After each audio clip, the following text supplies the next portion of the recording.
Welcome, my brother, to SuperStream 60s, a Super Bowl pre-show. Let's get this started!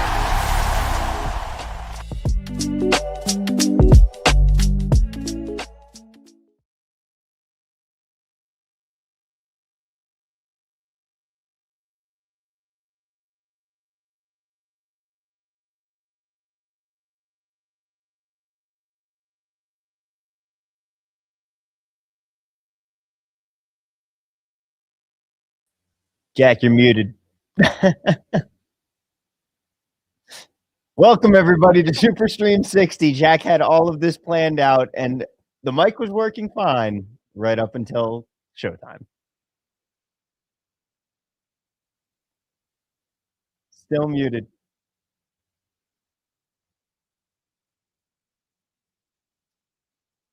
Tech issues is indeed a free square here. Jack, try unplugging your microphone, unplugging it and plugging it back in here.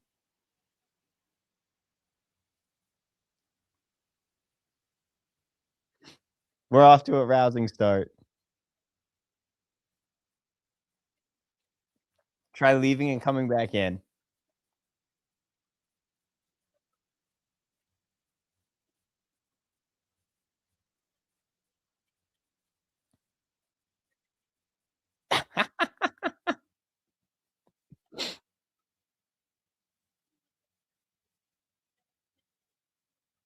And then go and check your settings. We're gonna live troubleshoot this.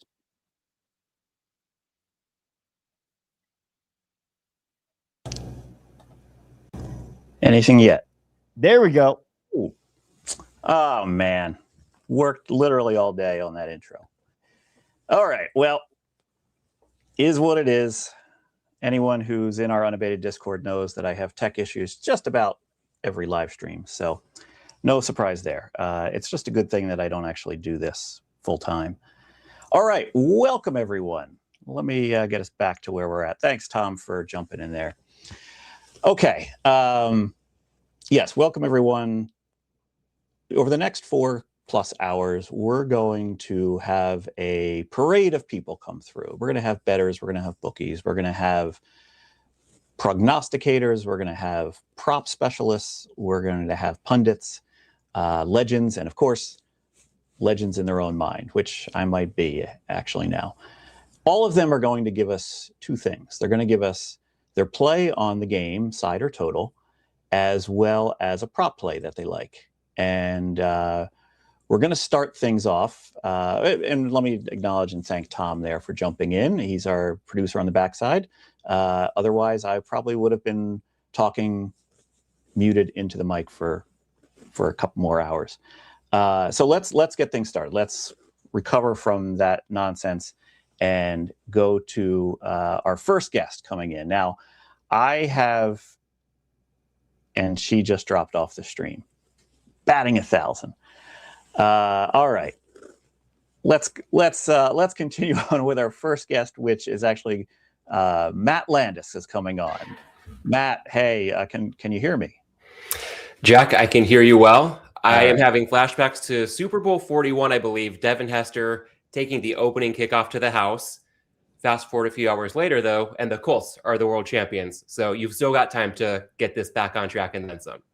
I thought you were going with the Super Bowl where the lights went out in the Superdome, because that's about the only thing that hasn't happened here yet. Matt, how are you? You are the host of the Usual Suspects podcast with Joe Brennan and Adam Bjorn. How are things in California? Things in California are good. I mean, Super Bowl kicks off in less than 24 hours, and I'm on the SuperStream, beer in hand, talking to you. So doesn't get much better than that. And yeah, with Prime Suspects, I mean, connecting with legends like Adam and Joe every week is just still an honor. Monday is going to be episode 120, and I feel like the thrill of signing on to talk betting with them is as fresh now as it was when we first got started. I will say, This week, we did score predictions on the episode. I said 24-17 Seahawks, maybe a bit of a spoiler as to the game prediction we're going to get to, but that was the most pro-Patriots pick among the three of us. So Monday's show, either going to be a joyride of a victory lap or a bloodbath of a hangover, but either way, already looking forward to the afterglow with Adam and Joe. And, I'd be remiss if I didn't ask you first what you're drinking there. Yeah, so this is a fun one. It is called, let me try to get a good view in frame for everybody. The brightness can work. There we go. This is called Suitcases of Yuzu. So it's a wheat beer, 5% ABV, courtesy of Green Cheek Beer Company, my favorite brewery in Orange, California. And on this one, they collaborated with Yokohama Bay Brewing out of Japan. It's brewed with real yuzu juice, literally brought from Japan to California in suitcases. And it's full of flavor for such a light beer in terms of that 5% ABV. Think lemon, lime, and grapefruit all at once, but really crisp and refreshing. Also has a nice touch of sea salt for that salty, sweet pop. Bottom line, Jack, it's crushable, perfect for watching the Super Bowl, or should I say the SuperStream. So, okay, well, you didn't catch a bingo square there. I switched it up this year. I said you'd be drinking an IPA. That does not sound like an IPA. It is not an IPA. I did not see this bingo card beforehand. So I guess if this were a prediction market of sorts, no insider trading can be claimed. But he comes through on the other side and takes down bingo market, which was an easy one. Everyone believes. Okay. Oh, there we go. Didn't even see that one either. Off the cuff. We're off to a good start. Let's get your play on the game with the side or total. Yeah, so as I touched on, I'm going to go to Seattle laying the 4.5. Not going to belabor the point here because I think you're going to get stronger takes on both sides from sharper handicappers. And I don't plan to bet this one, but it is a firm lean. My X factor, Drake May's throwing shoulder. This might be a non-factor, but it might be a real factor. In my experience, as efficient as this market tends to be, I feel like it often skews toward binary in or out when pricing key players. And I'm going to go ahead and just bake in some injury impact with this pick. And lastly, I've got to say, as a USC grad, doesn't hurt that Seattle has 4 Trojans on its roster, including the starting quarterback. Compare that to none for New England.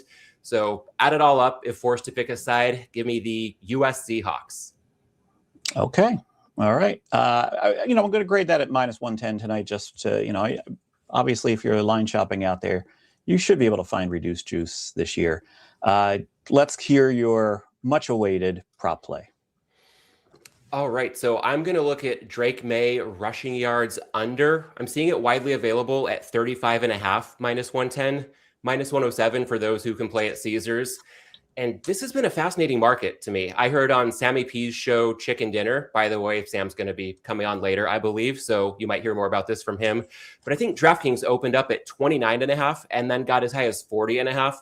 So somebody on their risk management team is certainly hoping this doesn't land in the 30s and they've got to pay out both sides here. But this one was 38.5 at DraftKings as recently as Wednesday night. And I've been planning to hold off until game day, letting recreational money hit the market, inflate the over. Jack, I feel like that plan might be backfiring on me now that we're down to 35.5. And you're the guru here when it comes to the gambling process. So a question for you, if I may, on the timing of all this. If we assume 35.5 is about a cutoff point to play the under, should I take the asymmetric risk and just bet it now while it's still good? Or what do you think about letting public money flood the market over the next 23 hours, probably inflating the over, and maybe just trying to channel William Wallace in Braveheart and hold as long as possible?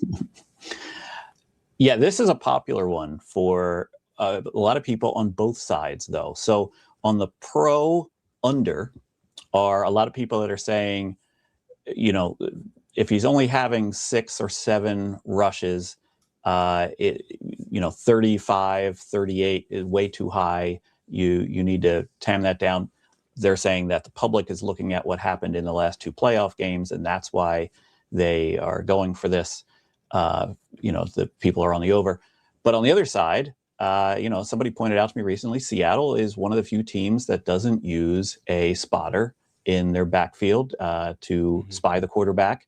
And so Drake May could, if he gets past the line of scrimmage, if he has to run, he could get a few more yards than many other quarterbacks would rushing. So I've seen both sides of this already. I know people that were expecting this to get to 40.5.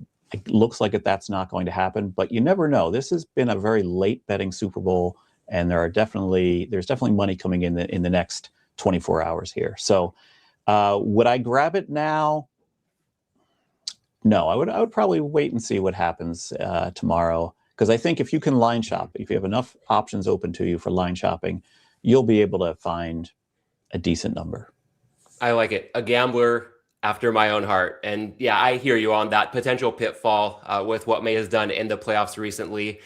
Generally, when we've got the must-win element, quarterbacks can be more aggressive if it's a do-or-die game. And May, evidence of that, 65-plus rushing yards in 2 of 3 AFC playoff games. But I do feel like there might be something to this Seattle matchup. I heard you about their scheme, but when I look at their season-long stats, they're averaging 17 yards per game allowed to quarterbacks on the ground. That's less than half of May's current total. And I feel like the best part, if not the only good part of the Patriots offense in the playoffs, has been May rushing. So I feel like that puts something like this prop near the top of the list for Seattle to scheme to shut down. And again, maybe it's a free roll on the shoulder, meaning anything. I feel like it could be a consequence of his rushing output in the playoffs to date. The third quarter of the AFC Championship game, landing awkwardly with a kind of strange slide and tackle at the end of a run, hitting his throwing shoulder pretty hard. And there could be a cumulative effect to 15 sacks through 3 playoff games. So overall, I just feel like New England prioritizes keeping May upright and in the game at all costs. And I think Seattle contains him much better than New England's opponents throughout the AFC playoffs. Okay, great. Excellent analysis, as always, Matt. And by the way, you are one of the acclaimed podcast hosts that we have on the first I'll take it. hour here on the show. You do a very good job there on that podcast. So thank you for your time, Matt. Thanks for jumping in here. I'm going to take you off screen. I'm going to bring on who is supposed to be our leadoff hitter, Jessica Brand. Jessica, hey. Welcome on. Excited to be here. I really am. This is great. Okay, so Jessica, I was just about to give you your flowers when you dropped off the stream there, but hey, I'm the king of tech issues myself. What I was going to say was last year you took the cake for the most prepared appearance of anyone, and probably if we gave out an MVP award, you would have the MVP award for last season, giving out Milton Williams, I believe it was, to register a sack at plus 315, and that one cashed in the first half of the game last year. So, Jessica, a lot riding on this. Okay. What is your play for this season? So get a load of this. I struggled all week with this. I spent maybe 15 hours deciding on props that would be good for this show. Obviously, there are others that I like, but this is the one that comes to mind here. This one is Christian Barmore over half a sack. Not 1+, so you can put on this. At plus 362 at WinBet. You know, like Steve Win. And if you don't have that, I know it's only in limited states like New York. So went across my New Jersey state line, bet that. You can get that 360, which is okay enough at the store. If you're not limited, and if you don't have those options, Circus 325. And DraftKings, if you don't want to avoid the push, is plus 384. That's not worth me avoiding the push in that case. I don't want to burn a P2 over that, so Circus probably better than DK despite the gap there. But WinBet is where it's at. Now, it's funny, though, right? We're talking about player to record a sack, and it's why this is the case. When we talk about reasons beyond book shopping, it's a defensive sack bet. I didn't intend on making this one. There were others that stuck out. But this one worked out so well last year, and I noted the similar market inefficiency last year as I did this year. And you know, it's funny, it actually involves Milton Williams again, completely by accident. Right? So I do a 4-step process that goes into how I determine sack props. And this is really simple. Obviously, the math that goes into it really isn't, but the generalization that anybody can understand. So, and we'll talk about these in detail, too. So it's not just these. But number 1, we find the weak link on the offensive line. Who's weak? Number 2, who attacks the spot? Number 3, compare the price to the role and not the name. There is a big, big bias in how I've seen the books price these props compared to Milton Williams. We're going to talk about why that matters. And fourth, and when it doesn't always apply, does the team offense necessarily play a role? And in this case, it actually does, because we're talking about Seattle's offensive line formation rather than just the play. So I can talk about those steps. We can talk about a little bit more about those if you'd like. There's a few options here. Yeah, well, I mean, whatever you want to cover on that. I mean, Sure. mindful of time, but we got all the time in the world. So Yeah, exactly. that was Yeah. Christian Barmore, right? Was the player? Christian Barmore plus 362 at win. And again, plus 360 is pretty good at if you're somehow not limited at Penn Entertainment, who only gives pennies. But if you got a P2, it might be worth it. So And just to clarify, that was over half a sack or over half a sack. So you can put okay. yeah. Yep. Okay, because so if he were to get a half sack, because he could technically get a half sack, Right. that would probably push. Right, exactly. And that's why I don't suggest the DraftKings one at 384 because that's not a push. I mean, you're only getting 22 cents more for no push on a sack. That's awful. But so step one, talking about finding the weak link. You Mm-hmm. know Seattle, you know their weak link. We talked about last year with Caliendo. This year it's Anthony Bradford. Anthony Bradford's awful. Postseason alone, he's allowed a pressure on 15% of his pass sets. That is awful for an interior lineman. You look at something like PFF grades, that's an 89 out of 90 out of qualifying interior O lineman for pass blocking. The film was awful last week against the Rams, too. So, Braden Fisk absolutely had his day against him. I noticed multiple snaps where Bradford blocked nobody, he misread blitzes, and he allowed Fisk at one point a completely free rush straight away to Sam Darnold and got the sack. So his strength is supposed to be power one-on-one, but when you see defenses stunt or they twist or they isolate him, he leaks. So that's the guy I want to focus on. So who's actually going to attack him? And this is where we have the sportsbook angle, right? Because obviously I'm talking scouting, I'm talking film, but I want to talk about why it's a sportsbook problem. Sportsbooks are saying, oh, who lines up over the guard? That's got to be Milton Williams. He did it last year, right? Right. Okay. So who lines up over the guard in football is called a two-eye technique. It just refers to over the guard. But all these books, same stories last year, are taking the guy to switch positions unnecessarily way out of position. Milton Williams, like last year, is going to line up over the left guard, which is Zay Vrabel. Excuse me, Gray Zabel. Yeah, between that and Mike Vrabel, confusing, right? But everyone's going to assume Williams because there are three reasons for this, in my opinion, for sportsbooks. Because he popped last year, which, I'm proud of that, but it doesn't matter this year. He's got the name recognition. He's the big Patriots offseason acquisition. Be the first player to ever record sacks in consecutive years with different teams. And people treat guard matchups across sportsbooks like they're interchangeable, just like last year. I mean, I don't understand this. This is the second year in a row this is happening where guard alignment is a market inefficiency. It's across books, too. Gray Zabel is a first rounder. He's been great. So this is why we're not taking Williams by contrast and why we want to take the right guard. Zabel over his last 4 games, I know it's 4 games, but it's football, a 3.2% pressure rate of snaps. So Williams is going to get the better guard. And we saw this last year with Jalen Carter. I don't understand it because we're thinking, oh, he's going to get Trey Smith. No. These guys are very, very fixed about where they lined up. So, again, why are we going to pay a premium price?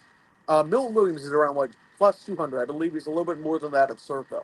But consistently around this plus 200 price for what's a tougher matchup. That to me makes no sense. And really, we're going to talk about quick pressures and why that matters too, and a metric that I made up. So speed matters when you win sacks. So quick pressures are the name of the game. Quick pressures are defined, for those who are curious, a pressure within the first 2.5 seconds of the play. Now, Bradford allowed 16 quick pressures this season. That was tied for third most among right guards.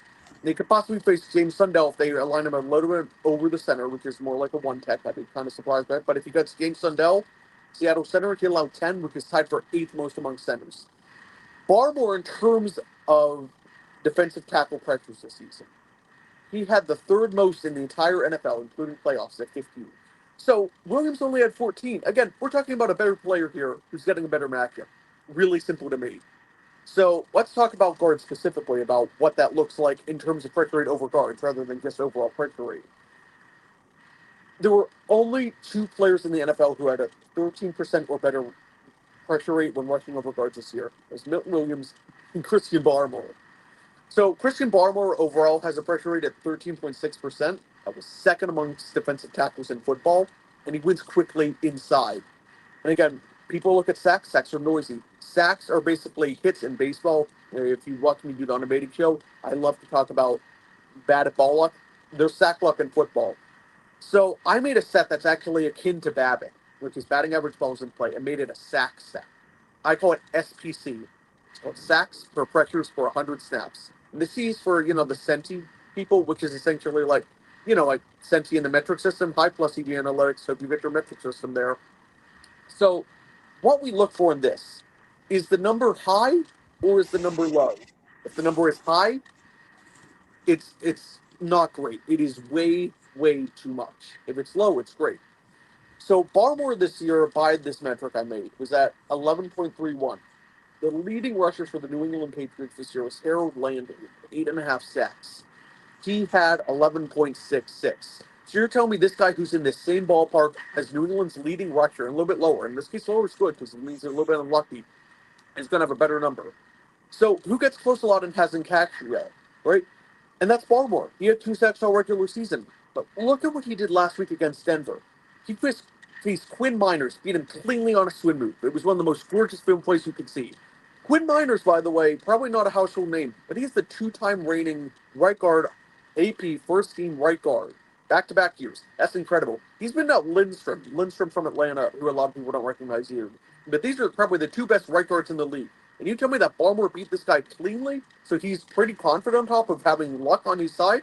That's great. Anthony Bradford instead of Quinn Miners is incredible. So I talked a little bit about how Seattle plays at work.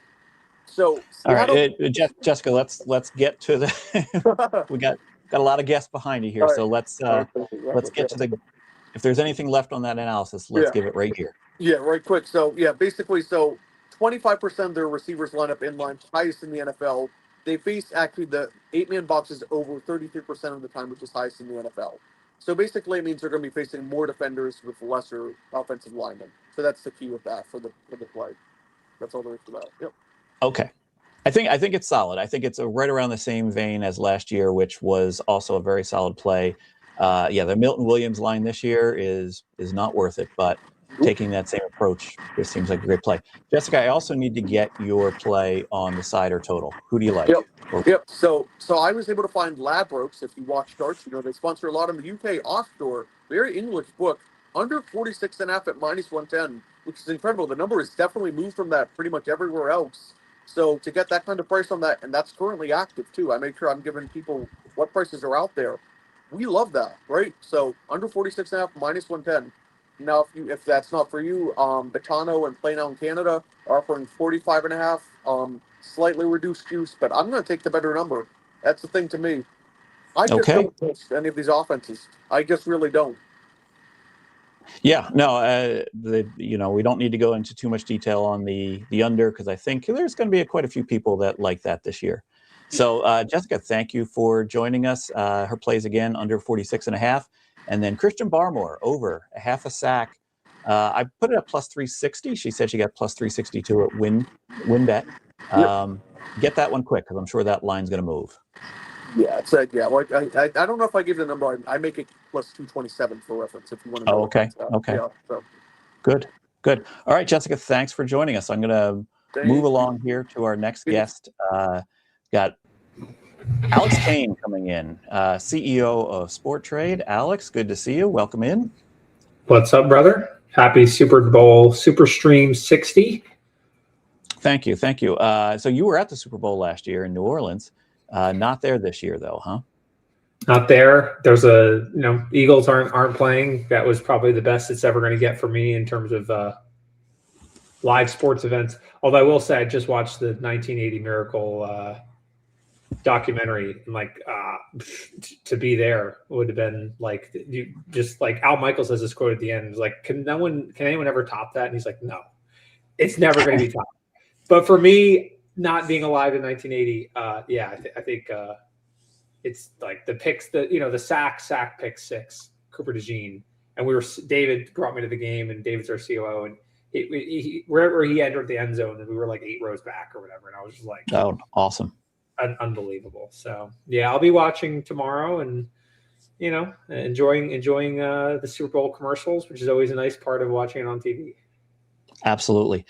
So Sport Trade made a little news this week. You officially submitted paperwork to the CFTC to become a DCM as well as a clearinghouse, correct? Yep, that's right. Okay. Now, I mean, obviously, you probably can't make too many comments on that publicly, but what could you say? Very excited about it.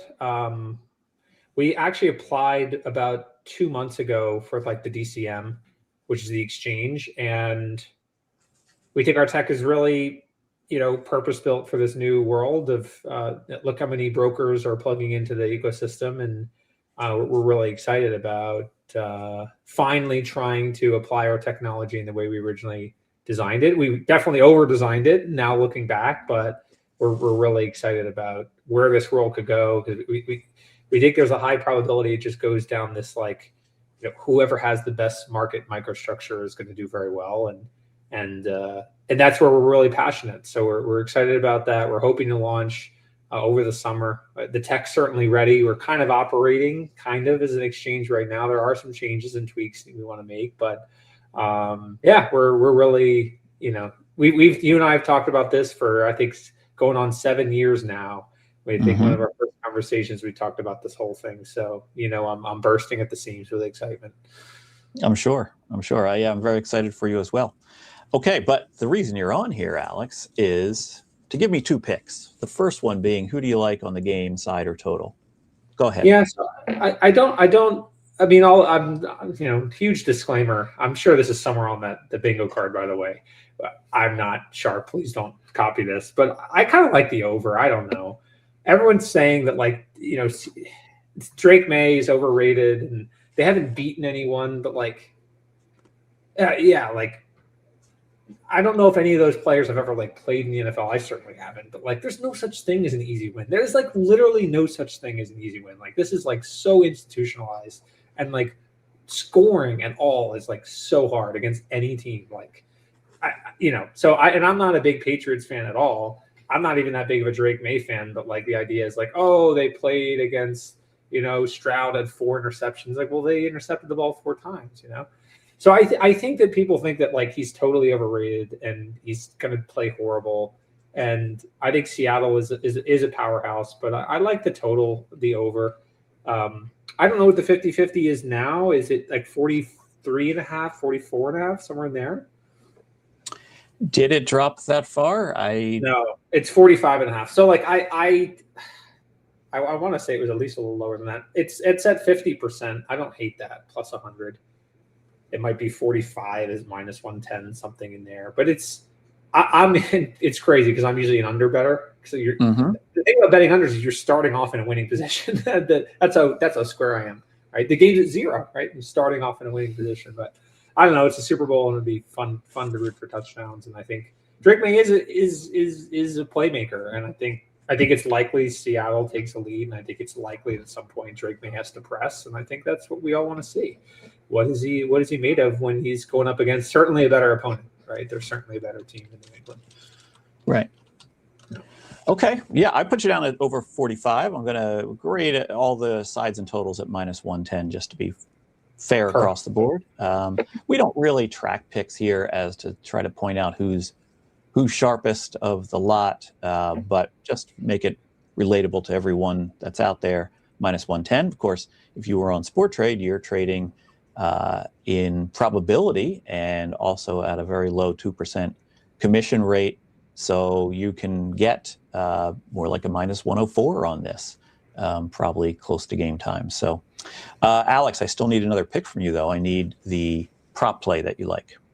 Okay, so I'm looking at, I would say, Ramondre Stevenson is 38-ish%, which is plus 160 anytime touchdown. I think the reason why this might be priced a little lower is what is the probability they're going to be really running the ball? Are they going to be losing?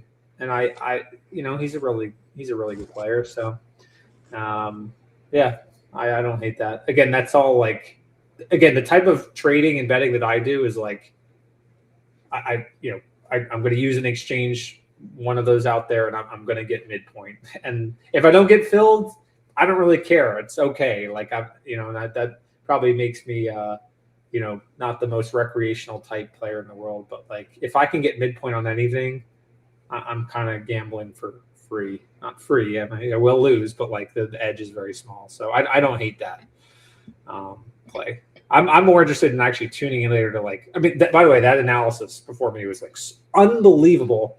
I've never even heard of that player. I don't even know who that player is. I don't even know what team that player plays for. But like, we're talking about how many defensive versus offensive lineup and all these probabilities, and I'm just like, there has to be some trader win bet that's like tuned into this. It's like, let's like move that down from plus 360 to like plus 300 or something. Well, last year she moved the line at circa within like 5 minutes. They were obviously listening and moved.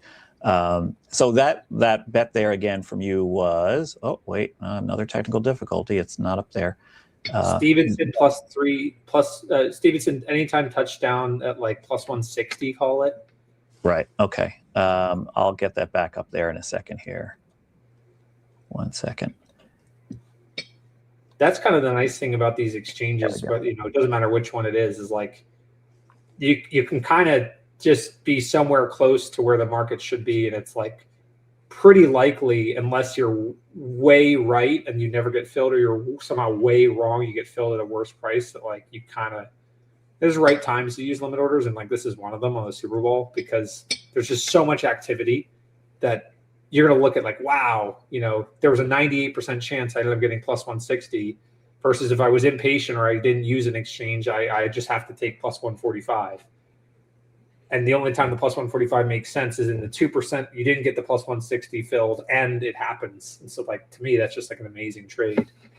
And you don't even be that patient, right? Something like an anytime touchdown. Like, it's crazy. Those are starting to get liquid enough that you can, the spreads are tight, and it's two-way action, which is great. Yeah, I used to say that anytime touchdown bets were, frivolous and not worth your time to look into. But now with two-way action, lines are getting sharper. They're worth looking into, especially if you can find two-way lines. Yeah, absolutely. All right, thank you, Alex. Thank you for hanging in there. We got on a little bit of a delay, but we're getting close to back on track. But I appreciate your flexibility there to wait around. And great plays. We have 3 plays on New England so far in terms of props. So that's interesting. My next guest coming in, former ESPN host, current podcast host. He also does some excellent content videos from his home, and does some content for Bet Rivers as well. Doug Kazarian, welcome in.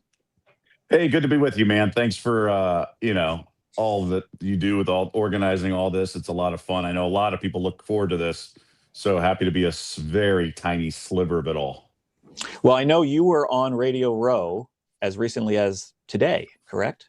Yeah. So I got there Tuesday, there being San Francisco, doing a few things, but Radio Row Thursday and Friday, and then just flew back this afternoon. How was it out there? Every year's a little different. I kind of like went partial this year because I didn't have to interview any guests or anything. I did a lot of spots for other places, chatted with a few people I like to see on an annual basis.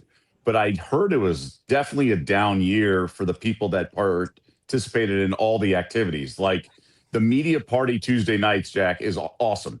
In the past, whether it be Arizona, New Orleans, they have it at this offsite. Like in Arizona, it was like at a ranch and like hay rides, and they had all this like bands and catered food, and it was spread out, and it was pretty solid food and open bar for 4 hours. I guess this year was like in a cafeteria, and it was terrible food, and it just wasn't the same. And then all these events are spread out in the Bay Area because the Super Bowl committee wants to appease all the neighboring areas. So Super Bowl media day Monday night was far away, and so a lot of media people had to rent cars or travel far away, and it just was a pain. And then the actual space, which is usually in the convention center in a huge area, was sort of narrowed down. So it was just people were on top of each other at Media Row and stuff. So it didn't really affect me, but it did affect other people who needed much more to execute their vision and their game plan. Well, you never want to piss off the media, right? That's like the number one. That's the number one rule if you're working in PR. Just ask Bill Belichick, right? Yeah, well, yeah, definitely. All right, Doug, what's your thoughts on this game, side or total? So, when it posted, I was stunned that the line came out so low. I thought Seattle would be closer to 6 or so. And I was like, well, I know sharps like the dog and things like that. I just thought having Seattle appeared a certain way and looked so good, and then New England looked how they looked the day of the AFC Championship game. I'm surprised this number didn't come out 5.5, 6. I really am. But I'm even more surprised it's held steady at that number. But I know the public's been one-way traffic, but it's interesting. I mean, what's this prop handle going to be, like 60% of the overall handle? And then so the Super Bowl liability on the side is not that big of a deal. If it was just the point spread, I think they'd be moving with the public and not be, but they're not too worried. I just have a lot of respect. So the two things that are preventing me from hammering Seattle, right at the current spread, is one, the Sam Darnold variance. There's a lot of, as the kids say, glazing of Sam Darnold the last 2 weeks, and that makes me a little nervous. And then number two is just the elite level of the coaching staff of the Patriots. I really am a big believer in Josh McDaniels as a coordinator and play caller, and I think Vrabel's going to squeeze the optimal output out of his team. So I'm just not in a rush to bet against him. And when you're talking about minus 110 and things like that, there's just other prop bets you can make that I think have a better success rate in my eyes than laying the 4.5. So just the game script. Darnold played really well in the NFC Championship game, but previously teams made him beat you, and I just think they're going to make him throw over the top, so to speak, in this game. And we'll see. We'll see if he can do it against Gonzalez and some of the other defense. I think it's two really good defenses. I do think we're going to have an under. I'm glad your previous guest, Alex, was on the over, because he's the first person I've heard who likes the over. So that it's a good thing. I just don't want everyone on one side. But I have it 23-13, but I'm not betting it because I do think there's a world where, New England wins outright, and let alone covers. And I respect the sharp money on the dog of the people I know that are betting the dog. Okay. So what's your play on the higher total? So I like the under, and I like the Seahawks. So if I just for record keeping purposes, I'm on favorite and under, but I'm actually not wagering on either. I'm betting props across the board. Pick one of those just for our. Oh, okay, I'll Seattle. Seattle spread or money line? Spread. Okay, minus 4.5. I'll put you down for. Yeah. Okay, that's out of the way. Okay. Give me your prop play, though, Doug. I'm anxious to hear this. So I like a lot of them, and I'm going to even take some bombers with Travion Henderson. I just think the game plan did not involve him in the AFC Championship game because of his running styles. It's sort of like Le'Veon Bell, like a lot of patience, cutbacks, and when you're in the snow and slippery, you just got to hit the hole and go north-south and get what you can in those kind of elements. And they didn't want to mess around with that. I think his usage is going to come back higher in the Super Bowl, more like the first two games of the playoffs that the Seahawks had. Also, I just think going against that defense, you can't afford to just not play this home run hitter. I think he's too good, and his upside is too high that you can't just go Stevenson and go from there. I think you need that guy, whether it's on the screen passes. So I do like his props on receiving, but also rushing. So I think officially probably my favorite play is over 18.5 rushing yards, which is like a minus 107, minus 110 kind of range at most conventional shops. I think that's sort of universally my play, but I'm going to be doing a lot of like laddering up. I mean, he's had 2 rushes. We're at 65 plus this season. He's definitely capable. And then who knows, right? Stevenson, maybe the fumbleitis returns, and Vrabel has no choice but to go back to him. So leading rusher, things like that, because I think both teams are going to have trouble running the ball. So I think I want to lean into that variance. So Henderson's definitely a guy I'm going to be hitting, but I do agree with the over 2.5 people with the pass attempt plus 150 range. I like that prop a lot as well. I do think we're going to see an element of that because McDaniels is involved, and that's so much of what the Patriots have done over the years. Interesting. Plus, there was some practice leak footage of Cooper Kupp attempting some passes this week. Okay. That's okay. So that over 2.5, I think that might come up from somebody else sometime tonight. Good. Yeah, we'll see what happens.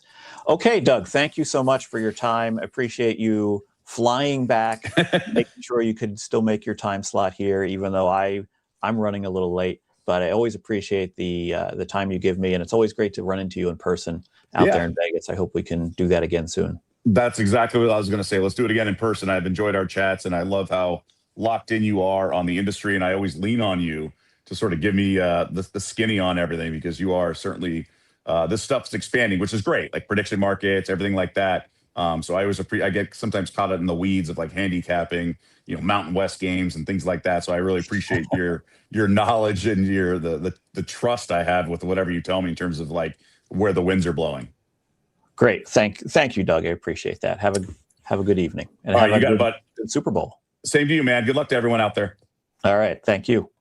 Okay. Well, speaking on having the skinny on a lot of things and always being in the know with the industry, my next guest is just that. I'm going to welcome in Jeff Edelstein.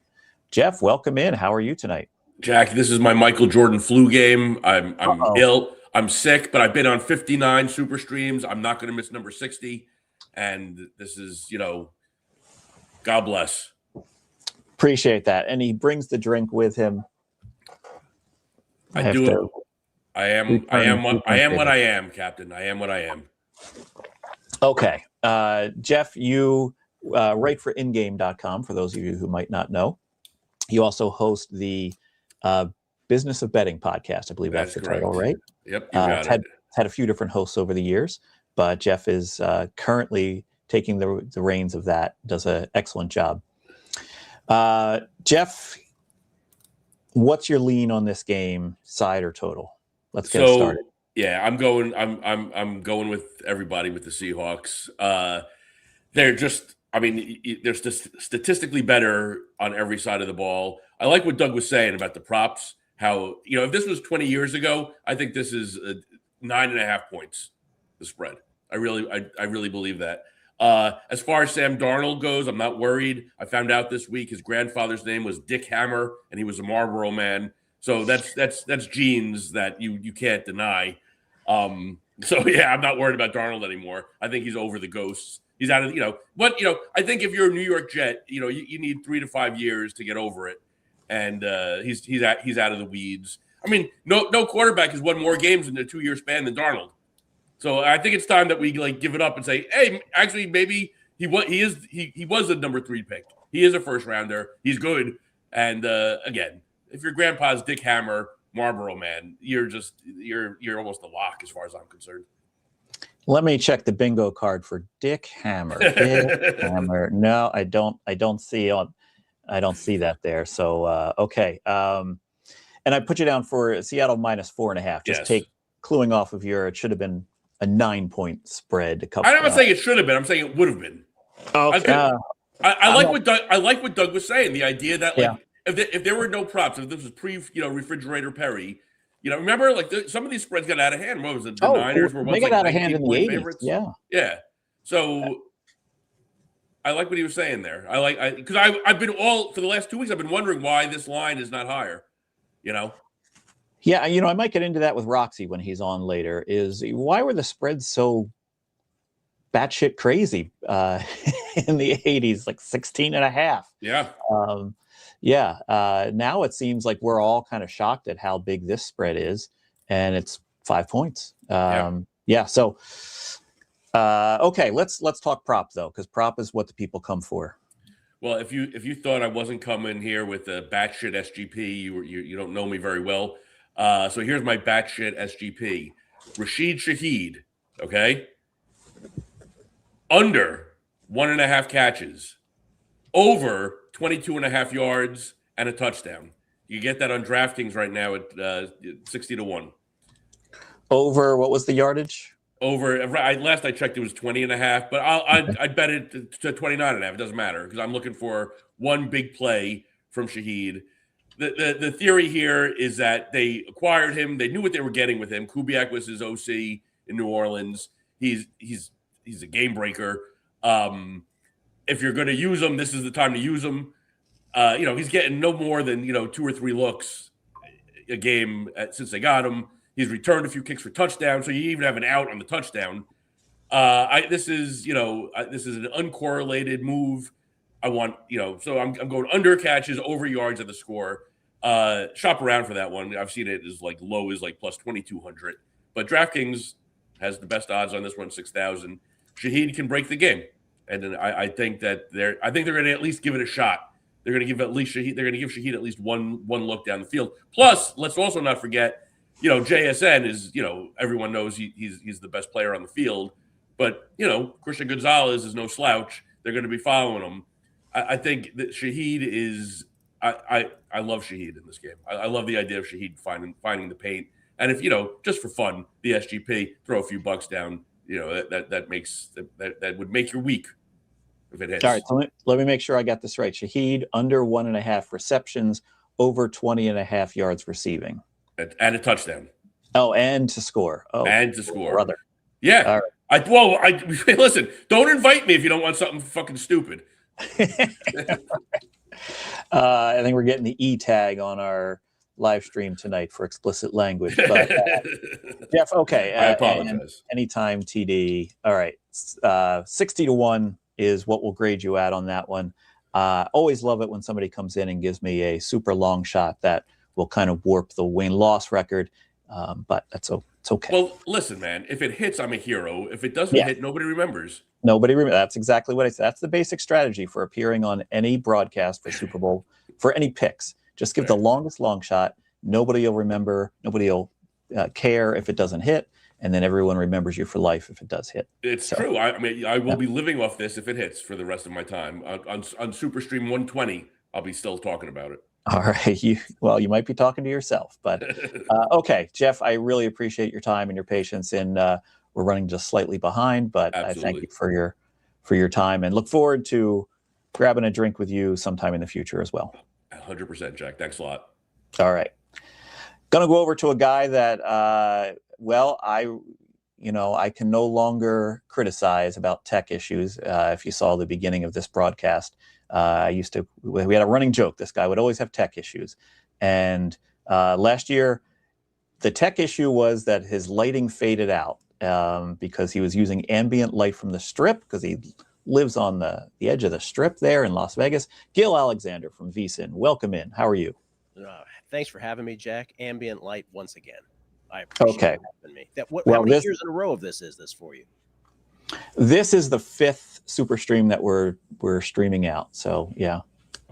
Good for you. Commissioner of sports betting, by the way. It says in your bio. Well, if you saw the opening of the show, you might take that back. But yeah. That's what I get, for teasing you about tech issues for all these years. I didn't even put it on the bingo card this year because I'm like, no, Gil's got it down. And what happens? I screw up. So anyway, Gil, thank you for your patience. How have you been? I've been great, man. Thank you for having me. I appreciate it. For real. This is a great thing that you do. And I think people are super jazzed about it every year now. Gil, are you tired of talking about this game yet? Yes. Okay. That is a emphatic yes. I mean, I think 2 weeks for any one game does that, right? But this one, I don't know, for whatever reason, I don't know if you got this feeling, hasn't captured people's attention as much. But I'm ready for the game to be played. I mean, I'm super grateful that we get to do this. But yeah, I'm ready for it to be played. When it really started to kick in that this might not be exciting is when I went through all of my various matchups to try to find prop plays. And I look for outliers. I look for areas where these two teams are outside the norm. And they are very good defenses, things like that. But they're nothing that's like statistically abnormality. And that makes it harder to kind of pick out the prop plays, in my opinion. And, kind of take some of the steam off. Yeah, I think a lot of people have come to that conclusion. That said, I think we're due for the blowout. I really do. Oh, yeah? Yeah. First thing I did was bet Seattle. I actually did something, which, again, you can take away the sharp card or whatever you guys call it. First thing I did was buy Seattle to 4 real quick because I'm like, this is going to soar. And it never went anywhere. So I'm sitting with the 4 with a little extra juice. And then I went ahead and I alt-lined it 7.5 and 10.5 as well. I just feel like this reminds me of the 80s and the early 90s when NFC teams dominated. I think we're going to get that tomorrow. Interesting. Do you think the fact that we a a lot of us didn't see the blowout coming last year. I think you might have been one of the few that said this could get out of hand last year. Do you think that that's kind of clouding how you're looking at this one? Well, let's not give me too much credit. What I did was I had the Chiefs last year, but I at least asked the question, if there's a blowout, who's doing the blowing out? And everybody who had the Chiefs in unison said, oh, the Eagles are going to do it. And that's different from this year, because I do think Seattle's going to be the team that's going to be doing the blowing out. But that's very different from last year, right? Last year, even if you were inclined to take the Chiefs, you had this little voice in your head saying, yeah, but this could get away badly from them. And that's what happened. So, yeah. Okay. Well, let's get your play on the sider total here first. So side, as mentioned, on Seattle, every which way, with alt totals as well, -4, -7.5, -10.5. MVP is not being allowed as a prop, I'm guessing. We're not allowing that. You can do MVP as a prop. MVP? Sure. I mean, I'll be the boring one, right? I just think it's Sam Darnold. I can't believe that it was in plus money all week and remains in short plus money. I just feel like this is the narrative that folks are going to want to vote on. If I'm trying to think of what's the path where a Seattle victory does not lead to a Sam Darnold getting to Sam Darnold MVP vote, which, by the way, is done before the 2-minute warning. People should know as well, right? It's like this little quirk with the MVP. I just think, they've been crapping on this guy for years. Even last year ended poorly. And I think if they get to the promised land, for him not to get the MVP is going to require him to play so poorly in a low-scoring game where JSN, let's say, gets 2 touchdowns and one is a spectacular catch. Like, I don't know what the narrow path is, but I think it's Darnold's to lose. What line do you have on that MVP? I got plus 125. There was as high as plus 135. I lollygagged. I didn't get the best number. Right now, I'm seeing plus 115 still out there at the most. Okay. I'll put you down at 125. We're not really it's not a big difference, but that's what I'm going with. Gil, what number do you want your straight bet to be? I mean, I'll put you at -4.5, which is the standard line right now. Or if you want to play one of your alts into this, give me an alt. Let's make it interesting. Which one do you want to put up there? Let me go with I'll tell you which one based on, let me see. I'll give you the exact juice I got it at too here. Let's go -7.5 plus 159. Let's do that one.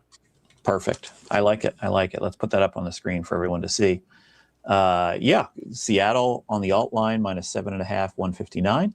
Those of you with an unabated subscription can go in and use our alt calculator designed by Rufus Peabody to figure out if that is a good line or not against the unabated line. I don't know. I don't have it up right now to go check. And Darnold, MVP. I like it. I like that play a lot. I like that reasoning. To be boring. By the way, your boy Rufus took a Frontier Airlines flight down to Phoenix. I just want to point that out before I leave. I would like to say that I was watching the Megapod and the anxiety and agita on your face. Oh, man. I don't know how he did it. Rufus just kind of laying back there and going, oh, Gil, I have 3 more minutes. I'm fine. I'm fine. He got there in time, but then he said their computers went down and nobody had a seat. So, tough break on that, I guess. Yeah. The life of Rufus. It's quite amazing. So, Gil, thank you so much for joining me. Appreciate it, man. You look great. You sounded great. You won't be on the bingo card anymore. I'll be on the bingo card next year. Take that, Viola. Take that, Tom Viola. He's in the background there. Yeah. All right. Thank you so much, Gil. Thank you. All right. Going to go to one of the best bookmakers in the world, and and one of the best bettors as well. And another person that was at Radio Row this week. I'm going to bring up Adam Bjorn onto the stage here. Adam, good to see you. Hey, Jack. How you doing? Good. Are you still out in San Francisco? I am in San Francisco. Just getting ready to go see Dave Chappelle tonight. Oh, excellent. Awesome. Are you going to the game tomorrow? No, I'm not. I mean, honestly, I think you might be a little bit busier than to go to that game. But how has that experience? Is this your first Super Bowl you've been to? So I was in New Orleans last year for a couple of parties with 2 of my boys. So we hung out there did that. But this is my first media role conference, aspect to it. Was there with Matt with Bostonian versus the book. First time doing like a 3-hour live stream interviewing Chris Myers, Tyrod Taylor, Dicker the Kicker. Like, it was a complete new experience for me, and I had a ball. Probably got the bug now, and I said to Matt, whenever he needs it, I'm ready to go. Awesome. Yeah, that's great. You're always traveling, it seems. Every time I hear from you, you're in some other location, whether it be for conferences or for meeting with regulators. It's been quite traveling for you, huh? Yeah, the last few weeks has been a little crazy. Started in Costa Rica, went to Barcelona for ice, went back to Miami for the weekend to compete in the Pegasus betting challenge. Landed 4th in that. Got on a plane to San Fran, then in Manila to meet with the trading team. Ended up in Thailand, didn't get a chance to catch up with Roxy, and then back in San Francisco for Media Row this week. Wow, that's even more than I anticipated you coming up with. That's incredible. Great frequent flyer miles, I'm sure. Adam, I won't delay things. Give me your play on the side or total at this point. So I've been saying all week, Seattle blowout, Seattle blowout, Seattle blowout, even to the point where the money was showing up. I think it was around mid 60% recreational money on the Patriots. A bit over 70% of the pro money was on Seattle, so it was ending up looking like a data play. And then yesterday, a lot of money come in on the Seahawks, where the book's pretty much balanced now. Sat there at Media Row, heard Seattle, Seattle, Seattle. So I just actually backed within the last half an hour, New England minus 10.5 at 10-1. It almost just feels like there's just way too much noise, too much information, like just all heading the one way. So I've gone completely contrarian to even what I was thinking a couple of days ago. And my first bet of the week is New England minus 10.5. Wow. Okay. So that's going to be your straight bet, huh? That's it. That's what I'm on. Okay. And that was 10-1, huh? Yep. All right. Coming. We got some people throwing some bombs in here tonight. Okay. Let's take a little brief diversion. What does Planetech need for this game tomorrow? So right now it's looking like it's a New England outright victory is the best result. As I said, looking at the charts from last Friday through the weekend, it really looked like Seattle was going to be the need, minus, the money line positions that were on the favorite. But yeah, there's just been a ton of money on Seattle the last sort of 24, 36 hours, which has kind of balanced the book there. Masters are still leaning on Seattle, but a lot of that was sort of early money at the 4.5, 4. But yeah, it's kind of coming to a balanced book, but on the money line, it's significantly needing the Patriots to win outright. Okay. I was talking to Jeff Benson from Circa, who unfortunately can't be with us tonight, but he was saying they still need Seattle.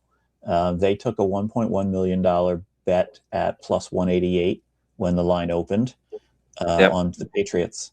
And so they're now, I know he can get there. He knows he can get there, and he knows exactly how he can get there. They're just trying to delay that as long as possible. And there's a lot of people that believe that the best line from a major book on this game on Seattle will be available at Circa tomorrow. Yeah, well, when you get that money early at a price that's, I think well under what the boards and what's available right now, you got plenty of time to earn out of it. And the other aspect of it is, why not get the money out of them at the minus points and have that 1-4 kind of running for the house as well at some value? So there's plenty of ways to do it once you get the liquidity in and work out, what position you really want at the end of the day.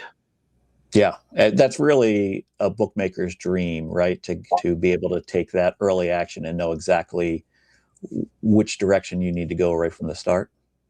Yeah, well, I'm sure there's one of your tools on Unabated that could say, all right, if you take the minus 188, what I need to take at the plus to make it a 1-4 great value price. And sort of mid late 90s, that was our biggest angle, was taking, playing that, laying the favorite and then laying the money line on the underdog, and sort of having, in rugby it was 1-6, NFL it was like even 1-3, and those kind of spots. And that's, you only need to land occasionally, and you definitely made out like a bandit. So that's when, before all the data and sort of what the numbers were worth and the money lines and the points really didn't match up to what the math was saying back then. And this is sort of in a similar spot as a bookmaker. You lay one side and then you work out where you want to have the rest of the action.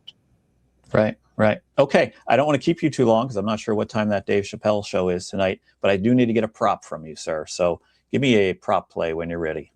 Yeah, so I bet this early in the week before I switched to my New England play, but I got Jackson Smith, Kenneth Walker, Hunter Henry, all to score touchdowns at 12-1. All, anytime.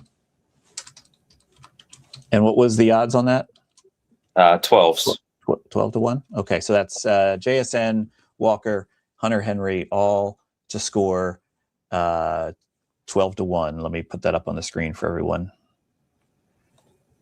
There we go. And then your straight play was New England minus 10.5 at 10-1. So Adam is looking to get into the SuperStream Hall of Fame by first person ever to hit double-digit odds on both plays in one Super Bowl. Not sure anyone has attempted it before, but you would be the first to do it. So, all right, Adam, something thanks to again for. for your time. And right, I appreciate you coming through. Thanks for hanging out here while we're a little behind. But have a good evening and enjoy Dave Chappelle. All right, enjoy the rest of the show. Cheers, Jack. Thanks. Okay, so that was Adam Bjorn. He is the head of Planetech. They are the odds provider for Prime Sportsbook as well as BetChris in Arizona. And he does an excellent job with that. Going to go next to another podcast host. Welcome in Tim Lawson from The Better Life. Tim, welcome in. Thanks for joining us. Hello, Jack. It's really good to be here. Thank you for inviting me back. I don't know if you know this about me. I am a Seahawks fan. This is my team, and I'm beyond thrilled and beyond fortunate. It is not lost on me that not everybody gets to see their team in the big game. I've got a chance to see it now 4 times in my adult life, so I'm pretty excited about it. Well, that's great. Anytime your team gets to play in the game, it's big. But I have a feeling you're going to be giving us a Seattle play on the game here. I am, because you don't want to bet against your team. No, I was able to snag -4 before it cruised up, so I am on Seattle obviously here as a side. With the prop, I messaged you when you invited me. I imagine I'll probably have a cross sport parlay or a prop. And that's because I anticipated with the Manchester City Liverpool game tomorrow, I really thought that there was going to be a cross sport prop involving that match in the Super Bowl. But I'll admit I haven't gone spelunking quite as much as one Captain Jack would. But I can't find a soccer related cross sport, so I do have a prop, but not the one I anticipated. Okay, so but you were with Seattle and the points. That's right. Okay, that was your play. Yeah. That's a very popular play this year. I'll remind people that the consensus play, the majority consensus play on this SuperStream has never lost. In years past, it's always seems to be a money line play, both favorites and dogs, never lost. This would be the first one that is actually a spread play as the consensus, but it's leading pretty good so far. Haven't seen much resistance to it other than Adam Bjorn's New England -10.5 a little bit earlier. Tim, what is your prop play? So Sam Darnold, everybody keeps Sam Darnold is going to start seeing ghosts again. We heard it all season. And yeah, he made mistakes like any quarterback can. I think he's done a pretty good job there in Seattle. I think Seattle has done a very good job in helping him and creating an offense that he can thrive in. This is a conservative offense. These are two teams that can hold the ball for a little while. I actually like Sam Darnold under like either on a no interception or under half interception. I got plus 105. I would play it, at even money, or better. I just think I think the style of offense that they're going to want to play here, I just don't think they're going to put him in a whole lot of situations where he's going to make an erratic throw that's going to get him in trouble. Does that mean that the Patriots defense can't make a play? Of course not. But I just think that there's going to be enough play calling, and I think Sam Darnold's going to want to not make a mistake so much where I think he will even probably maybe opts to throw it away instead of throwing the coverage or something like that. Of course, unless they're playing from behind, of course. But if you look at, they played the Broncos in the snow. They played, the Texans when Stroud decided just to put the ball on the ground whenever chance he got. They played the Chargers in Herbert's, one of the worst games I've ever seen him play. The Dolphins and the Jets, their last two regular season games. The recency bias is this Patriots defense can just hold it down. And not that they're not talented. I just don't think that. I think the assumption is that Sam Darnold's just going to make a mistake with this defense. I don't think it's the case. I think he's going to protect the ball, and I'm taking under half on Sam Darnold interceptions. Yeah, that's very well reasoned, and he's absolutely has been showing that he's not Sam Darnold of last year's playoffs. He's a new Sam Darnold this year. I was forgot to mention that Tim hosts the Better Life podcast, as evidenced by how good his audio is on this stream. And so the Better Life podcast kind of comes and goes, right, Tim? Yes. What's the latest with the Better Life podcast? Yeah, so it comes and goes. I have a feed called the Better Life, Better Than Ever, BTTOR. That's sort of the current life that the Better Life is on. And it's kind of just when I have an opportunity. We just had my second daughter recently. My professional life is constantly evolving, so I can't quite let go of the Better Life. I talk all the time about how things end, but yet I can't seem to let my thing end. But I've plenty of people in my audience say, "Hey, if you put out an episode once every month or two, we'd still listen," and that's just enough. That's enough for me to keep going. So. I enjoy doing it, and so as long as I enjoy doing it and find enough time to make it worth it, I'll keep doing it. Okay, great. Yeah, no, you do a great job. Anytime I see one pop up, I'm like, oh, okay. Got an episode of The Better Life back in here. Let's play that. Yeah, very good job. I'm overdue on my annual Captain Jack State of betting update, though, so we may have to get that on the calendar soon, Jack. Okay, we can definitely do that. I'm always down to discussing things with you, Tim. Tim, I appreciate your patience here as we ran a little behind. We're catching up now. Feel free to hit the end button on me and catch up where you can. My feelings won't be hurt. Thank you so much, and look forward to seeing what Darnold can do in this game tomorrow. Very good. Thanks, Jack. Good luck to your Hawks. All right, going to bring in a new face to the stream here. This is his first appearance. He looks like he's 12, but he's actually of age. Isaac Rose Berman, welcome into your first appearance on the show. It's great to be here. Thank you for having me. I tease you that you look like you're 12, but honestly, no, I appreciate it. When I'm your age, I'm sure I'll be happy about it. Exactly. That's what I was going to say. I said I would kill for somebody to tell me that I look even half my age. You don't look a day over 60, Jack. Right. I know. That's what I tell people. I'm like, I look good for 60. Trouble is I'm not. Isaac is probably one of the best young minds in the industry right now, in gaming industry. The first time I had met Isaac was on the streets of Midtown. Granted, he wanted to talk to the guy I was with Rufus at the time, and he really wanted to meet Rufus. But I got to talk to him, and I was kind of blown away about like how smart this kid is. And so it's only been more impressive ever since. So yeah, Isaac, I'm thrilled to have you on here. You are a tennis bettor though, correct? I am. Yeah. Very, very generous. I warned you, I'm not a football guy, but I actually prepped for this. I reached out to a bunch of different people, various friends, a couple of whom are not sharp and keep sending me all of their bets. And I was like, guys, you don't need to send them. And I tracked all of them. And out of my 8 friends who would send me plays, 2 of them actually won. And over the course of the season, and they were sending me like crazy SGPs, not even line shopping. They're betting into like a 30% hold, but a couple of them won, and they actually aligned on their play for tonight. Slight variations on the prop, but so I'm actually very excited about the one I have. And I gotta say, can I do prop first, or do you want me to? Or am I going main first? Yeah. Do it. So one of them gave me Rashid Shaheed 50 plus receiving yards, which is that we'll call it plus 360. You can get a slightly better price, but that's pretty widely available. And the other gave me Rashid Shaheed most receiving yards, which you can get at 2,200. And I thought, we'll water it down. We'll play it conservative for the show, and we'll go for Rashid Shaheed 50 plus receiving yards at plus 360. I'm very excited about that one. Okay. And I know I'm kind of stealing. Was it Gil who I'm stealing that from? Who was also on Rashid Shaheed? Oh, that was Jeff Edelstein. It was Jeff. Yeah. And Jeff had the big bomb banger. He came on. He's like, I'm giving the long shot SGP.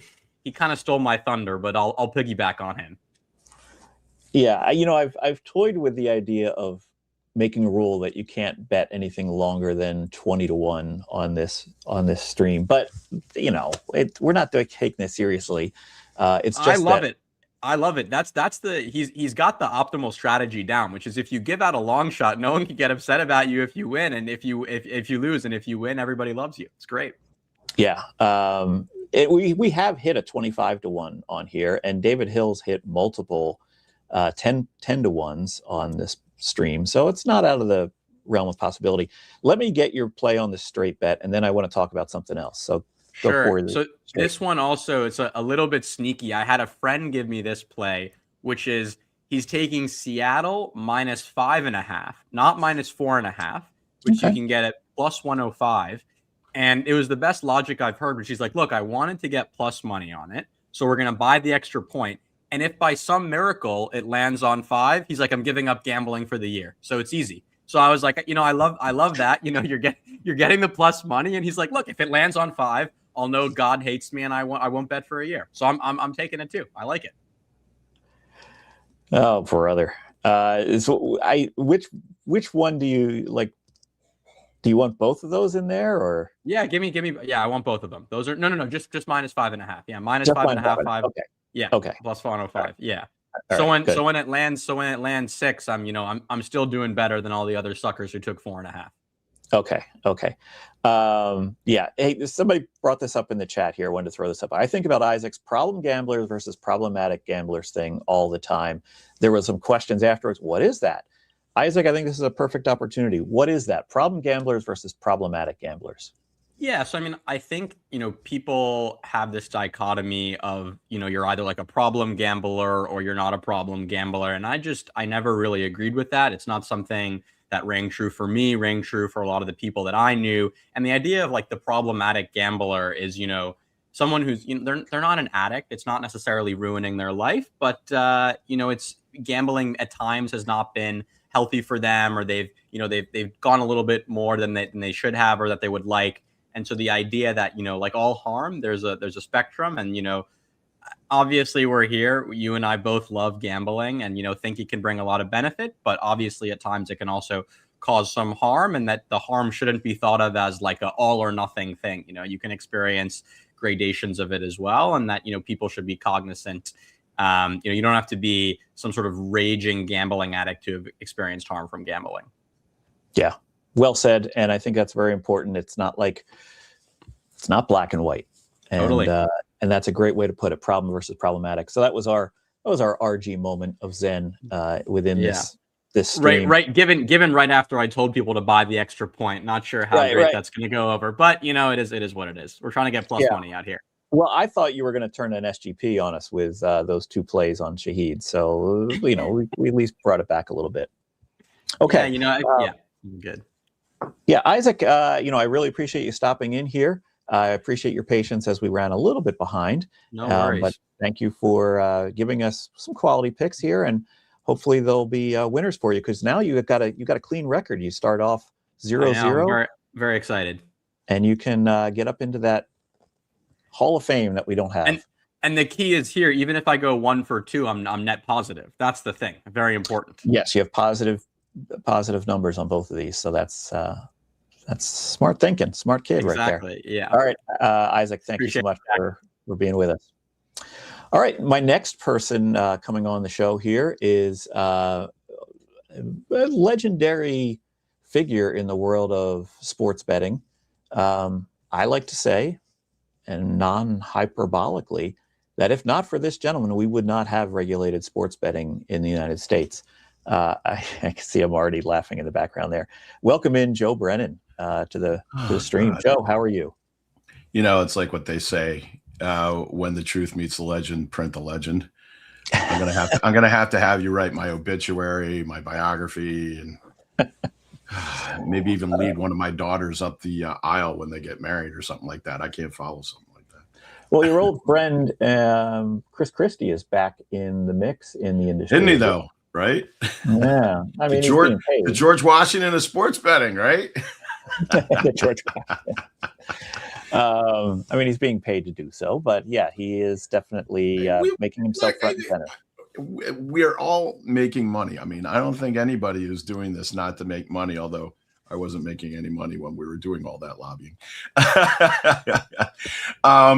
So I better learn how to, or Mrs. Brennan's going to get really, really fed up with me.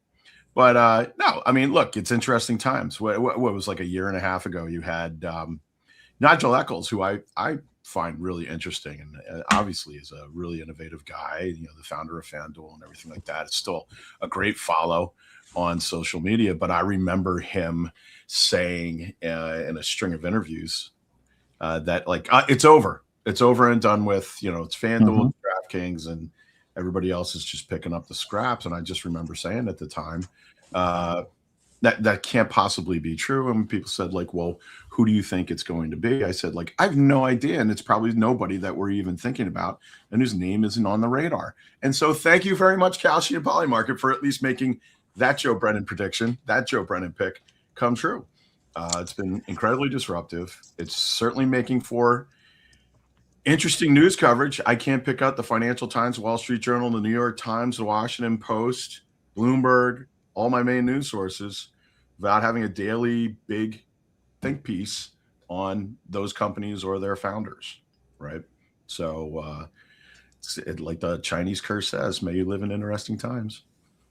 We certainly do. Speaking of interesting, I guess you never thought that your room that you are in right now is interesting, because the walls are a dark maroon color, I believe, and you keep the light low. Yeah. You know, you don't want the knick-knack bric-a-brac behind you. Yeah, because I can't compete with other people's Zoom backgrounds, right? Like you have what is that's behind you right now? That is the original concept art for the Stardust Sportsbook. Now that's outstanding. That you figure somebody like me, who, you know, is always going on about how the kids don't know anything about our industry, appreciate their history, that A, I would have known that right off the bat, and that B, I would have had something like that on my walls behind me. Unfortunately, I think I'm going on like year 8 of saying I'm going to paint the walls of my office and hang up all of my pictures and plaques. So my background game when it comes to Zoom is terrible. And so somebody just said, like, well, then why don't you just light your face and nobody can see the background? Like, yeah, all right, sure, it goes. It's valid. Look, I have planned to move on from this for years. I just never have. So why? Yeah. That's outstandanding. Well, I need to put something else here. You know, I have to rearrange the office and move some things around. But anyway, let's not delve too far. I was doing well on time, and I'm going. And now I'm killing your time again. Yep. Here we go. Let's get into it, Jack. Let's get into it. Let's get into it. Who do you like, side or total? So I'm actually taking the alt spread. I'm laying 5.5 on Seattle, which right now you can get at even money at BetCris Arizona and Prime Sports.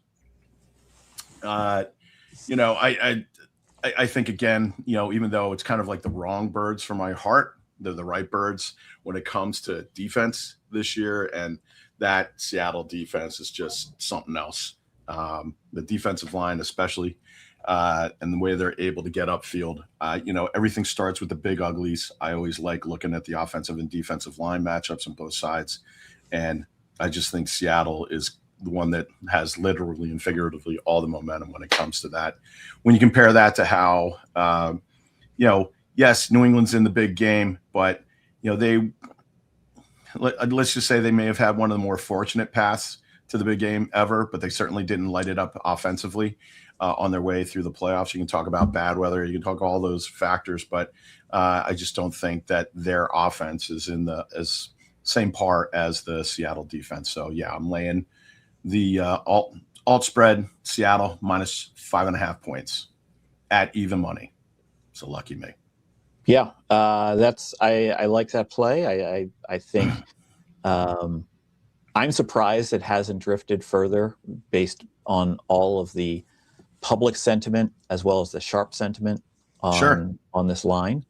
But it's kind of a testament to guys like Adam Bjorn who are able to look at all that information, knowing that they need New England and knowing that what is a bridge too far. Look, I was watching earlier when you were talking with Adam, and when he took New England minus 10.5, I nearly had a heart attack because I'm like, what does Adam know that I don't know? You figure we're friends, he'd pick up a phone or something like that. So that was a very contrarian pick that has me wondering right now. Time, what's the time for there, Joe? That was to remind me that I'm supposed to be back in front of the camera. Oh, okay, great. Joe, what's your prop play?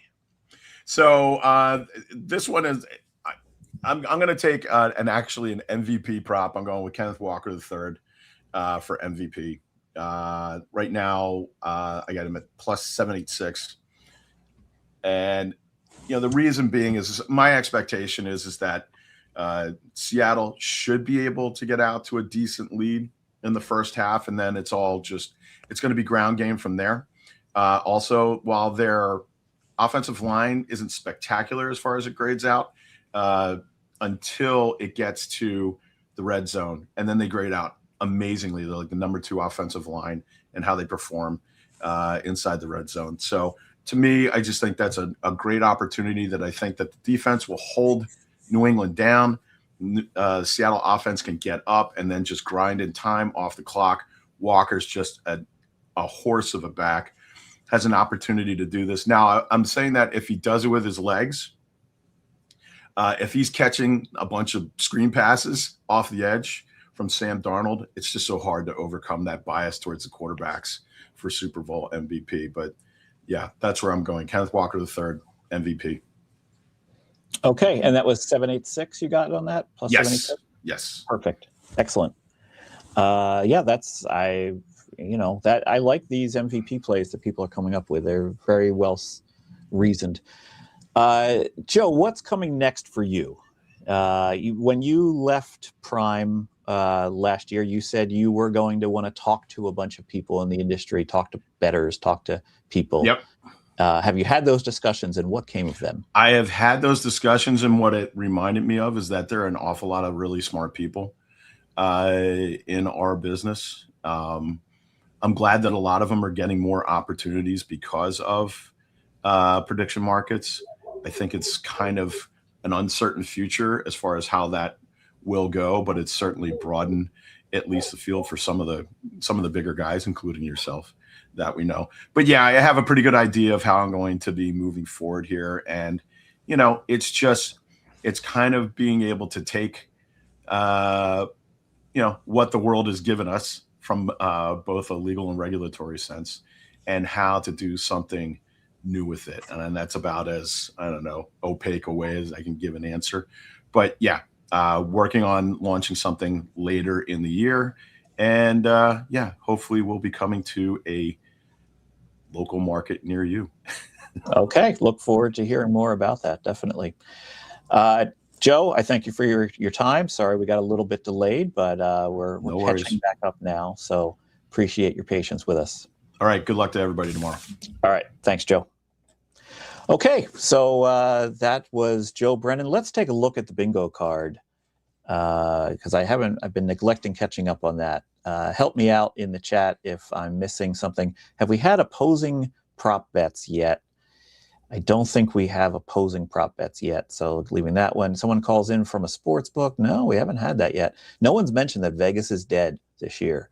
We'll see what happens. No one's mentioned driving across state lines. This matchup is boring. I kind of said that, so I'm gonna score that one a hit. That color. Same game parlay, yes. Jeff Edelstein gave us that epic same game parlay. I won't watch the game. Guest is outdoors. Joe looked like he was outdoors, but he wasn't. Nobody's mentioned Bad Bunny, crossboard prop. No one's given one yet. No one coin flip. I think this line is sharp. Haven't heard that yet. I don't have an opinion on side and total. Waiting on game day. Well, no, I'm going to leave that one off. Gatorade. SBP. No, we didn't get an MVP longer than 50-1. Someone's going to give the kicker or whatever. Jessica says she did mention driving across state lines. Yes, you're right. You were talking about what's in New York. You did. Drake May MVP. I've got 2 bets I like. Yes, we've had several people try to squeeze in 2 bets. Matt Landis did not drink an API. A confirmed guest, no shows. I think I might have to grade this because I got somebody that was supposed to be in here at 8 o'clock and they still aren't in yet. So we'll wait that, and Rex Byers will come later in the show. Okay, next guest I'm moving along to is a gentleman that I spent some time with at Bet Bash. We were both in our tuxedos at the time, enjoying some swanky drinks up at Legacy Club at the after party for Bet Bash. Welcome in Noops Christensen, everyone. Noops, welcome to the broadcast. Oh, Captain, my captain. Thank you for having me, and cheers to you, sir. Oh, cheers. Good. I was actually a little parched. I needed a little. Helps lube things stuff. along. Good stuff. Not as good as Legacy Club, but good stuff. Noops, this is your first time on the SuperStream. So again, just like I mentioned with Isaac, you have a chance to set the bar high here by coming in and going 2-0 in your first year. What is your feeling on this game so far? I asked this same kind of question to Gil, but you do a lot of content, and you mainly do basketball content. What's your feeling on this game, and how are you tackling it? I expect this game to be very cagey. I think that we have 2 teams that don't have a lot of players that have experience in the Super Bowl. And it's not just butterflies. The Super Bowl is a strange, strange football game. Instead of warming up, listening to the national anthem and playing, we then have Lift Up Every Voice and Sing, America the Beautiful. The commercial breaks are longer. Halftime is longer. And when you combine that with the fact that we have 2 coaches, one in Mike McDonald, who's one of the most conservative head coaches in the NFL in terms of not going for it on fourth, not attempting 2-point conversions, and someone in Mike Vrabel who showed us throughout his coaching career that he understands how to manage a game and approaches it more like a boa constrictor, just trying to squeeze out kind of the victory there. When you look at that Broncos game in the second half, not that the Patriots weren't trying to score, but I think they very much understood all we have to do is not make any mistakes and get through this game. So when I look at that, I think there's a lot of interesting angles to attack. To me, it seems like an underful game. First quarter unders, things like that, I like quite a bit. But as far as my straight bet, I am going to take the full game under 45.5. Even as I was handicapping it myself, I had it closer to 42.5, 43.5. And again, before taking in kind of all that extra stuff. So I think we're going to see a game that, again, feels very measured, is maybe not as exciting as people want the Super Bowl to be, but should be an interesting game and one that should have at least 44 points or less. Do you think this line's going to move at all as we head towards game day? I mean, I feel like the public is heavy on Seattle, and also they all think it's defense, but I feel like, is the public really going to play an under? I just don't see them coming in on the under.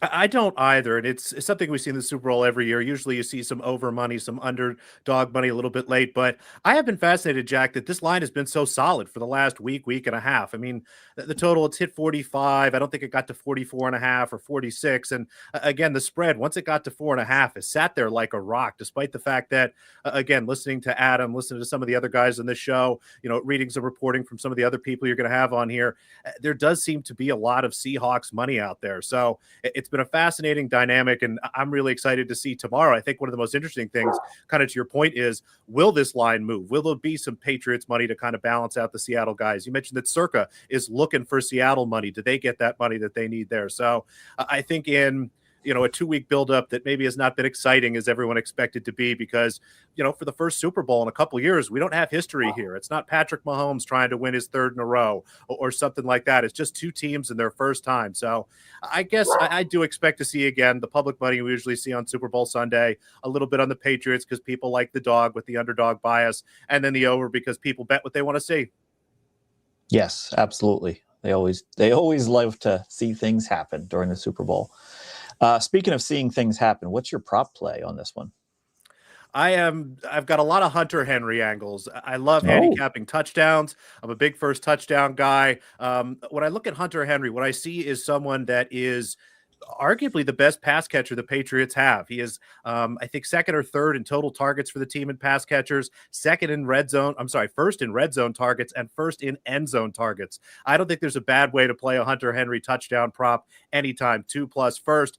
But I saw the bingo card, Jack, and I want to check off a square in the bingo card. So I think the way this game's going to go, as underfull as it's going to be, any player that can score 2 touchdowns has a great chance at Super Bowl MVP. And I think Hunter Henry has a chance to score 2 touchdowns, which means, Jack, let's bet Hunter Henry Super Bowl MVP. I'm seeing that 100-1 or better. Again, shop. You can get this as high as 130-1. But again, I always try to give out numbers that are accessible to everybody. Hunter Henry, Super Bowl MVP, 100-1.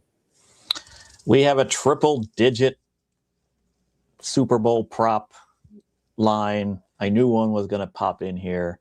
Hunter Henry. I perked up when you said you got a bunch of Hunter Henry props, because those of you who know me and how I approach props, I tend to look at kickers and tight ends. And so I've been analyzing Hunter Henry myself. I don't have any MVP numbers on him, bets on him, but he's definitely someone who I've been investigating lately. So, yeah, very interesting. It should be a great matchup for him. Seattle's defense is fantastic, but in this day and age of a hard cap, no defense can stop everything. And tight ends have had success against the Seahawks all season. And again, like you said, some tight ends are more like wide receivers. And in a Patriots team that does not have, kind of a de facto number one, with all due respect to Stephon Diggs, Henry's the guy, and I just don't see him being priced that way. So again, I don't think that there is a wrong way to bet Hunter Henry. I will be playing him first touchdown anytime in 2+, but if he scores 2, he is going to be a top competitor for MVP. Okay. NBoss78 said in the chat here, a tight end has never won Super Bowl MVP. Well, then we're due, right? We're absolutely due. Tight end's one of the most important positions in football. So, yeah, maybe he catches multiple touchdowns, and it's not out of the realm, but it is pretty. It's close to it. It is, and again, in my first time here, I got to take a big swing, Jack. Yeah, either I'll hit it big and I'll be back every year, or at least I took a shot. If you hit this, there's no way we could not have you back on every year. You're the guy that hit the 100-1. Noops, where can, to quote my good friend Tom Viola, where can people find you and the great work you're doing? As always, in the Twitterverse at _Noops, plenty of NBA action going on. Try to get back to sprinkling in some tennis. And again, I'll have first touchdown scores and a party prop sheet out tomorrow morning. If you're having a Super Bowl party, and maybe not everyone in the group is a big gambler, it's just a great time. There are some sports questions, but we'll have questions about commercials, questions about the halftime show, which I was disappointed, Jack. The prop that I wanted to give out was Cardi B shown on TV over 1.5 times, but unfortunately, the offshores have cleared a lot of those out. So if you still see it, Cardi B over 1.5 appearances on TV. She'll likely be sitting in Robert Kraft's box. Robert Kraft appearances was over 2.5. It's going to be hard to show Kraft without seeing Cardi B. And honestly, they should show her pretty much every chance they get. So Cardi B over 1.5 appearances. I'll toss that out as a little extra for anybody who might still have it. Well, you don't know this, but that was actually on the bingo card, and I removed it because I couldn't find any Cardi B props that were out there anywhere. So I was like, I'll just take that off and put something else There's in some here. Outfit props and things like that, but nothing too exciting. Right. She replaced my usual Taylor Swift prop line on the bingo card. Okay. Thank you, Noops. Appreciate your time tonight, and best of luck on the game tomorrow and everything. All right, so yeah, we're rolling along here. I'm going to bring in a guy that I greatly admire. He was one half of the Alpha Jack projection numbers when we used to try to figure out state sports betting handles ahead of the release of the numbers. Why were we doing that? I don't know. My good friend Alfonso Straffen. Hey, buddy, how you been? Hey, I'm doing good. I hope you could hear me. You're good? I can. You look loud and clear. You got the interesting bookcase behind you there. I see this is there, right?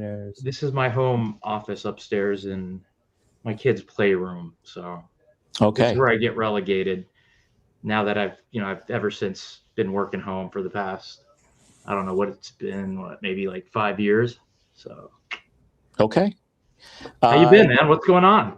Well, I'm doing a little live stream here that I don't know if you caught the beginning of it, but there was an epic tech fail. I had this hilarious bit worked out where I'm in the Captain Jack outfit and all this stuff, and my microphone conked out. So yeah, that was, is what it is. But other than that, just hanging out on a Saturday night.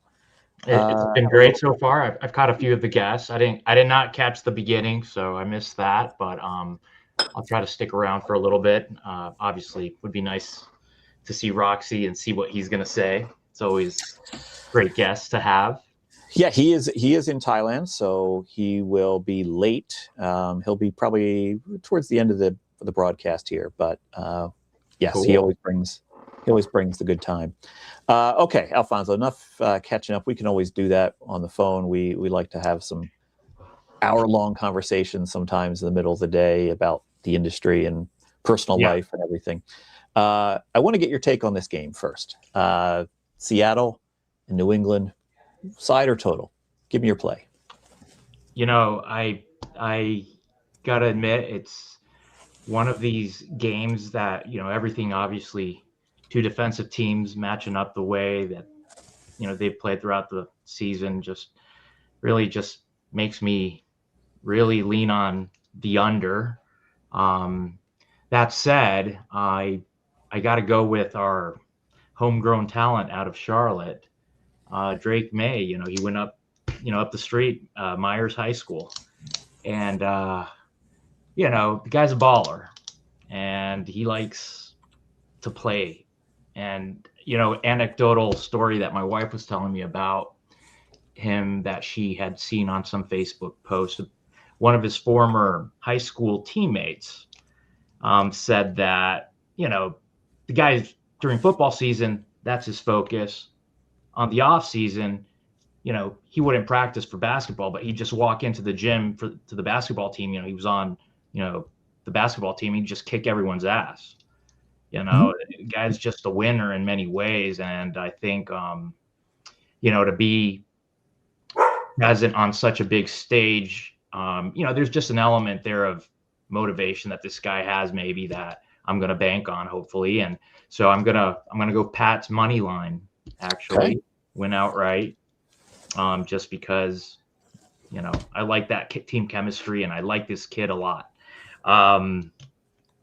And besides, that's like, my kids are just going to be absolutely rooting for him the whole game. So whatever. I think I saw money lines are like plus what? Plus 200. Plus 200 out there still. Yeah. If I get better than that, sign me up.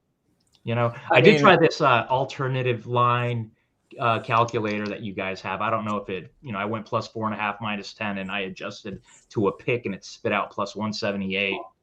So I don't know. Yeah. Does that sound right? Did I do it right? I love it. Yeah, by the way. The interesting thing with the Super Bowl is the spread and money line do get a little bit skewed, as you know, from working these years offshore, because anyone who wants to bet on New England says, I don't need the points. They're going to win outright. And anyone who bets on Seattle goes, they're going to win by 1 million. I'll take the points. And so what happens is the lines start to get stretched out and the correlation between spread and money line fades out a little bit. And The sharps call it the Super Bowl middle, which is you bet the underdog with the points and the favorite on the money line, and you can often get theoretically a positive EV play. However, we haven't really seen that yet. We may see it tomorrow. We're starting to see it. It's starting to go in that direction. And for all the listeners out there, I mean, y'all maybe see me on Twitter and don't know much about my background, but I don't bet. I don't have the time or bandwidth to really put my head down and do the great work that many of you all do. So mad respect for the craft. Obviously, I've been on the other side of the counter, and I know what it takes to win. So I'm just, I couldn't tell you if, hey, that's the right line for the my prop pick, if you will. I'm just going to double down and say Drake May wins the MVP. Now, I don't know if plus 230, plus 240, that might be a dog shit price at this point. I don't know, but I'm just going to go with, the guy's going to fall out. I did see an interesting parlay somewhere. I forget if it was DraftKings or maybe FanDuel for May to win MVP and to score a touchdown at any given point in time, I guess. I think it was like plus 750, and that wasn't too like, oh, that looks pretty bad, but just it was compelling to kind of see if I could find that. I found it, but I didn't. I'm just gonna go straight up. Drake May wins MVP. Pats win. That's it, bud. Okay, yeah, let's put that up on the screen. I was just was checking the unabated Super Bowl props screen to see if I could pull it on screen, but I'm not going to do all that real fast. So you played New England money line, gave you plus 200. I think that's the fair line right now. That's about right. Yeah, and, I think there's like plus 205 at some of the exchanges. I think Polymarket. I think I saw plus 203. So maybe I'll give Shane Copeland some business. Actually, I can't. I need that app. I haven't gone through the queue yet. Yeah, you gotta get through the queue, and you got to be running iOS on your phone to get that app. Shoot, I'm Android. Yeah, so I guess you'll like this, Alf. I invited both Shane Copeland and Tarek Mansour on the stream tonight. Both declined, but in doing so, I was going back through my DMs, and both of them reached out to me years ago asking me to hype their product a little, to see if like I was interested in being an influencer for them. The one amazing time to be alive, to see everything that's happening in the space. And I'm doing some work with the Matchbook guys, and obviously they're gearing up to come into the US.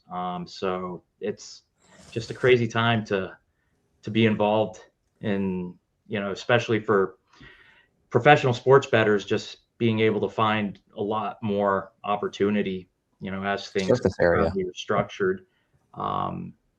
So, but yeah, good stuff.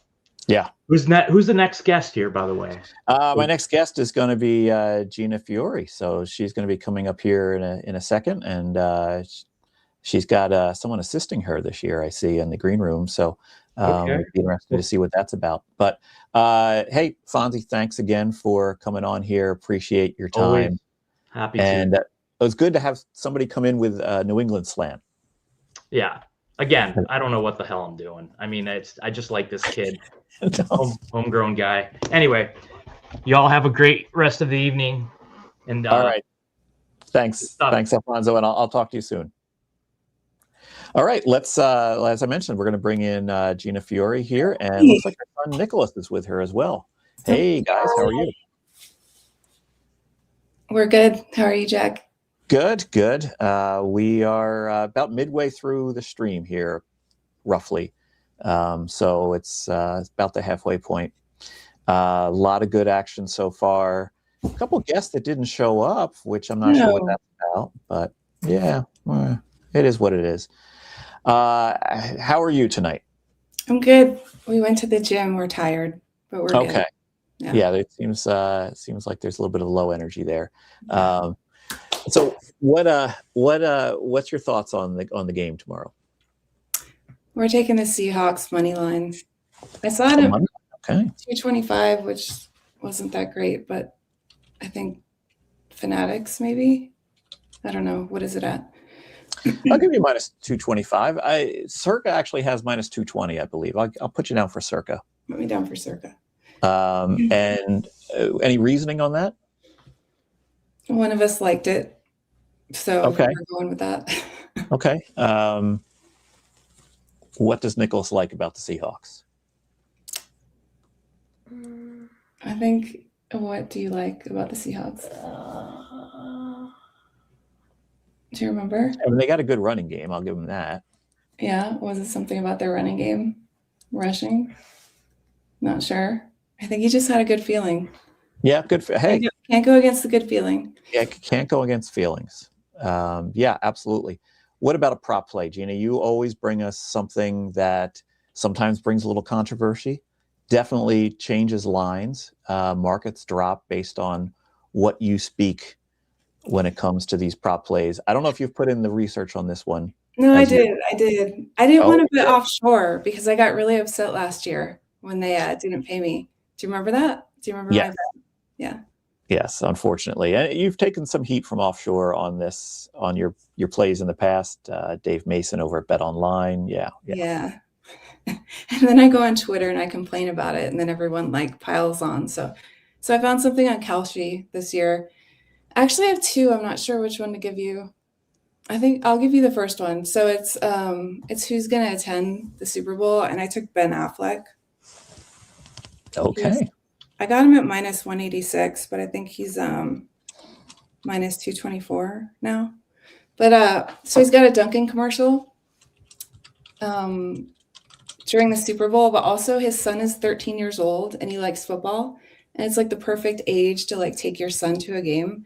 And his son just asked him if he could bet $100 like last month on football. So his son's like really into it. And he didn't actually say, he gave an interview and he didn't actually say if he was like letting his son bet or not.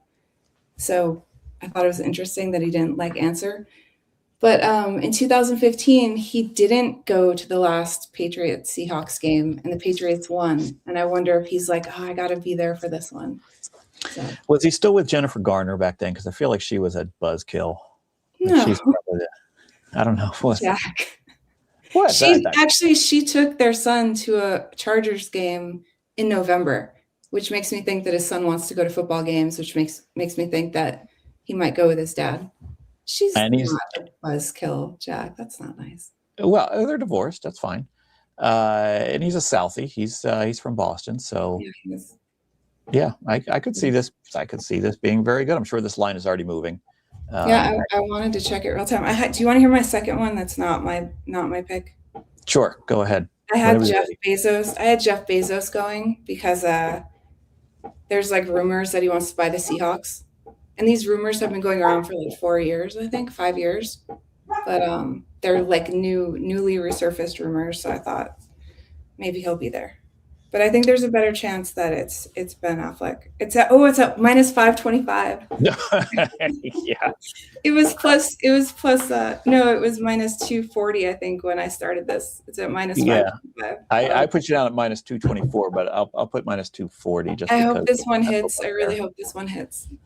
I mean, it sounds good at minus 5. I think I might making some markets on the other side on this one at that line, just because the thing is he didn't go last time and it was a Patriots game, so I'm like, maybe he likes to watch at home because it's his team. I don't know, but his son is 13.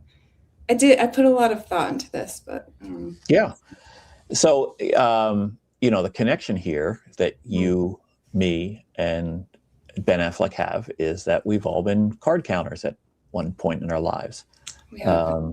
And so I know you have been working on some various projects about your career as an advantage player.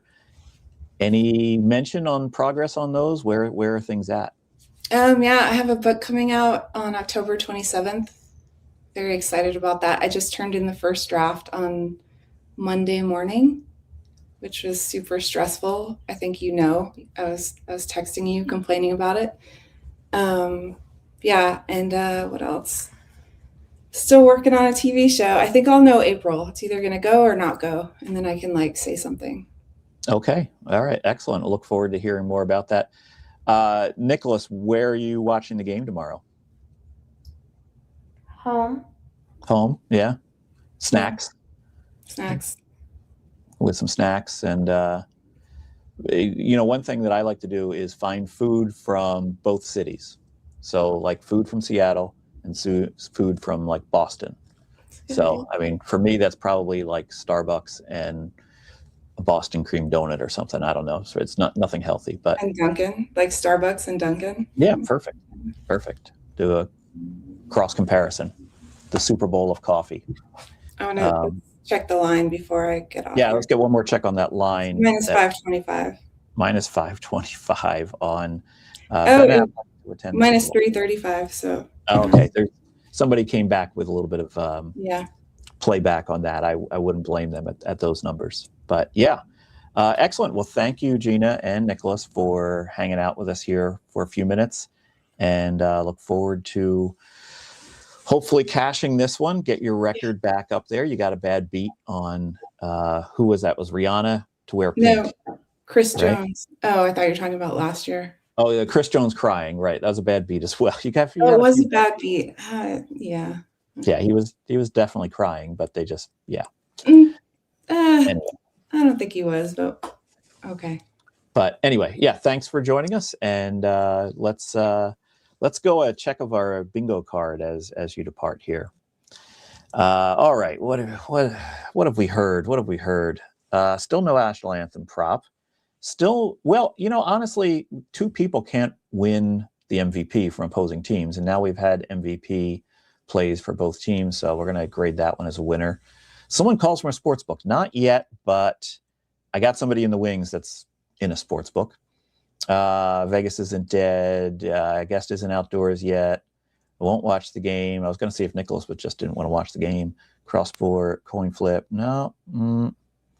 Waiting until game day. Who said that? Somebody said, I think it was Matt Landis that actually early on, our first guest, said he was willing to wait to game day to get his prop in. So that's a play. And a confirmed, I'm going to have to call it. We had a confirmed guest that no-showed. A certain trader from Novig, his big break to be on a live stream, and he no-showed on us. Okay, so at this time, I am going to bring in somebody who's in a sports book. I'm going to bring in the legendary Chris Andrews from the South Point Sportsbook. Chris, great to see you. Hey, Jack. Thanks for having me, pal. And I am indeed in a sports book. That's right. So I'm gonna knock that off the list right now. That and last year, we had Zach White call from the Westgate Sportsbook, literally like almost in line. And of course, a few years back, he legendarily, you were on this stream and you kept looking up at a monitor, and you're finally like, hold on, there's somebody here that I got to go out to the counter for, and it was Zach White who was betting into you, which he's one of the big prop bettors in town. So a lot of respect for Zach, but I like him too, and I always tease him, and it's kind of well known at this point. He had the Rams to score exactly 3 points in that one Super Bowl, beat me out of 100,000, and we got great publicity out of it. It was one of those Super Bowls, Jack. We did great on the Super Bowl. And when Michael Gaughan found out the one guy beat us out of 100,000, he was happy as could be that we had all this publicity all over the country. So, Zach and I have stayed pretty good friends, and a lot of respect for him. Does a lot of homework, I can tell you that. You got a lot of Jacks and Zacks in your life here. Yeah, you're right. Yeah. Well, yeah. Anyway, Chris, one of the questions I ask you every year is, how has the Super Bowl gone so far for the South Point? What are your needs at this point? Well, I've had a couple of big bets on the dog, but up until that point, it was really all Seattle money. I just did a what if probably about an hour ago. And as of then, and I do expect this to change quite a bit, as of then, Patriots and under was actually our worst scenario. I'm sorry, I take that back. Seahawks winning and not covering and the game stays under was our worst scenario. Hmm. I'm running. I got a lot of money. I had some early play on the Seahawk money line.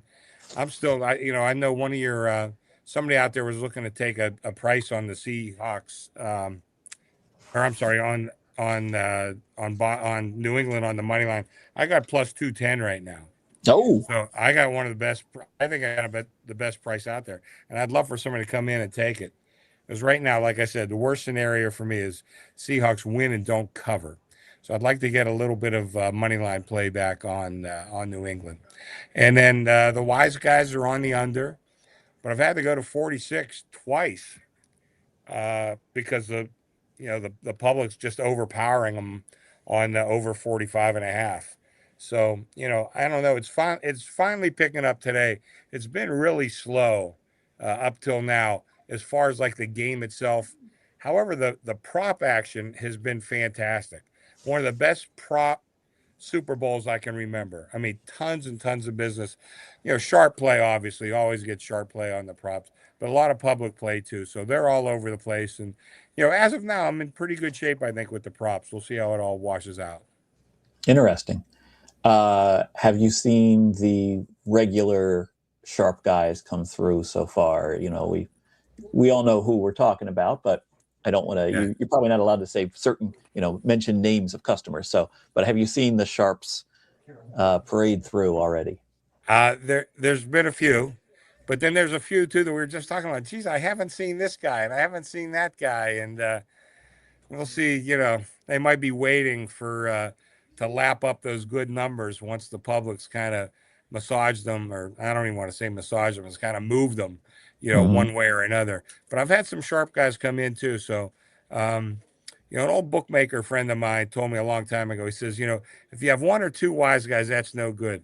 He says, if you got a whole bunch of wise guys, that's great. He says, because they tend to play off each other. You'll hold a very small percentage, but you will usually hold a percentage. So at this point, that's kind of what I'm looking at as far as the prop action. A lot of wise guy action. There's a few guys missing in action right now, and I'm not sure if I hope they show up or not. To tell you the truth, Jack, I don't know. Right. Well, some of them will be on this stream in the next hour or two here, definitely. All right, Chris, let's get your thoughts on this. Who do you like for side or total on this? Well, I heard you talking earlier that some of those matchups when we were looking at 80s, 90s, I guess about 2000 kind of stuff. But some of the spreads were really big. Jack, if you remember, a lot of the favorites covered those spreads. Yeah. They really did. That's why we had to inflate those. And I remember having a conversation with one of my bookmaker friends. Because, if this game was played in the middle of October, this number would be like 4. And instead it was like, I can't even remember the game exactly. It's like 7.5, 8. I said, yeah, well, this game's not played in October. This is the Super Bowl. I'm looking at like that, to tell you the truth. My power ratings they come to about 5 on this game.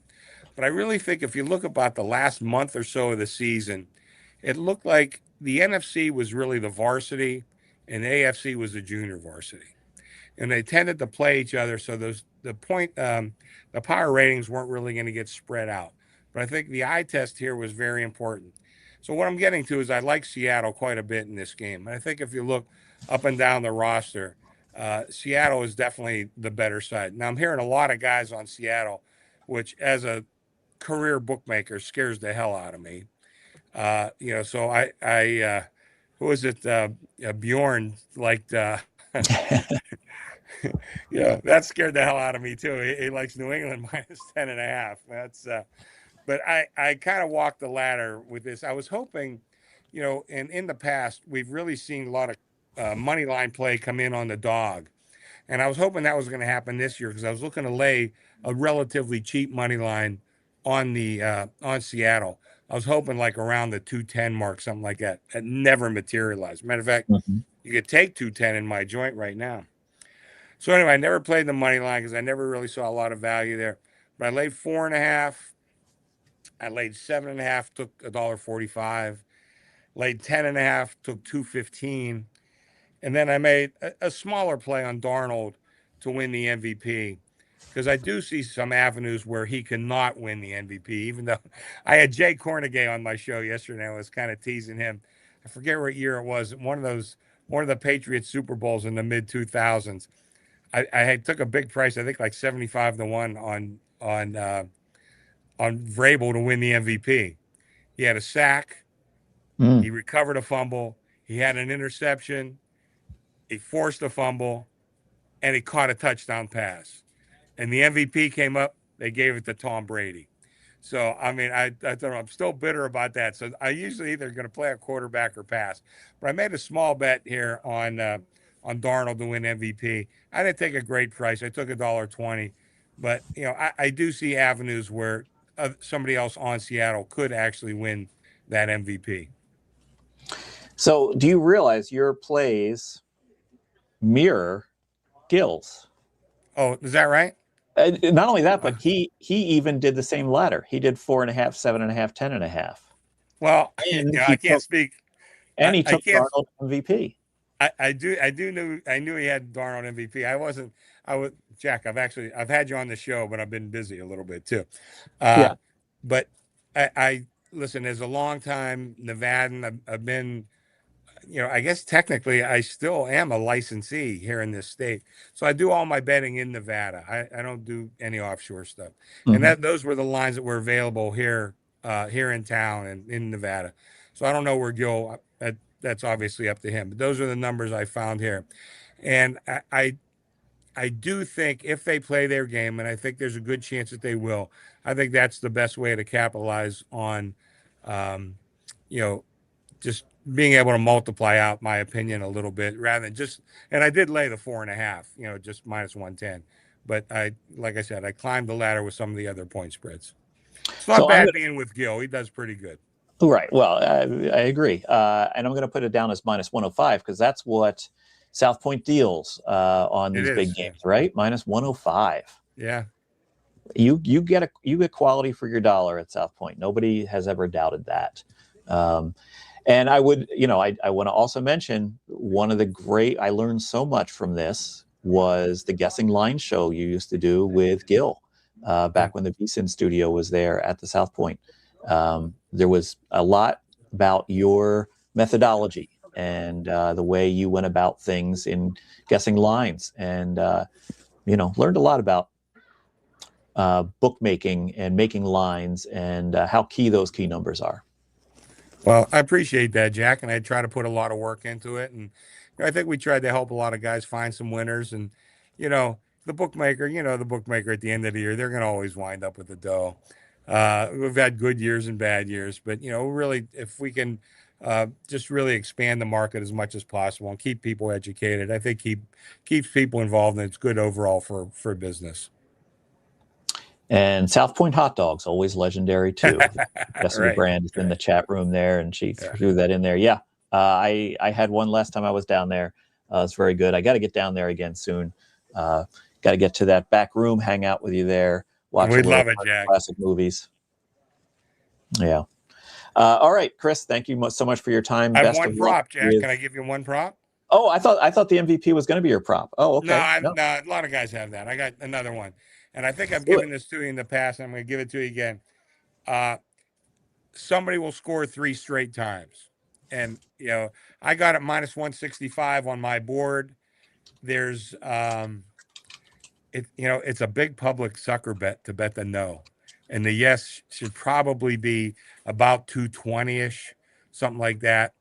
And I'm at $1.65 and you know, I book it every week, you know, on the various games, Sundays and Monday nights, but it always comes through on the Super Bowl. They always bet the no, and it's been a nice little moneymaker for us over the years. So yeah, 3 unanswered scores by one team or either team. Yes. In fact, I might ask Rufus about this because I want to know his thought as to if this bigger spread impacts how he calculates that number. So stay tuned, those of you who are waiting for Rufus to be on screen. I'm going to ask him about the 3 unanswered scores. So I know that's one he's always talked about as well. Yeah, I'd love to hear Rufus's analytical opinion on something like that. Absolutely. Yeah. All right, Chris. Best of luck over the next 24 hours as we get to this game, and then done with football for a while. So Okay. congratulations on another successful season. Well, I hope to see you in person soon, Jack. Please come visit us next time you're in Las Vegas. Absolutely. Thanks, Chris. All right.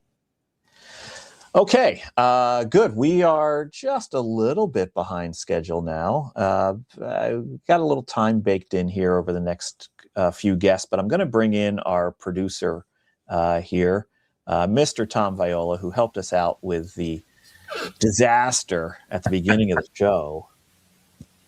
Tom, how do I recover from that? Like, that was...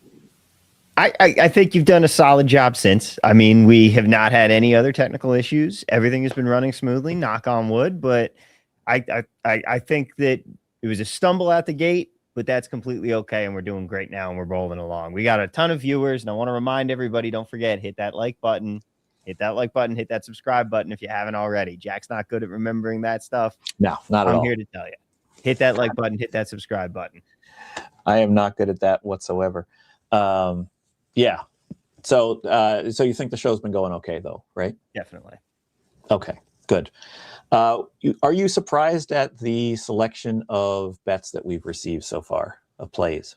I wouldn't say I'm necessarily surprised. I think that it's been a lot of stuff that, you know, I'd say it's a little heavy on the MVP markets. Yeah, that's what I was going to say. A little heavy on the MVP. Heavy on Haven't the really MVP. seen any game props yet, have we? This one from Chris was the first game prop. Yeah, which is really surprising. I mean, I made a comment recently that I think we have fewer edges on game props now because there's game props on all 272 games during the year. So there's less edges. Tom, people want to know your picks. Give us Tom's picks. Well, that's why I got you. That's why I got you up here. Also, somebody said straight off the porn set, Tom. Well, if you only knew. It's been very weird seeing all of the retweets of SuperStreams and podcast episodes that we've done past this week about the Super Bowl, like the Rufus episode that we've been retweeting, and it's seeing me without the mustache, and it's throwing me through a loop even. Yes. Well, you had various phases, and we won't get distracted here, but if you go through and watch some of our content on Unabated, you see all the many faces of Tom and many hairstyles of Tom. You really do. There's been a lot of transformation over many years here.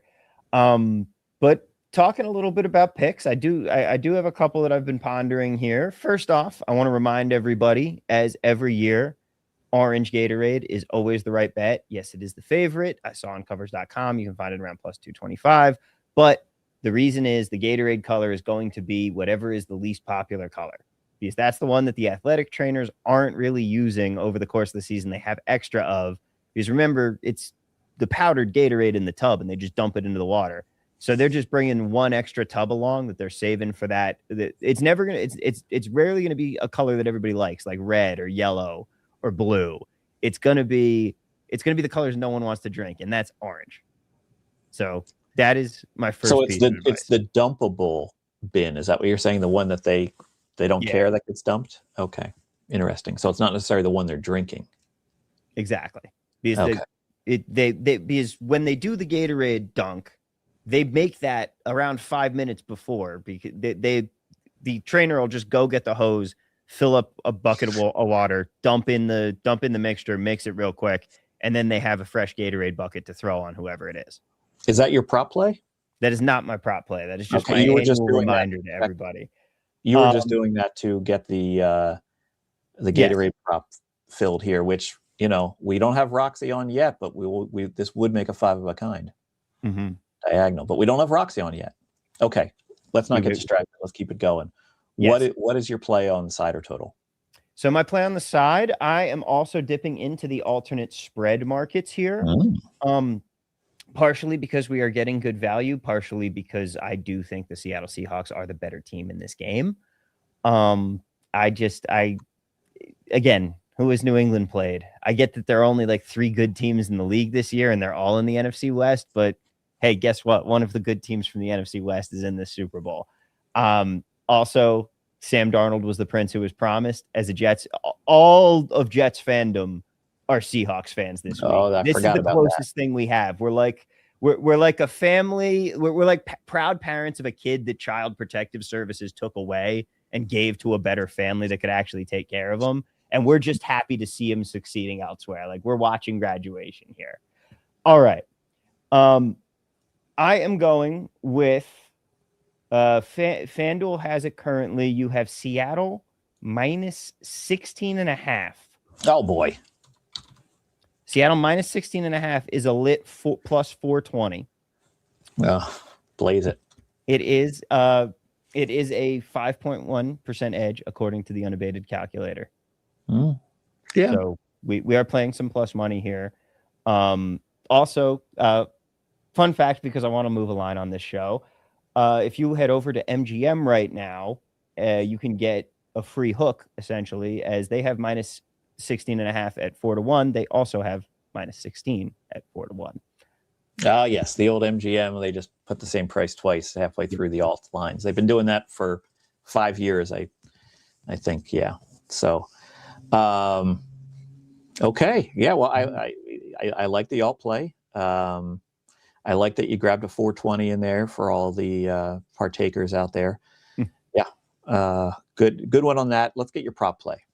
All right. So for my prop play, I'm going to make a little bit of a same game parlay here. Oh, okay. It's only going to be 2 legs, and I do have to shout out one of my other Toms. Amazingly, not Tom Peabody, but Tom Clark, our third member of the Tom Triumvirate, as we are, and we'll be at Legacy Club later this evening, just to make you jealous there. He was the one who had this idea, but I have absolutely followed it.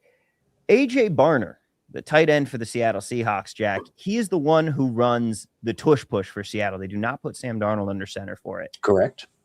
I took his rush yards over half a rush yard, which is being offered at most shops around here. I think you can find a plus 116 on that. We actually, Derek Carty and I talked about that on Prop Culture, our weekly prop show that we used to do over here, and now we have moved over, but we talked about that on our Super Bowl prop show.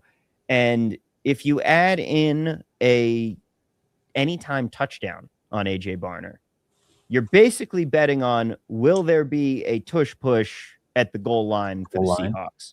And you can get it at 5-1, and you still have other ways to win that, because he could do the tush push elsewhere and then catch a touchdown pass, something like that. You still win your wet bet, but we are getting 5-1 on that.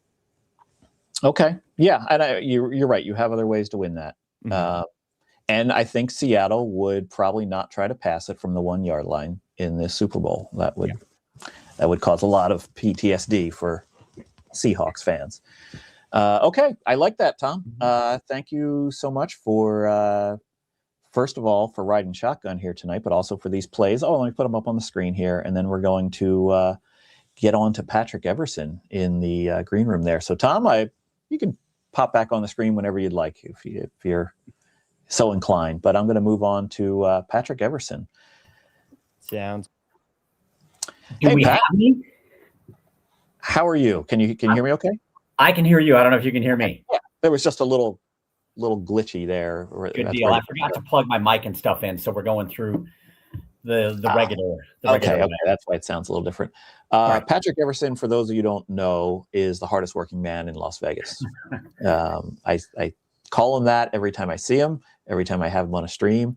If you want proof of that, you just go to his Twitter feed and all the different places that he will be on a Saturday and a Sunday, dealing with that Las Vegas traffic to get live reports. How you been, Pat? I've been really good. It's been a really fun week. It's a really fun 2 weeks, honestly. I hate to see football. In the middle of it, like November, you're like, oh my gosh, I'm exhausted. I don't think I just can't wait for Super Bowl and this to all be over. And then all of a sudden it's February and it's like, oh man, I cannot wait till August or September. Yeah. So, no, it's been a fun couple of weeks. A lot of really interesting things going on. And I've had a lot of good conversations with, odds makers across the country and of course here in Vegas. And I thought Chris just really told you some interesting things. So I was immediately like, I'm live tweeting your show. Basically, I really thought the fact that South Point has got the best price, I double checked and everything I could see, South Point definitely has the best money line price on the Patriots right now. And I thought that was kind of a fascinating point. So I put that out there on the Twitter sphere right away because, and I'll be talking to Chris tomorrow. He's going to be my first stop tomorrow. I'm going to go in there and we're going to go live, kind of like you're doing now. We're going to go live on X with Chris. Me and Chris are going to do a little stand-up minutes or so. Late morning here, Las Vegas time, around 10:45 or so, I'm hoping. So like early to mid-afternoon for those on the East Coast. And Chris is going to give us the skinny. It'll still be obviously a few hours before the game, but he'll have several more hours worth of knowledge and bets. And Chris is going to tell you what's going on there and what they're seeing and what he needs. You know, I have my view of StreamYard here is I can see a green room with all the guests that are waiting to come on. You can't see that from your side, but I saw when I'm talking to Chris, I see Patrick scribbling down. I was right. It's right here. I was writing it all down. Yeah, he's making stories here. He's using this as his news source. All right, great stuff. I'm always working, man. I'm just. Hey, you are. You're the hardest working man in Las Vegas. It's you very earned that kind of you title. to say that. I appreciate it. I'm very lucky to do what I do, and to be part of something like this is like, I mean, it's ridiculous. I'm not like a 0.1% as smart as most of the people you have on here. So I'm grateful to be included, and it's fun. Absolutely. And one of the fun things about you is I don't think the octopus bet would be nearly as popular as it is without you. You have been a champion of the octopus bet, which we'll get to when you get to your props. If that's not your prop, I'm going to talk about the octopus a little bit. But let's start out. Let's get back on the rails here. Sure. What's your play on the side or total? So I'm following some others. So which you know, I kind of hoped I was trend setting, but I'm not. But I'm not following. I mean, I thought about this, you know, a week or so ago when I actually made these bets. But I'm liking Seahawks alternate spread too. I'm not going Seahawks 16.5. That's a big ask. And if it gets there, then I'll do very well with the other things I've done. So I took them at 6.5. So that's the one I want you to use as my bet. I've Seahawks minus 6.5. I did also lay 9.5. And I heard Chris talking about 10.5 at plus 215. I'm pretty sure I know where that's at. I believe that's at Circa. And I saw that today. And I'm thinking about that too. And it's probably dumb. Like I said, I'm not, you know, Rufus here or Zach or any of those people who really deserve to be heard here and who you should take, whose advice and opinions you should take seriously because they've done a lot of work. I probably shouldn't be laying 9.5 and laying 10.5, but I might anyway. Because it's the Super Bowl and it's just kind of what I do. But I did lay 6.5 and 9.5. Go with 6.5 as my bet. And as Jessica Rand pointed out, I did go alternate spread last year. The Eagles were like 1.5 point dogs. I went Eagles minus 3.5, and that one got to the bank, which was nice. Bring that up, Jess. What price did you get on your minus 6.5? It wasn't much plus money there. I think it was plus 108 maybe, which I don't think is necessarily great, but you know, I wasn't really comfortable at 7.5 necessarily. And then, which makes you think, well, why the hell are you taking 9.5? I just feel like, you know, and Tom kind of alluded to this, and I'm guessing a couple of your previous guests who I didn't see, but who also went alternate spread on this, feel this way that, you know, if it gets even a little out of hand, it's going to get a little out of hand in favor of Seattle. So, that seems to be thought. Yeah. Right. So I just like, so I'm going Seahawks minus 6.5. I think it was plus 108. I can look it up to be sure, but I believe it was plus 108. And then 9.5, I think might've been like maybe 165, something like that. I can look it up. I just wanted to get the minus 6.5 for the record here. For the record. Yep. I can tell you in two seconds, but go ahead. So right now it's listed as minus 6.5 plus 108. We'll get confirmation of that. Mm-hmm. Personally, I'd say you need to be north of plus 115 if you're passing through the 6, but I wasn't necessarily thrilled with it, Jack. I thought but I wasn't, but as I was looking at it early, I was like, do I want to go to 7.5 yet? Where there were more options here in Las Vegas, a lot more books being competitive with that. But that was their starting point. And I wasn't sure I was comfortable going to 7.5 yet. So, right.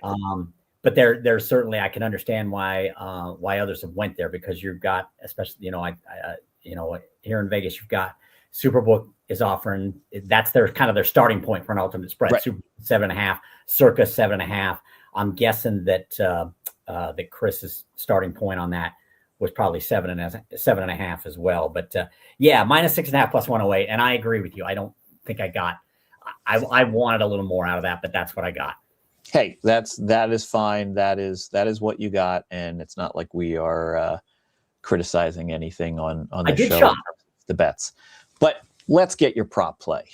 Okay, so like you said, I'm on I don't want the octopus to be my prop play, but it is a prop play. I play it every year, and again, I know that's a super square bet, but at least this year it is at the longest odds that I've betted at over the last 4 or 5 years since they started putting this on the board.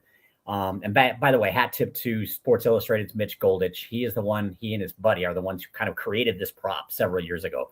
They saw somebody do it in a game, and they're like, there should be a name for this. What did we just see? And that's what they came up with. So props to them.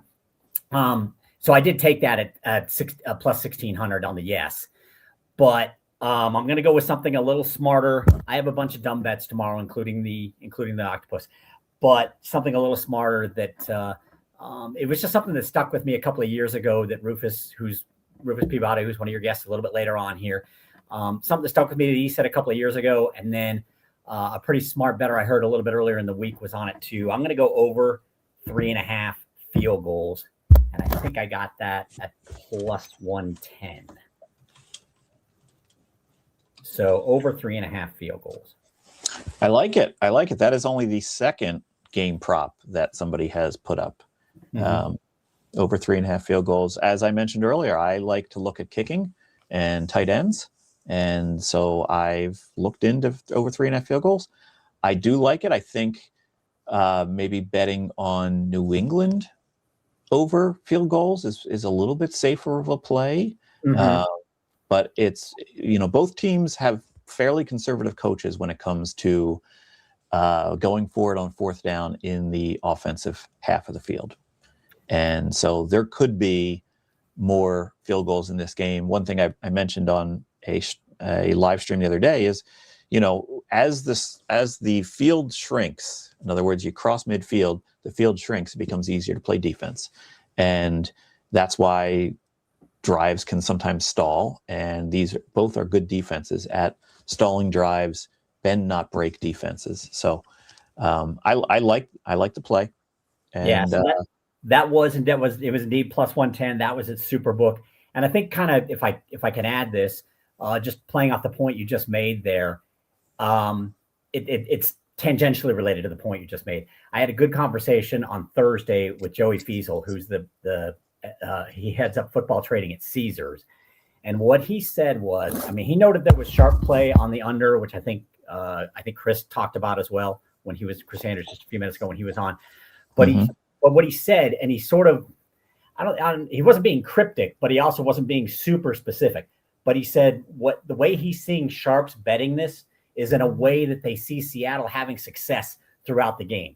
And what that told him, and he said, look, there's going to be situations where like the Patriots are going to have to go for it because of that. And things like you were just saying with maybe the Patriots being more likely to be over on their total field goals would play into that as well. They're just some of the sharper bettors, he said, are betting this in a way where probably in the props market, I assume, where they're either kind of positive props towards Seattle or no's or unders or things like the Patriots over on field goals, having to settle for field goals instead of getting touchdowns, that sort of thing, is how he's seeing sharps weigh in on this game, which I think is, I think it's an interesting point. I don't know if it matters greatly to your audience, but I think it's interesting. So I thought I'd throw it out there. No, I agree with that. That's good insight as well. Okay, Patrick, thank you so much for hanging in there. I'm going to put you back in the green room, and you can sit there and take notes and tweet out content all you'd like. In fact, the person I have coming up next is someone you know. She is the daughter of legendary handicapper Kenny White. She's also one of the hosts of the Sports by the Book live stream from the South Point. I'm going to welcome in Miss Alex White. Welcome in. Thank you so much, Jack. How you doing? Good. Glad to get you on the stream this year. We've tried a couple years and it just hasn't worked out. But this year, definitely looking forward to your insight. But first of all, how is Super Bowl week treating you so far?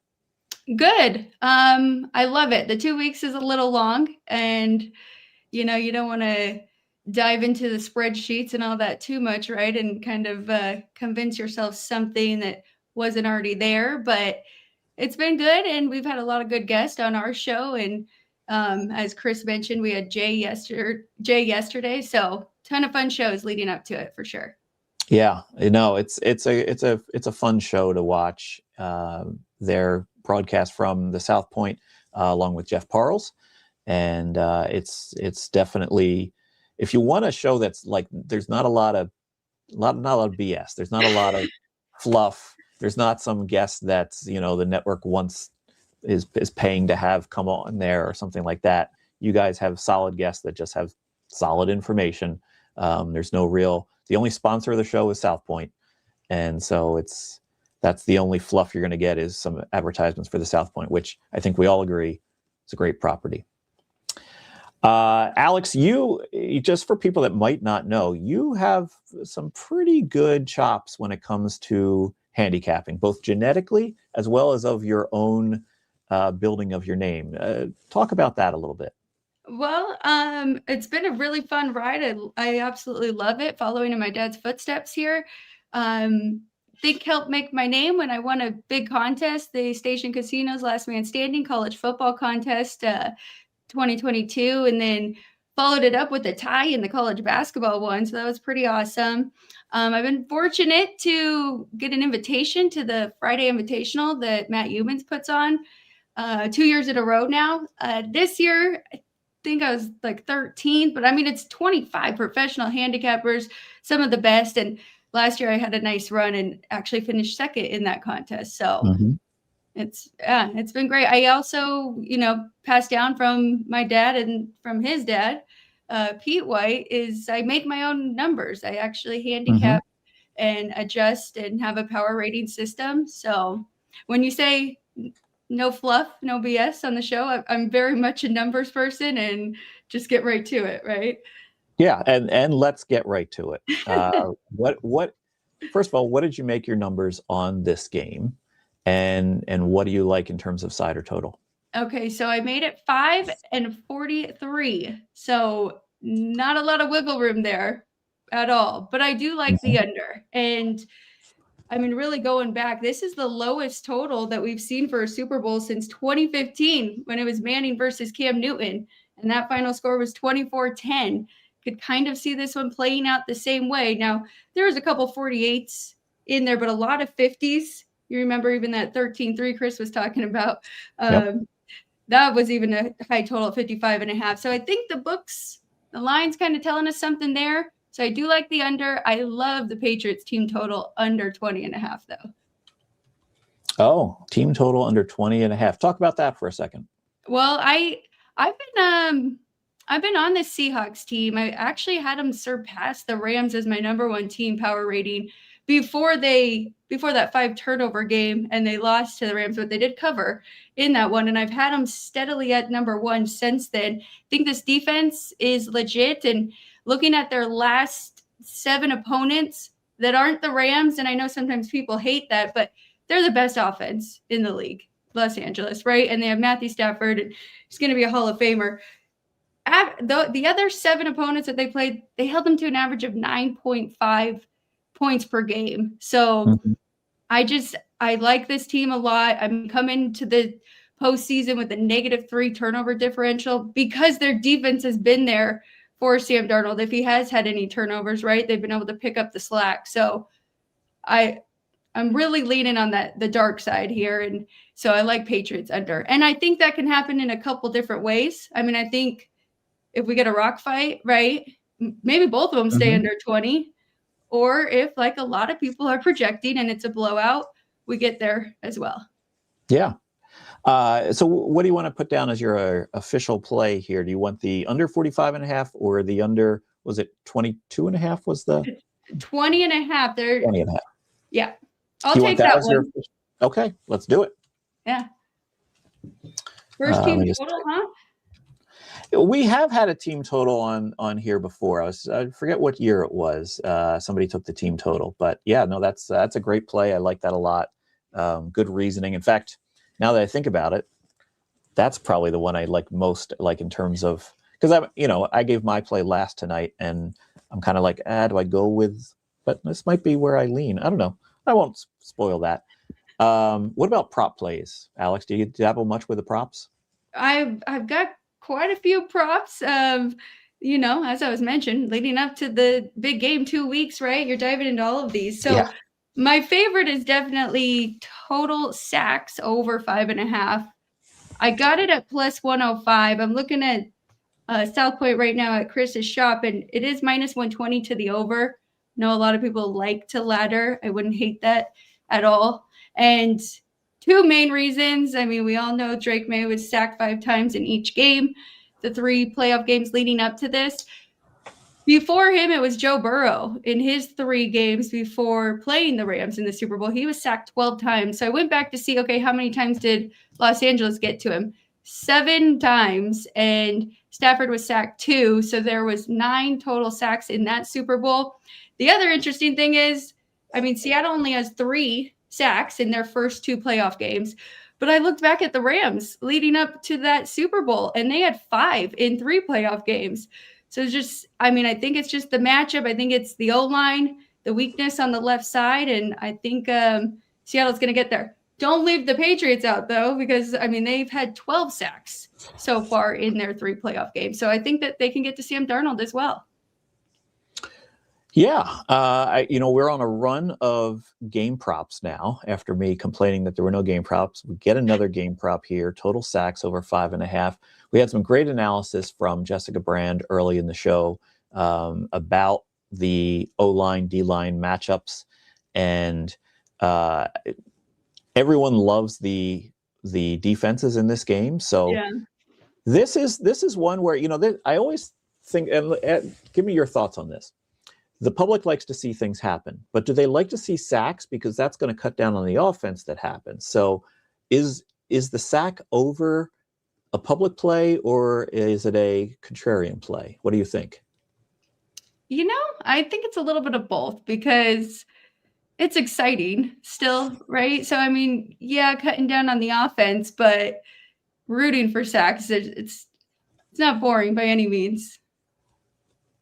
Yeah, I think I agree with that. I think it's it's kind of counterintuitive public play. Like maybe Yeah. they bet it and then they go, oh, why did I bet that now? Because that's going to hurt my,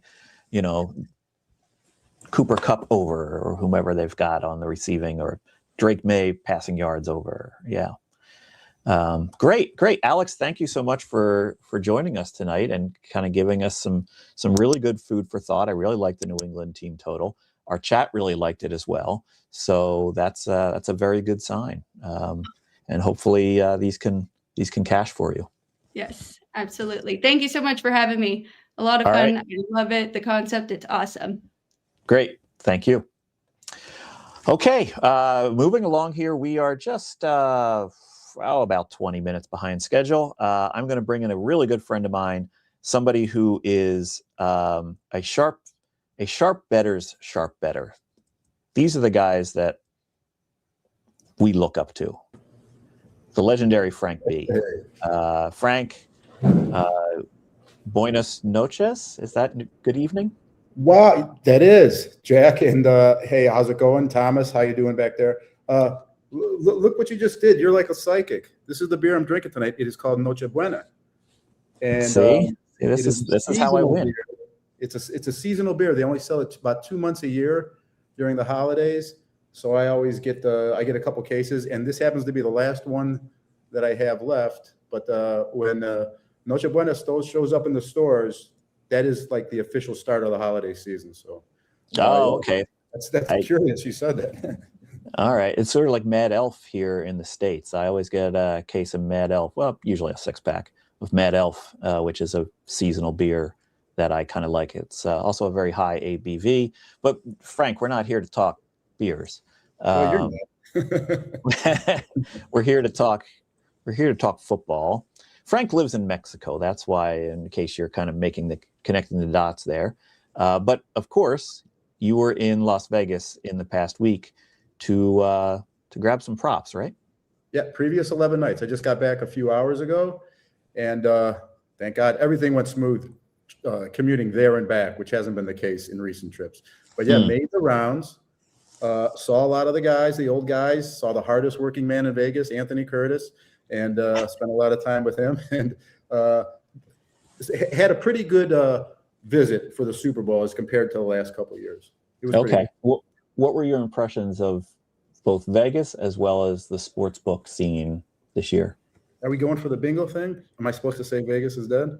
I mean, no, I'm not trying to influence it, but no. But I'll tell you what, I did change methodology of getting around. Other than the mandatory things that you had to be there at a certain time, I took it back to the old days when I used to run around town, and I did graveyard, and that made a big difference. I was out the door by 4 a.m. Go down to South Point, was open all night. The book. And it was just so much easier to get around and to go scouting and check things out. And, it did make a difference. That's why I said this trip was much better than the previous ones, because it's been F1 stuff the last 2 years. Oh yeah. Right. Yeah. No. And I caught, you did a video with Anthony Curtis, the aforementioned Anthony Curtis, as well as Steve Fezzik, from the Huntington Press offices there, where you guys talked about Super Bowl props.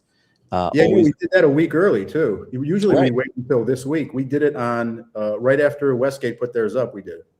Wow. Yeah, it's tough to be like one of the first voices about it. You really need to know your stuff. But the thing I was going to mention here, Frank, is you and Fezzik both do a very good job of teaching the concept, and so I think that's important. Learning the process is very important when it comes to approaching props or approaching sports betting. So I never missed that one. Frank, let's get your play on the game side or total. Yeah, well, Jack, like you just said, you know me, I'm a basic strategy guy. I think everything in gambling has a basic strategy. So, that's kind of what we're going to do here. We're going old school.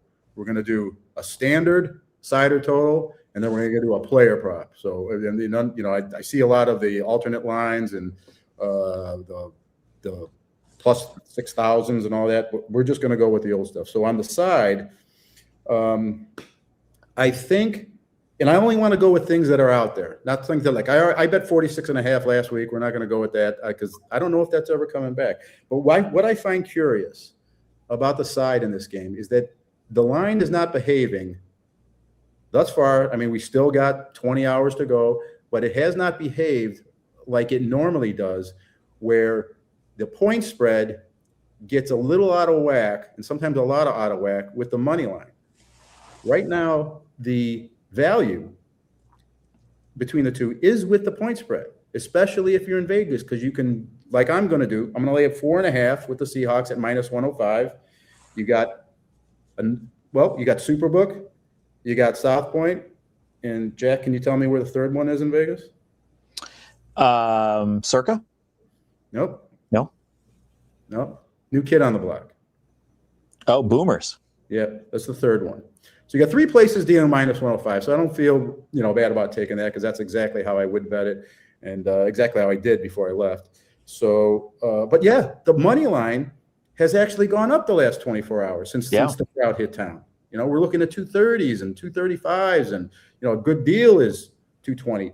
And when you use your calculator, your site, you plug in 4.5 -05, it's going to tell you that that's the equivalent of -208 money line, and you're not getting that right now. So it's not even, not only is it not a bargain to go for the money line right now, it's the wrong move. Just looked at it in that manner, which one you're getting better value for. So I'll go with 4.5 on the Seahawks. Yeah, I mentioned earlier, Jeff Benson wasn't able to join us this year, but he did mention that Circa still needs Seattle. They are still fading the $1.1 million they took at +188, and they know how to get it. It's you know that if they were to be able to dip down, to minus 200, people would flood in. We had Chris Andrews on earlier. They have minus 210 on Seattle right now at South Point. You got plus So, Patriots.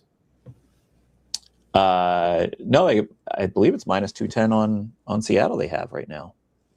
No, I think he's looking for Pat's money. He said he had plus 210.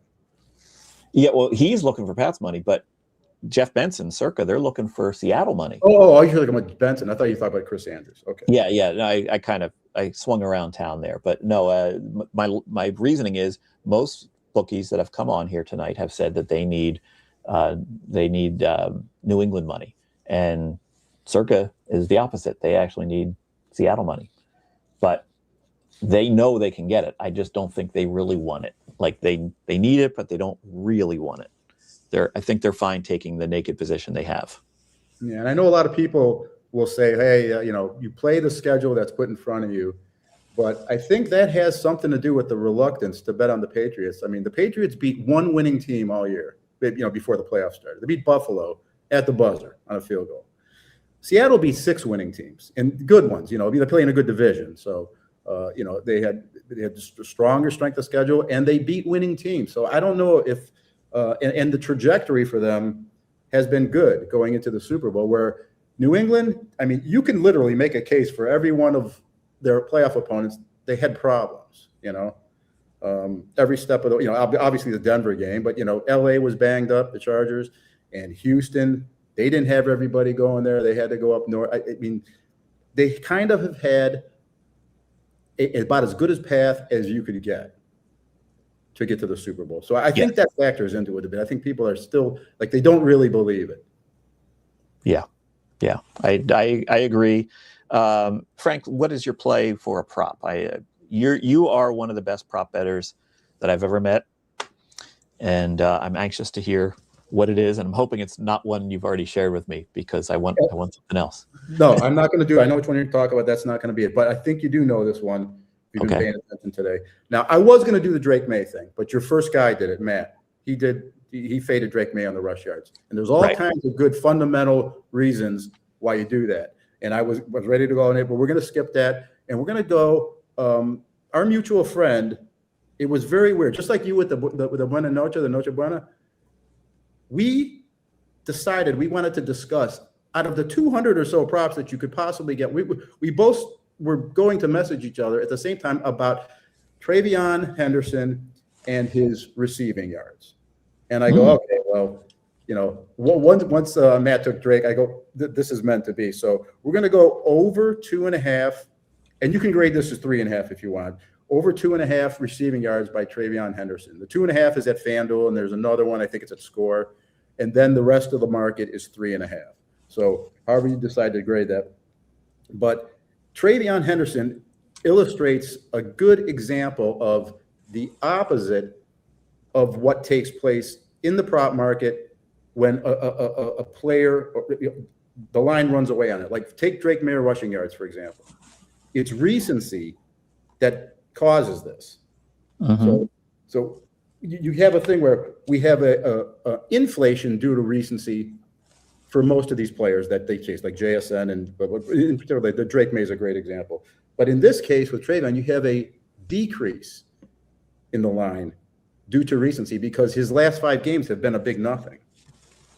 And what it does is it negates his raw numbers. His body of work says 1.5 receptions, 9 yards would be his median, and I think it's 8 for the long. Okay, but his last 5 games have been bad, so that affects the line, and it has, in that people are reluctant to get involved with him because they don't know what his role is and what's caused the decrease. But I'll tell you what, you go look a little deeper, and then the last 5 games, the last 2 games of the regular season were blowout wins by New England. So there might be a little less need to be actually even passing the ball in the second half. They won by 28 and 32 their last 2 games. And then in the playoffs, he went up against the Houston defense, the Denver defense, and the Charger defense, which 2 out of the 3 are 2 out of the 3 top defenses against running backs receiving the ball. So, I think we actually benefited here. We caught a run of five games where his production was down, but there maybe you can come up with an explanation for it. So I think we're getting value here. So over 2.5 for Travion. I think he catch a pass, and if he does, he goes over that every time. Every time he's caught a pass in a game, he has gone over that number. And if you grade it against the 3.5, he had a couple games at 3. So, but any way you slice it, 13 out of 17 games, he's over 2.5. And that's the line. And I think it's 11 out of 17 over 3.5. So you lay 115. That's what I'm going to do with my prop. Yeah, I put it down at 3.5. Based on what's going on in the chat, they said there's another major tout guy, not tout guy, prop guy, Hitman, gave out over 3.5. So that's why that line has moved. But I just checked the unabated Super Bowl prop odds screen, free to use. There's a 3.5 out there at a major U.S. book that's available. Oh, he released that today? Because we were just discussing this 2 hours ago, and I think the highest in the market. Maybe there was a 4.5 over. He just released it like an hour ago or less. Yeah, apparently. Wow. And Justin and I were talking about that 4 hours ago. There we go. But there's still a 3.5 out there at a major U.S. book, so I'm allowing it. But here's the thing. Okay. For the guys in the chat that need me to fact check all this, that's not what this show's about. We're not grading any of this. This is all just for. Well, for listen, fun. I'm sure Hitman's great and all that, but it had nothing. I have no idea what he picks or what he does. Yeah, if anything, Hitman was probably listening to your canal. I'm kidding. I've met Hitman. He's a nice guy, great guy. But I think it's a great play, great reasoning. We'll put it down at 3.5. If you can't find 3.5, well, then get more outs. So great, Frank. I really appreciate you hanging in there with me as we ran a little behind time. Is the Super Bowl big in Mexico? It is. I mean, they'll have parties here and there. It's nothing like it is in an American city. But the airport when I arrived today was packed. That I didn't expect. I went to the Vegas airport early this morning, and people flying out, not so much. But I got here to PV, and it was a mob scene there. So people are on vacation. They'll be watching the game, and we'll see. I'm watching it at home. I mean, I gave up parties a few years ago. Yeah, same. I'll be watching it at home as well. All right, Frank, enjoy your evening, and good luck in the next 24 hours here. All right. Thanks, Jack. Good luck to you. Okay, let's move along here. Put up the bingo card. I don't think we got. He didn't say Vegas was dead, so can't give that one out. Yep, I think we're still status quo on the bingo card. Next man up on the list here is a guy that almost, he almost worked his way off of this SuperStream last year when he decided to bring his pet birds on, and they wanted to talk louder than he did. But I invited him back, and I said, no birds. Matt, here is Plus EV Analytics. How's it going, Matt? Happy Super Bowl. How are you doing? Good. It sounds quiet in your house right now. The birds went to bed. Yeah, that was one of the more embarrassing moments of my life. So we're not going to repeat that. Well, I mean, they were telling us to bet the Eagles big, and they were just. You should have listened. We should have. They were saying it very loudly. Yeah. So, okay. How was your football season this year? It was actually pretty good. Found some decent parlay angles that I can't talk too much about here. And they're dead anyway. I don't know what I'm going to do next year because I've run myself out of things to play. But I guess that's a next year problem. But yeah, it's been a great year, great football season. My only complaint is it is freaking freezing here in Toronto this evening. We're down to about minus 20 Celsius, which is, I don't know what it is Fahrenheit, but it's almost, I think minus 40 is the point where it's the same in Celsius and Fahrenheit. So it is cold here. It's currently 7 degrees Fahrenheit where I am. Okay. So you're looking for the outdoor bet on your bingo card. I'm sorry, I could not give it to you tonight. Yeah, neither of us could. It's definitely too dangerous out there. Okay, let's keep things rolling, and let's start out with your play on the side or total.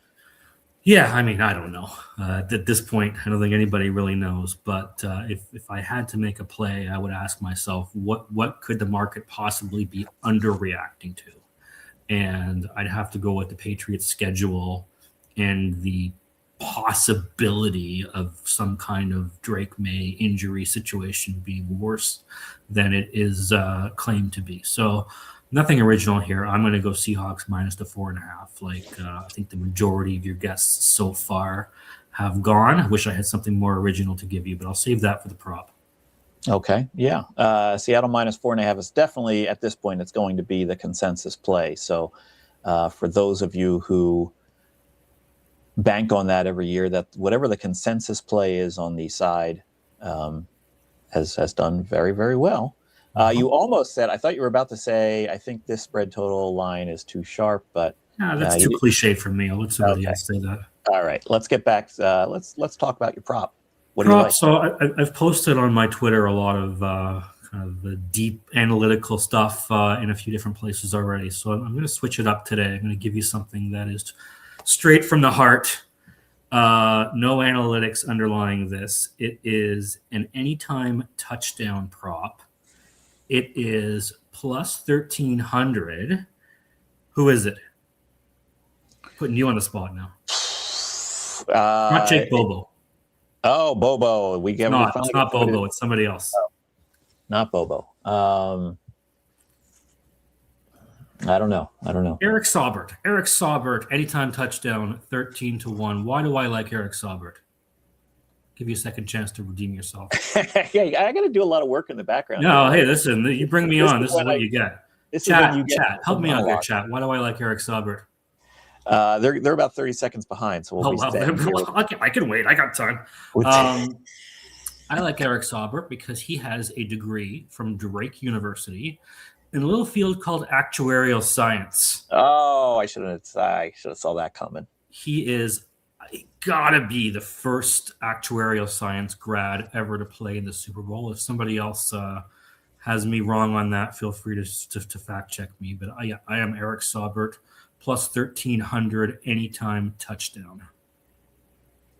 Plus 1,300. Okay, I was just looking forward. You're a tight end guy too. Oh, really? Yeah, he's the Seahawks backup tight end. Yeah, well, I didn't really look into him much. You're lost. I mean, the lines are usually like over under 2.5 yards on the backup tight ends. Oh, I don't even know if he has a yardage prop. This is out in left field. Yeah, I was actually just looking for the spelling of his last name. That's what I was. Saubert. Okay, Saubert.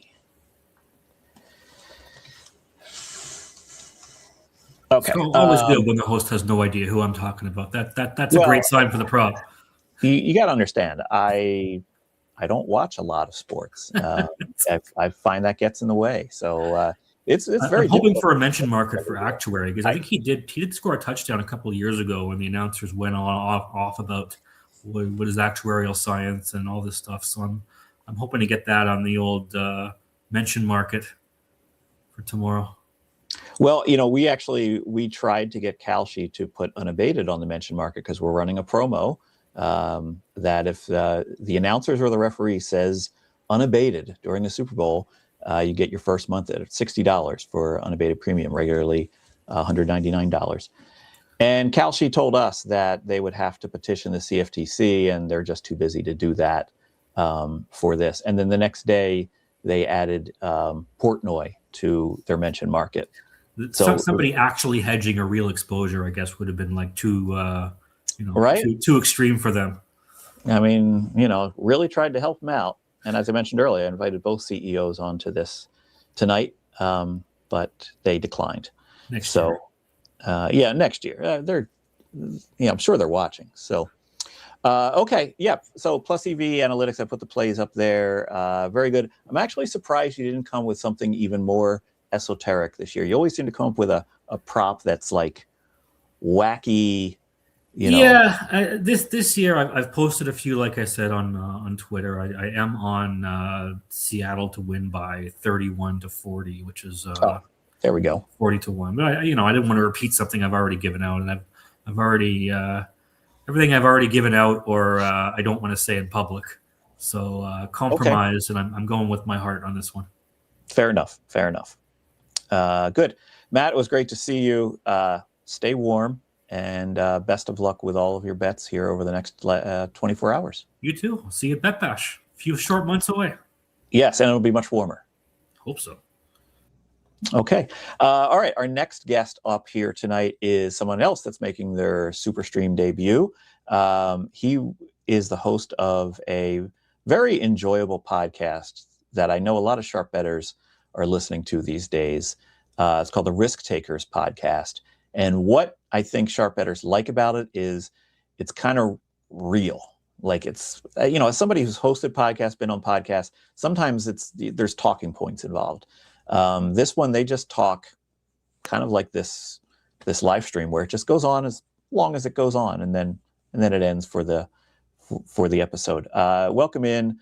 You know him as Golden Pants, also known as John Schilling. John, welcome in. Yeah, Jack, thanks for having me. You're giving us a run for our money on time. We can only usually go 2 hours, so you're cracking 3. So I've never, this is unexplored space for me. Well, I believe the record is still Hagren on the Business We've Chosen podcast, which was like 4.5 hours of a podcast. One guest. Maybe one day we could get Hagren on and see if we can. I think Sports Projections would quit the show if it went 5 hours in one episode. He's already working 2 jobs. An actuary, just like our last guest. Yeah. The funny thing is when we were doing the Unabated podcast, I would often see if we could just shorten it. Like I felt like 20 minutes and then you're good. But in listening to your podcast, I realized that like sometimes I like the conversation. I like to just be listening into the conversation. And if the conversation lasts, it lasts. So it kind of changed my mind a little bit on my podcast preferences. So it's definitely a divide. Like some people, I sometimes get messages like, why is this 2 hours? And then other people are like, no, like, please don't cut it. And I think like you said, we're kind of just get on there. I mean, we have Rufus on, so he knows, but we send him the outline and we have some talking points, but it's mostly just kind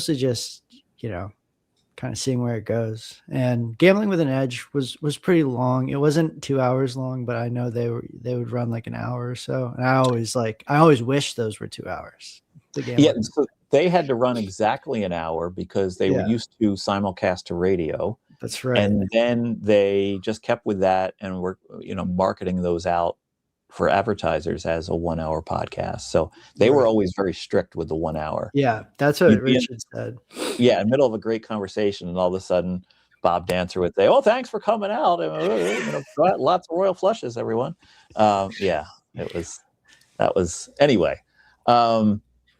What's your exposure to NFL betting? I know you have done a lot of golf betting. You have done a lot of market making. Your name's up there on that Kalshi leaderboard. What's your exposure to the NFL? We'll market make some props for NFL, not the money line. The money line on Kalshi is crazy. I forget what it was last time I checked on both sides, but it was like 20 million or something on both sides. Oh, brother. It's insane. But we'll just mostly be taking no's of people who score touchdowns. So like I'm just looking for the game to be like 6-3 would be absolutely ideal. But yeah, that's mainly our exposure. But I dip my toes into a different Kalshi market for my prop, which I'm going to give out, which I'm happy nobody's given out yet. So we can get to that, but that's more of a fun one. Okay. All right. So let's start with the sider total. What's your play there? Honestly, like listening to Frank when I was in the waiting room, I just like have to top down it and follow him. I mean, I've been following these games, like just watching live while we run our stuff on call sheet and, take fills. And, New England, as everybody seems to have said, like, I feel like you couldn't really be rolling into a Super Bowl with like less confidence than New England. Like, they're going to the Super Bowl and the headlines are like, what's wrong with New England? It's like, damn, that's rough. But on the other side, Seattle's, just ripped my heart out every game by having everybody score touchdowns. So just based on my personal experience, like I gotta go Seattle. I'll go -4.5, -110 because of the unabated calculator. I'll, good betting hygiene, and I'm not going to really stick my neck out there on that one. Okay. I want to get your prop play, and then I got a question about what it must be like to market make anytime touchdowns on prediction markets. But let's get your prop play first. Okay. So my prop play, and this one's it started to creep away from me a little bit while I was in the waiting room. But okay, so my prop play is Cardi B not to play the halftime show, or not to appear at the halftime show. So there's two reasons why I think this. There was a good thread yesterday, or a good post by this mentioned market trader called Esoteric Catboy, which basically it's just a hilarious name. It's so funny. It's just like everybody's name is just so ridiculous, including mine. But he convinced me that Lady Gaga's playing the Super Bowl, and like the insider, there was some like, what are we going to call it, material non-public information or not? Like, I don't know, but basically like he wrote a post showing like a big loss he took on the Lady Gaga position, and then like what he saw in the market. Okay, so I assume Lady Gaga is playing. So that's like one big spot taken up. So already I'm like discounting the rest of the field. And then with Cardi, if you think about it from her perspective, her fiance, it's like his night, right? Like he's playing the Super Bowl. It would be like Taylor Swift playing this. Exactly. So like, I don't think that she would want to do that. And like, I don't know if they would care if like somebody affiliated with one of the teams played the Super Bowl. Like, I don't know if that matters, but I'm just more thinking of it from like her perspective. I think like she's most likely just going to be there as like a fan and as a wag, right? Like, I don't think that she would want to put herself into her fiance's like biggest career moment. I don't know. So that it's just vibes based. It's fully vibes based, but it's at holy shit. Okay. Well, we got some listeners. Okay. So it was at 53. Now you can hop on the bid at 57. Jesus. Okay. All right. So we'll book it at 57. I like it at 57 still. So minus 130. Yeah. Minus 130-ish, we'll call it. Yeah, minus 133. All right. I love that reaction of holy shit. I just like turned left, and because I was already like, when I was in the waiting room, it was like 50. I was like ready to give it at like 50 or 51. But I like it up at least until 60. I really don't see her deciding to play that. I'm going to call that a Bad Bunny prop. Okay. This square was originally Cardi B prop, and I said, I can't find anything with her. I didn't look at Calcia. It's stupid of me. Was that like under entertainment? It wasn't under the game. No, I guess. it's under culture. So that's why I couldn't find anything, because I've been scouring, but yeah. Yeah. Jack, this market, this culture, this like will perform the big game. 10 million traded. It's pretty good. Pretty crazy. But we couldn't get unabated as a mission. Because you're like, market. But it's like, it's interesting because it's not like the sports order books at all. Like in this, everybody's just like so like sensitive and like moving around, and you can really like feel people like trying to get positions. Where in sports, it's like everybody, like the whole world is showing a number. If you're going to disagree with that number, you're going to disagree by 1 cent. There's not too much like guesswork, but like in these order books, it's crazy. This was my first foray. I need to bring in David Hill real quick because that was his prop play. David Hill. This is really upsetting. I'm pissed about this. And What's up, Golden Pants? what's up, dude? How are you? Wow, good. How are you doing? I Wait, didn't know David, you was were that your prop? I didn't know you were an NFL sharp, man. None of us are. This is just vibes. Wait, is this? Sorry, David. This was your bet. Yep, this was mine. Yep, this was my He's bet. been talking about it all day. Yeah, it's a lock. It's good to 99 cents. It's good to 99 cents. Okay. Wow. Yeah. Wow. Yeah. But it was even money. It was even money when the show started. So, it's steaming already. Stone cold mortal lock call. You know Wow. what? Wait, I'm actually Listen, like, okay. All right, Cardi B. So everything that John already said, but like she is performing tonight at the Fanatic show. She's about to go on tour. And the only way she gets on stage is if they do I Like It, which is a bop, and I'd love to hear it. But he performed that song at halftime in 2020 with Shakira. So, he's not going to repeat the song. So, right. Oh, that's good also, it's supposedly, people are talking. So I think it's a lock. Yeah, I like Cardi B. No, but if you already took that bet, I can give something else. I could give you the first song, but the first song is a big. It's you got to lay a big number. So Give the first song. What is it? it's the favorite. It's TT Mi Pregunto. Oh, I got to spell that. wow, Cardi B. They like you more than me because you moved at 6 cents. I only moved. There at we like go. 4 cents. We're steaming. It's the SuperStream steam tonight. Yeah. Well, here's the thing. Yeah, I mean, like you said, it's crazy. The order book is huge, so there's a lot of liquidity out there. You guys think SIG is like funding those markets? No, I think it's Rufus. culture trading. I think it's it's Rufus. Well, It's Rufus all should be in the Rufus. waiting room, right? Rufus is Cardi B, yes. Yeah. He's But I Rufus just had want to lunch plug, with- I just want to plug, Jack, that I wrote a piece for Rolling Stone this week about betting on the halftime show. You can check it out at Rolling Stone. I talked to a lot of our friends and faves, some bookmakers, some bettors about the history of the halftime show and the history of betting on the halftime show. That came out Friday, so folks should check that out if they're interested in these particular props. Well, let me transition here to because you and Antonino are the next two guests up on the stage here. John, thank you so much. Yes.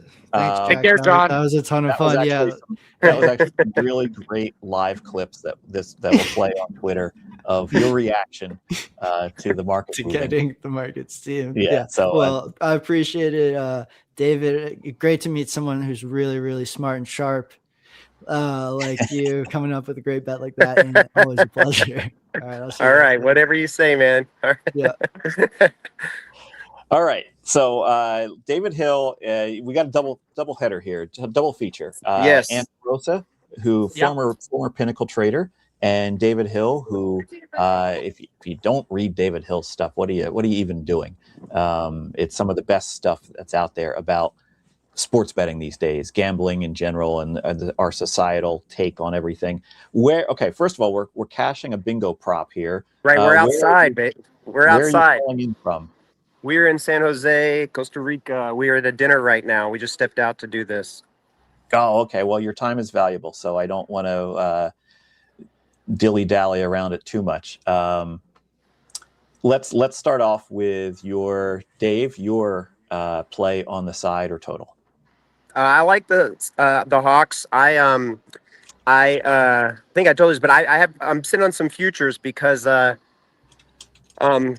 Massey Peabody had the Seahawks, I think around November. I think it was like November 20th, the week after they lost to the Rams. Had them like number one with a bullet, and everybody else had them, around 5th. And I started buying futures. I think they were probably around 15-1 back then, and they haven't lost a game since. So I'm rooting for them on the money line.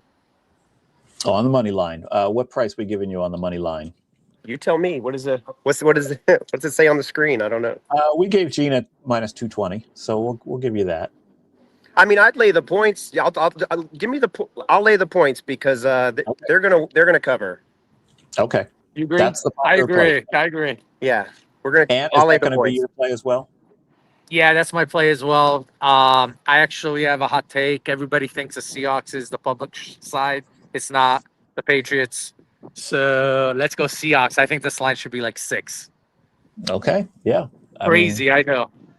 No, Some people tonight have been saying 5.5 and taking plus 100, right? We did have some. We've had a lot of alternate lines on Seattle. We even had a minus 16.5. And Wow. but then the very respectable Adam Bjorn came in with New England minus 10.5 as his play. So I wouldn't bet that, guys. all right, let's get back to those prop plays. All right, you said what song going to be first? Well, song? TT Mi Pregunto is going to be the first song, but Cardi B No is probably a better price than that at this point. If you look at Kalshi, I think at last I saw it was like 68 cents or something like that. The TT Mi Pregunto. Wow. I mean, I'll let you give the Cardi B prop because you were going to give that. It was just luck that the person just ahead of you in line bet it. Makes me feel better about the bet, though. Oh yeah, well, it definitely seems like that's the lock of this episode. I'm gonna put you down on the Cardi B not to appear at halftime as well. Thanks, Jack. All right, Aunt DeRosa. All right. I'm gonna give out a bet that I actually made earlier today. I bet over Darnold passing yards, 230.5, minus 101 at Pinnacle a few hours ago. Not really sure what other places have, but you can probably take it all the way up to 131.5, maybe even 132. Okay, that's over 230.5 passing yards. Yeah, I Great. have no idea what the available number really is, but Well, if you got minus 101, then that's what we're gonna write it down at. We're not grading strictly here. It's basically what people come in with. That was probably the best cinema that we've had so far tonight of your reaction, because I could see it in the green screen of you just freaking out. And then you threw it into the private chat, and I was like, wow, I got to get him up here to talk about this. Like I said, I was ambivalent about it. It was because I'm glad to know that smart people are making that bet. But I would have liked to have been able to say it first at least.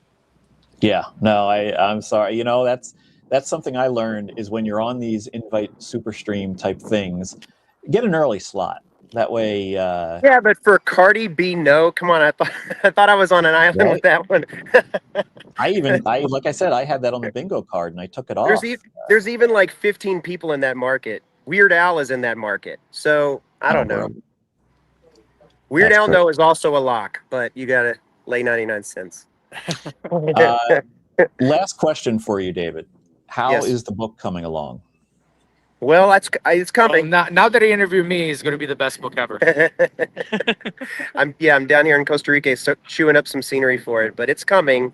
I don't think it'll be out before Gina Fiore's book, but it hopefully will come out this year. So great. There's a lot of books coming out this year about sports betting, unfortunately, and I'm a little concerned that maybe people aren't.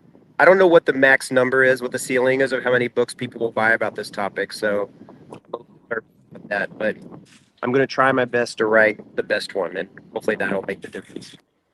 Yeah, and for those of you who might not be familiar with David Hill's writing, he's a great storyteller. He weaves the narrative very well, but he doesn't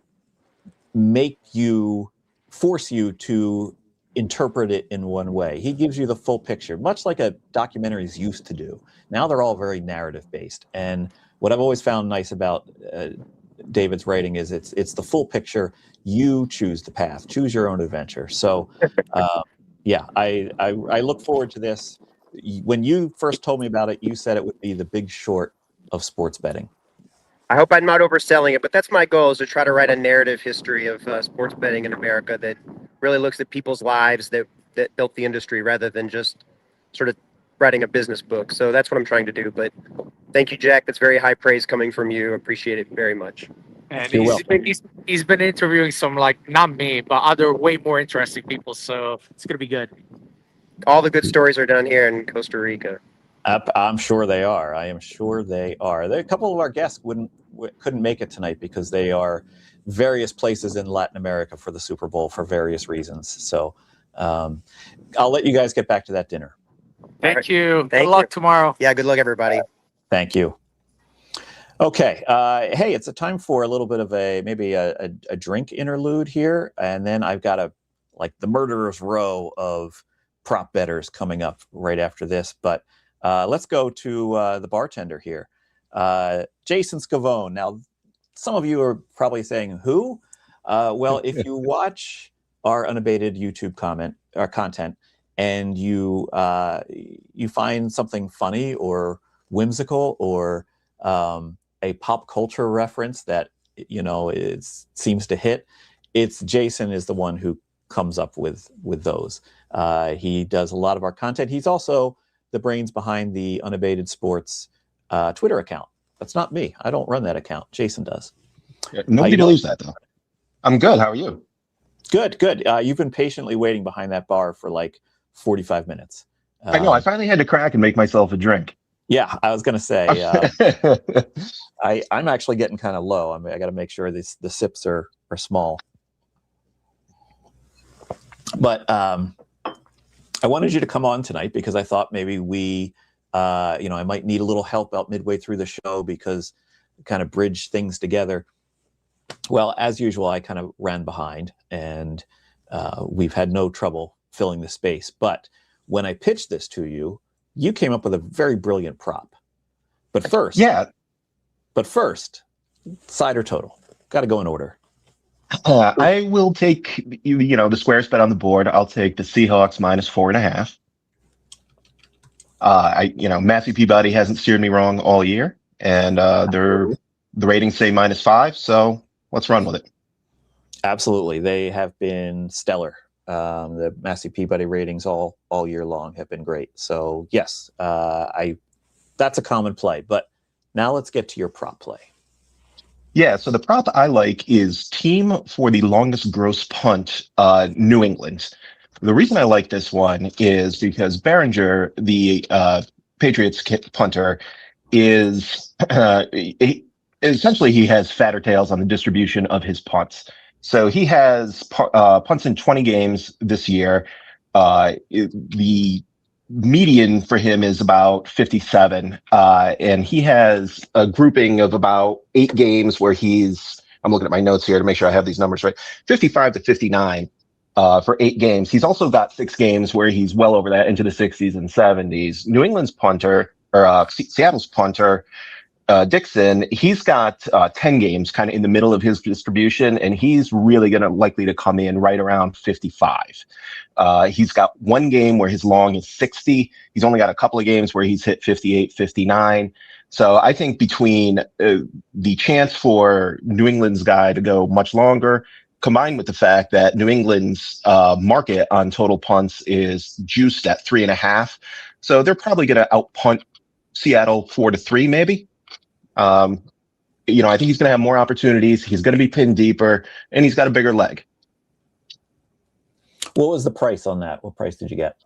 It's -135 at the score right now, but it's -140 pretty much everywhere else.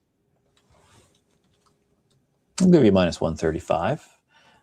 Yeah. So when Jason pitched that to me, I was like, oh, okay. But then the more I thought about it, and the more I kind of looked around for it last night, I agree. And, Seattle loves to pin teams deep. That's kind of like they're going to rely on their defense. And this is one of those kind of derivative bets of that. Like you find something that's sort of like that, related to that, also works.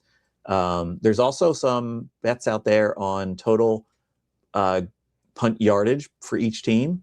So maybe the over on New England might be a play if you're looking around for things like that. Jason, talk to me about your bar setup there. That's a very nice. You got the lighting on the bottles and all that. Oh yeah, this is home base. This is the hippest spot in town right now. This is I got a little something making for the Super Bowl. This is what I'm drinking right now. I can show you how to do this. This is Okay. really easy. This is a little riff on a cocktail named the Vieux Carré, a New Orleans classic. I'm not familiar with that, but that sounds And interesting. next time you're at Legacy Club, get yourself one of those. So this is Okay. going to be about 3/4 of an ounce of Jamaican rum. I like this Appleton right here. So you give that I a little. love you're measuring sugar there. That's great. Yeah. About 3/4 an ounce of rye. Okay. Little hit of the St. Elizabeth's Allspice Dram. Now this is the cheat I code. love allspice dram. This is winter in a bottle right here. So you go about a little 1/4 ounce on that. That's Ooh, probably more than a quarter. A 1/4 ounce goes a long way of allspice dram. Yeah. So you go a couple of dashes of orange bitters, a couple of dashes Angostura. Okay. Give that a stir. And I'm making this just for the Super Bowl. I'm calling this one the Please God Don't Let the Patriots Win Another Title cocktail. And if they do, how many of those will it take for you to drink the pain away? You won't hear from me till about Friday. Excellent. That looks like a very good cocktail. Some of your measurements seemed a little heavy-handed, but Oh no. But hey, no complaints there. Right. This isn't a bartender's exam. Right. Right. I'm going to remember that for my next time up at Legacy Club. There you go.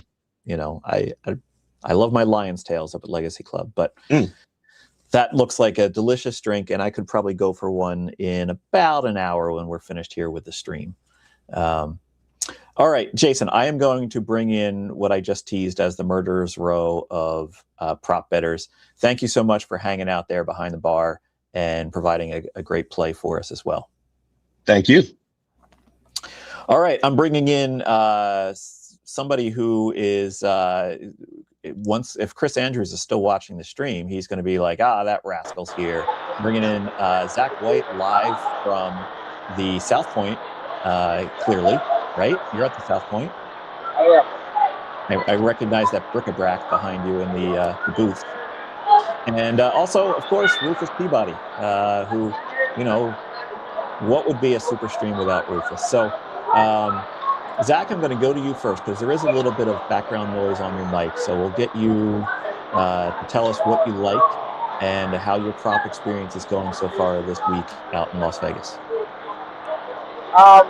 So not expecting to set any volume records this year. That's for sure. Got a little bit of a later start. Part of that's on me, but it feels like out here, just not running into the same amount of plays as we usually end up finding. I think part of that is there's so many opportunities for people to find a scalp or find a little opportunities don't last as long as they used to. You have to do them. I can't hear a word Zach saying. Yeah, Zach, we're getting a lot more background noise than your voice. I don't know if maybe the mic. Yeah. Sorry, hang on. Let me switch to. Is this any better? That is better. That cuts Okay. out the background noise. Yeah. So it's loud here. I had to find a spot to sit down right after work. But a little disappointing about the volume so far. Here at South Point, I'm about to give Chris some action, so hope he's back there. It was nice and generous. My play on the side is got to be the Seahawks. So whatever price you've been giving people there. You taking the -4.5? Yeah, let's do that. Okay. What is your prop play for us? I'm going to go with the same one I went with last year and lost. I'm going to go under 1.5 interceptions. And you can get that right now at stations at -115. Most of the calls they won't let me bet up there. So if you hurry. Yeah, so that was you gave this out last year as well. Under 1.5 interceptions, -115. You said at stations, right? That's correct. Okay. Yeah. Ironically enough, since you're both on the stream right now, both Rufus and Zach lost their prop plays on the same play. The Cooper DeJean interception return for a touchdown. Rufus had no defensive or special teams touchdown last year. And so, yeah. It's probably the two sharpest guys we have on all night lost on the same play last year. But Zach, since your audio is a little bit spotty, I'm going to go and just bring in Rufus now. If you want to comment into this conversation, just wave at the camera and I'll bring you back up here. I'm going to take off and go slam some bets in. So. Okay, all right. Great show. Thanks for having me on. See ya. Thanks, Zach. All right, Rufus, then you're up. First of all, how you're back from the Waste Management Open. Those of us who listen to Gil's Megapod know you cut it close to make your flight down there. How was the Waste Management Open for a day? First off, I made the flight by 15 minutes. I got to the gate 15 minutes before the doors closed, so it wasn't even a sweat. It was a sweat. It was a sweat for Gil. Watching that podcast and seeing Gil's kind of agita of you cutting it way too close. But well, anyway. I booked that flight knowing I had about a 50% chance of making it, and I figured if I missed it, like I don't know, it was like $150, and I could have. It was just the only flight that like I would have had to wait till like 4 p.m. or something. So Was that your first time? I guess you were on hole 16, right? I was, yeah, in the Loge. Nice. Was that your first time doing that? It was my first time, being up in the stands there. When I did my little abbreviated stint at ESPN, I spent a practice round inside the ropes with Michael Collins, and going and fetching drinks for Michael Phelps and Larry Fitzgerald, which was a different kind of experience and a lot of fun as well. That's funny. Okay, but you came right back to Vegas the next day because now is the time to start betting props, right? It is. It is. As Dak said, both he and I have not been as on top of things as we normally are. It's, I don't know, just one of those years, I guess.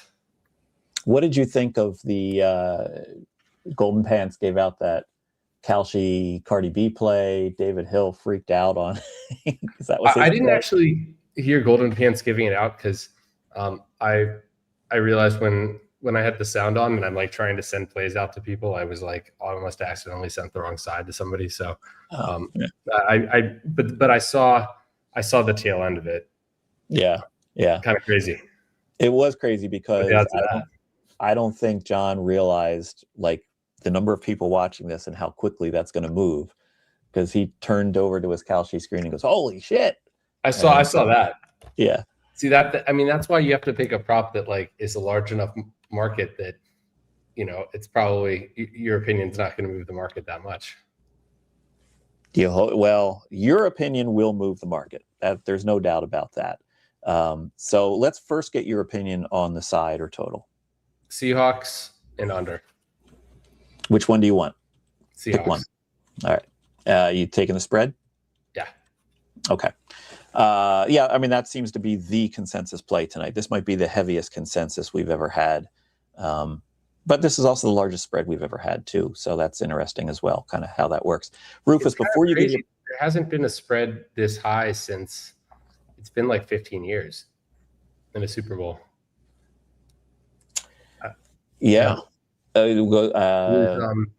Denver, Carolina.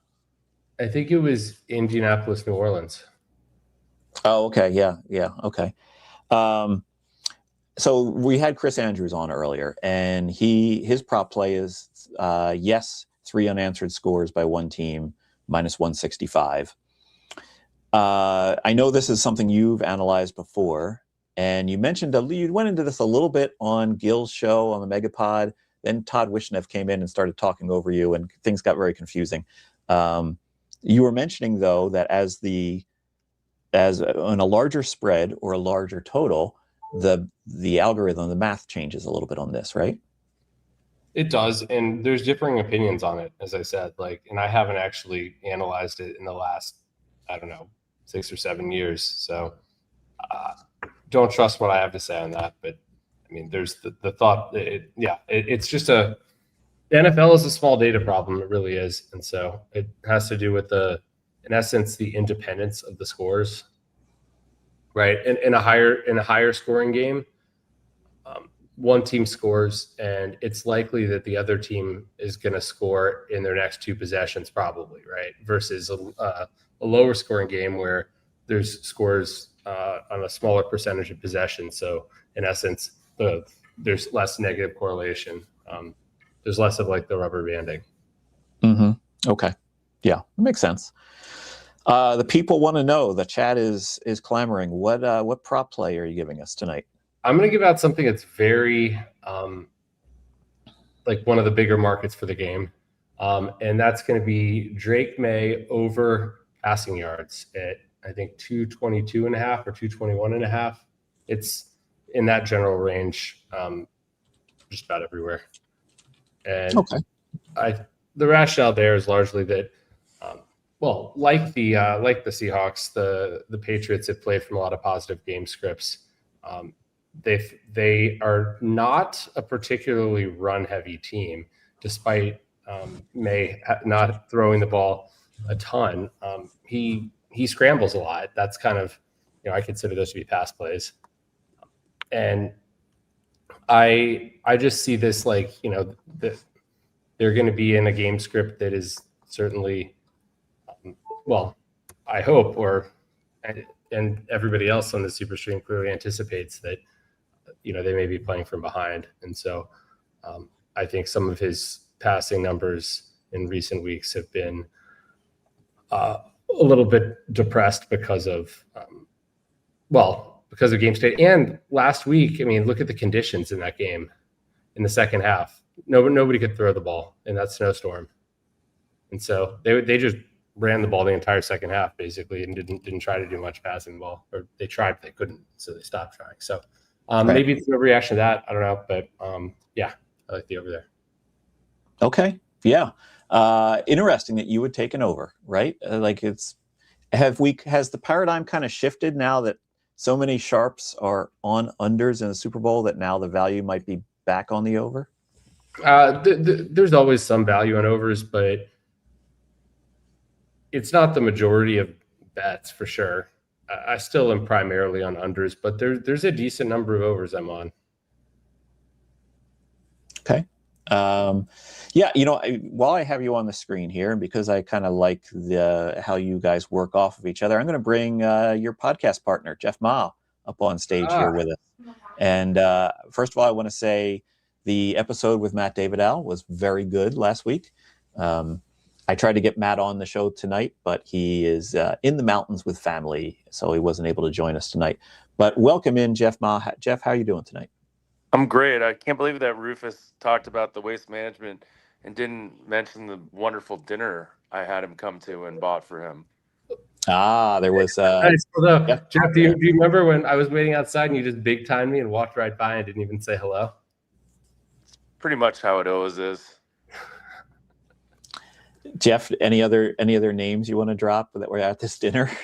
Oh no, the actual real name dropping is the party I went to last night in San Francisco, which was put on by Joe Montana and Ron Conway. But and everyone had name tags. It was hilarious. And one guy walks in with a name tag that just says "Will I Am," and the other one walks in with a name tag that says MC Hammer.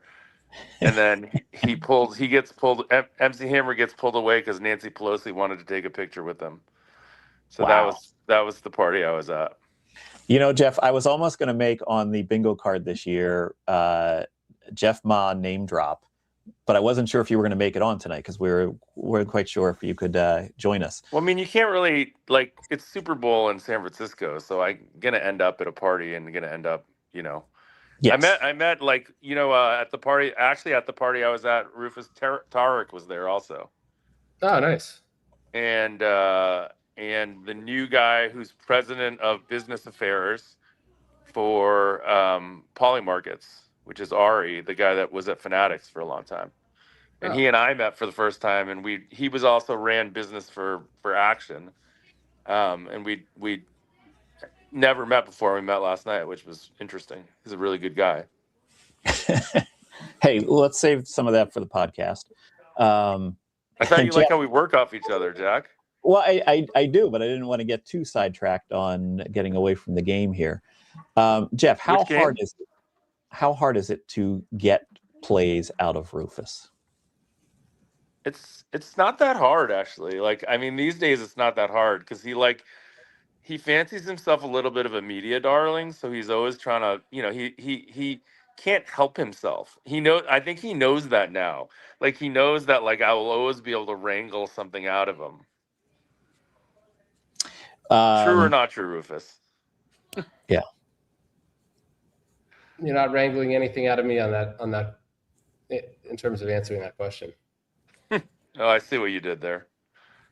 Sometimes I wonder if the only thing that keeps Rufus doing the Massey Peabody rating numbers are guys like you and I, Jeff, who are just constantly hitting him up for, well, what are the latest ratings? What are the what do your ratings say about this? Yeah. So Jeff, who do you like in this game? Well, first of all, are you going to the game, Jeff? I'm not. I was thinking about going, and then my main mentor has a suite there, and he has one of the owner's suites, so it's like an amazing suite. And I kind of asked him, and he goes, "Oh my God, I hadn't thought about you. You should ask me earlier." And I was like, "Well, I wouldn't have really wanted to go unless it was the Patriots." And True. in his suite is he's a big Notre Dame guy. So in his suite is Peyton Manning, Marcus Freeman's wife, and Pete Bavacqua. Wow. Yeah. That's real. Yeah, that sounds like a good time. Am I going to correctly assume that you'll be on the Patriots on this one? I'm gonna take the Patriots money line. Okay. I think there's a lot of, I mean, obviously, like, everyone's sharp, everyone's smart, like Seattle. And again, like, markets are efficient. This is an efficient market. I'm sure 4.5 is the right line, and I'm sure the money line is the right line. But when I think about where you can get alpha or where you can get different from the market, it's like, what are the unknowns? And maybe there's an unknown where the Patriots are literally a much better team than people think, regardless of their schedule, regardless of who they've played. And maybe there's a world where Drake May creates alpha because he's much better than, Rufus has had priors on him, I'm sure, that were much lower than how he performed this year. And that idea, and I'm not criticizing Rufus, I'm just saying, like, a second-year quarterback with that experience, that's not, Andy Dalton or someone like that. That's an old white quarterback, which is what Rufus tends to like. He's always going to have, and generally the projections will have that player lower, and he's clearly outperformed that. And if we know he has a lot of upside from a running perspective and from a passing perspective. Like, I like Rufus's over in that prop on Drake May, and I think he has a chance to elevate the Patriots above what a market would expect their ratings to be. In addition, I feel like their defense is healthy and has outperformed kind of expectations of people, what they thought they would be going in, considering they basically have almost nobody from their defense from last year, just Gonzo, I guess. Right. Do you think the lingering issues, the questionable issues of Drake May's shoulder, do you think that plays into anything? I mean, of course it plays into something if it's real and, like, he's hurt, but I think he'll be fine. Okay. I don't have any inside information on that. I mean, I've talked to a few people, but, like, most people aren't that concerned about it that I've talked to, so. Okay. Let's get a prop play from you, Jeff. All right, so this is an interesting one. It's George Holani first to score at 25-1. We know that they don't love to use Kenneth Walker at the goal line. We know that Kenneth Walker is not always going to be in there in passing situations. So, a running back 25-1 that will be on the field a reasonable amount for a team that's probably likely to be the first scorer, 25-1 seems like a reasonable price. Mm-hmm. I'm actually And surprised. again, there's a lot of uncertainty there. There's not a real way to like quantify that and know. But like, let's just assume he took a lot of what Zach Charbonnet's role is, right? Which is not completely. He's not going to get that share of the carries, but he'll be on the field in similar situations to when Zach Charbonnet would have been there. So it's just a shot in the dark at 25-1. Rufus, do you think that's a terrible idea, or do you think that's reasonable? I think it's very reasonable. This is our first touchdown prop of the night. That was a popular one the past few years. This is our first one tonight. Not bad. Like, I think it's at 25-1. It's worth a flyer. Yeah. Yeah. That's what it is at Chris. So it's available. Back to Rufus for a second. Rufus, how long's your day tomorrow? How long's my day been today is the question. I was up at 6 a.m. and it's Oh, yeah? 7:40 p.m. and I have Uber Eats coming soon. What is your role is sort of like you're the control center and you're sending out plays or trying to get filled? Yeah. I mean, me, Zach, and Tom are running around Vegas basically. Okay. So they're doing most of the running and I'm doing most of the sitting. But yeah, I'm sending lists and going through stuff that we don't have prices on, which is a lot of things this year. Like I Zach's like, the sheet still says Mahomes on something. So there's a lot of stuff that I'm just posting on, like old lookups and stuff like that. I mean, obviously there's stuff that's like just based on spread total and some other smaller factors, but I didn't even do defense this year. Yeah. Last question for you, Rufus. Do you ever think you'll give this up, or do you think you'll always want to come do Super Bowl props in Vegas every year? You know, this year actually is making me think I might want to give it up because it just doesn't. I don't know. It doesn't. It doesn't have the same juice it once did to me. But we'll see. It's sort of sad. I feel like that's the end of an era. It's like the book that Chad wrote, right? The death of my Las Vegas or whatever, and the odds were, it's sad. I think it either needs to go one of two directions. Either we need to just scale it on a much bigger level, or kind of make it an afterthought and get some easy stuff to get in on game day. But it's just a very small percentage of what we're betting overall now, so it just doesn't really like college like what we did on college basketball today was much more important than Super Bowl. I still think you'll be back there. I probably will. You're also asking me after I've been working for 13 straight hours, so yeah, that's true. Speed, which I need to drop because I have people waiting on me. Great. But thanks for putting this on. This is always like, I mean, it's pretty amazing what a great group of guests you get every single year, and how it also just moves, how everything moves markets. It's pretty cool. It does. We do absolutely move markets. Rufus, if you get a chance, go back and watch the beginning of the stream where I had a great opening, great AI video. And then I had a technical issue when I came out of that, which is so embarrassing, but it was pretty cool. Rufus, thanks for joining us. Jeff, I got one more question for you. So Sure. Hang out there for a second. People want to know, what are you drinking? Right now? Yeah. I'm not drinking anything right now, but like, what am I drinking in general? Or Somebody said, what is Jeff drinking? Macallan 25?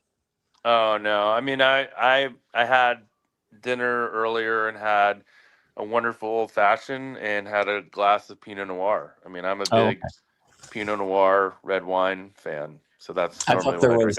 I'm not a big like Scotch, like peaty Scotch kind of guy. I like bourbon more than anything, and I try to drink a little bit more tequila because it's much cleaner and makes you feel a little bit better. Yeah. I thought maybe there was something in your hand that I had missed in the shot. No, I got nothing. I'm like sitting on a couch in my living room avoiding my family, so. All right. Well, I'm going to bring on our next guest. You might want to hang out and watch from the green room because he's a little bit of a polarizing figure in the world of sports betting. But Jeff, I will say you. good night to you on the stage, and thank you again for joining us and telling us about that epic party from last night. Thank you. My next guest is someone who I mentioned is a little bit of a polarizing figure. I've actually had my run-ins with him over the years. But you know what? I've kind of mellowed out a little bit about him, and he does make some valid viewpoints. Please welcome into the show, Mr. Dustin Gowker. Dustin, welcome in. Thanks for joining me. That's okay. I'm a terrible person. You can say that. I'm not offended. You know, somebody said to me, the reason you and Dustin don't get along is because you're the exact same person. And I'm sure that scared you as much as it scared me. It's possible.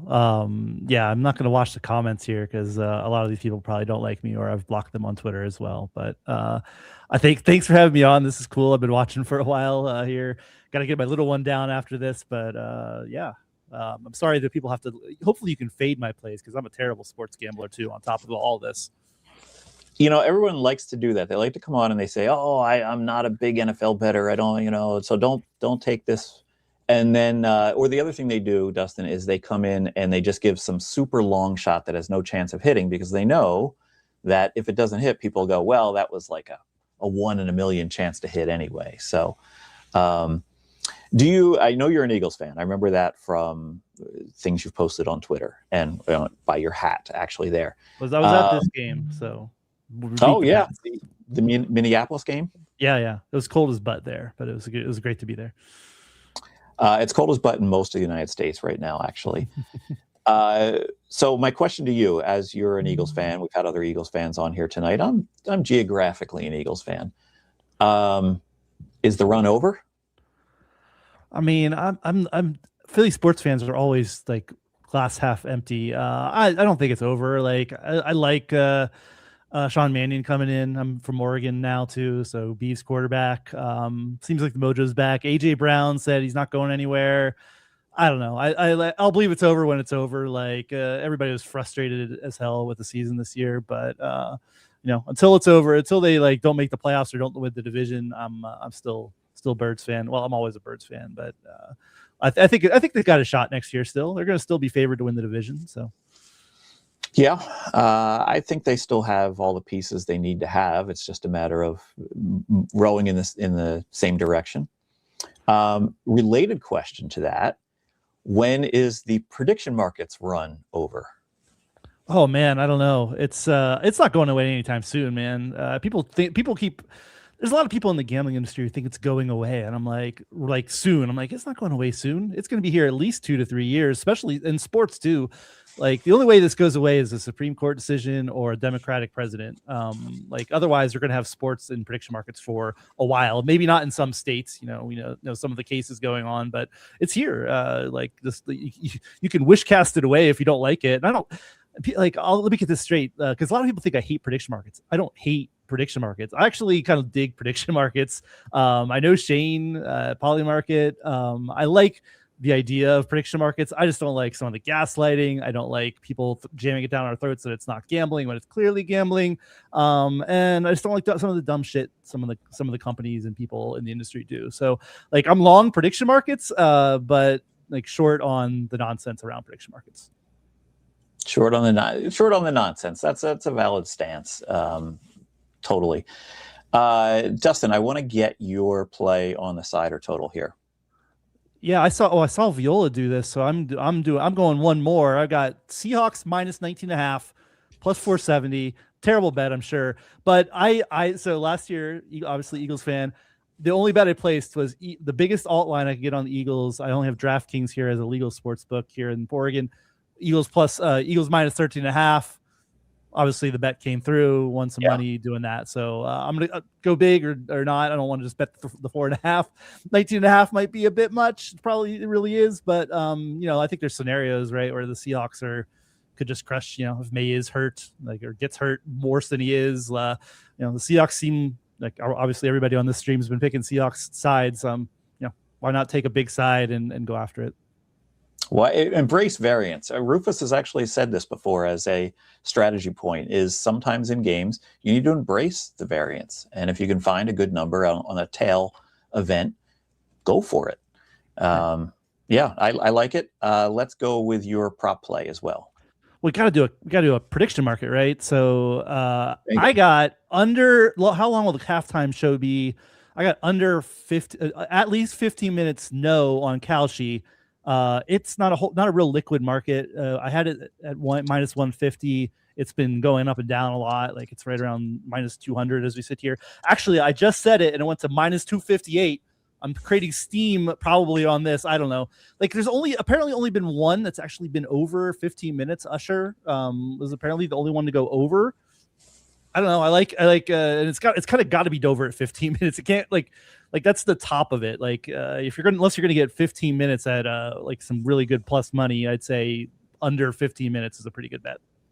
Okay, so it's over 15 minutes. No, right? That's right. Yeah, you can't. It's actually so it's structured at least 15 minutes, and you can bet yes or no. So okay, I'm definitely creating steam unless because there's it jumped 50 points. It jumped to minus 258 while we've been sitting here. Again, not a very liquid market, but not a very liquid market. No, and I believe I saw that New England, their coaches practiced a 13-minute halftime show.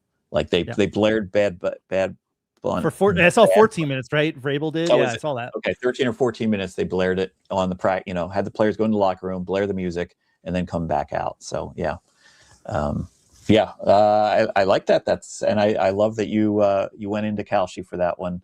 I also use Kalshi. I have it on my phone. I have to do research and I have to use it. It's actually fun to use sometimes, right? Like this is the stuff that if it's going to be legal and we're going to have it, might as well use it for some fun stuff. Yeah. Plus, you're in Oregon, so you don't have a lot of choices. Yeah, and I can't bet I can't bet colleges here either with DraftKings because of the law here. So I can bet college on prediction markets, right? So again, not all things terrible. Right. Yeah. All right, Dustin. Thank you for hanging out here. We were a little behind schedule. Oh, Tom's got a message. Hey, just wanted to pop in real quick and do some shameless self-promoting, Jack. Dustin is the guest on episode 4 of Talk to Tom coming out on Monday here. So be sure to tune in because it is called Why Does Dustin Yalker Hate Prediction Markets? I don't. I look forward to hearing that one. It's a good one. Tom's on quite a streak of good guests on his podcast. So yeah, I was happy. I'm happy to support Tom doing the good work. Yeah, he's done some bangers already. So hopefully people like this one too. Yeah. Okay, Dustin, thank you so much. I'll let you get to putting your daughter down and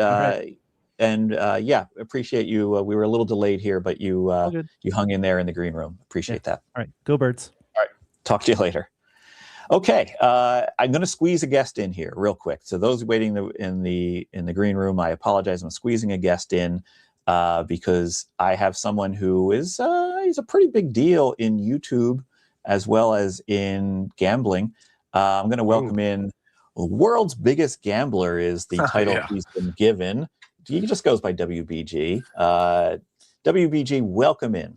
Hey, Jack, how are you? Good. Now, I'm squeezing you in because you are going to the Super Bowl tomorrow, correct? I am indeed.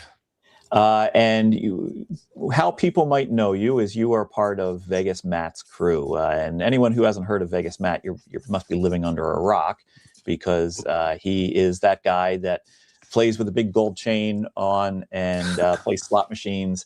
And people either love him or they think it's the worst thing possible that could be out there on YouTube content.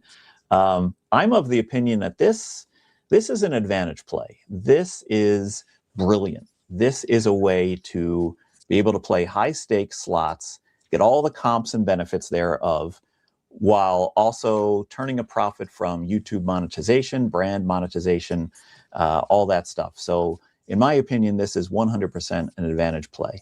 I think you're right. I mean, that's what my background was. I was a professional poker player and did some other advantage slots and other gambling. So yeah, that was what my background was. So it just was a happy confluence of events that led us to where we are today.